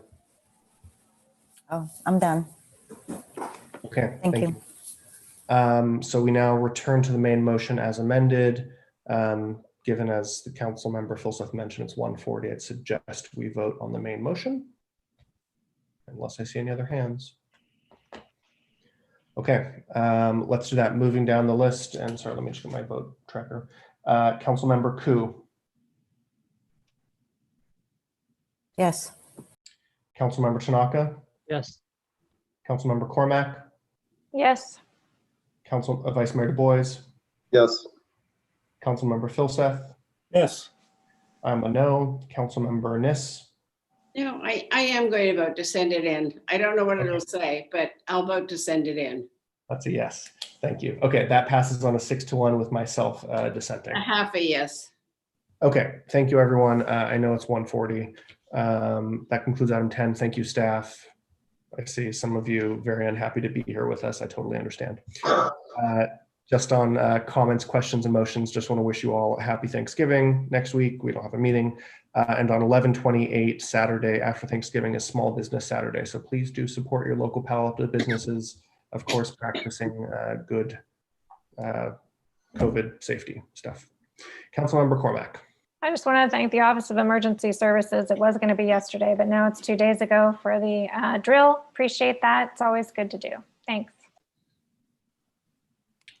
Okay, Councilmember Niss. I think I should mention, while I toot my own horn, that the Cities Association named me a champion the other night for the year for the work I've done on testing. And Ed was there. I think he'll attest to it. Oh, no, you weren't, were you, Ed? I heard about it, whether I was there or not. So yes, Of course I you will attest to it. I was very honored. I would also note that for your calendars, December 4th, 5:30 p.m. will be the Cities Association annual membership social or Something. virtual something. Used to be fun, right? That will be an opportunity to celebrate that award, I believe. Awesome. Okay, congratulations, Councilmember Niss. Seeing no other hands, it is 1:44 on November 17th. Thank you, everyone. We are adjourned. Good night. Good night. Good night.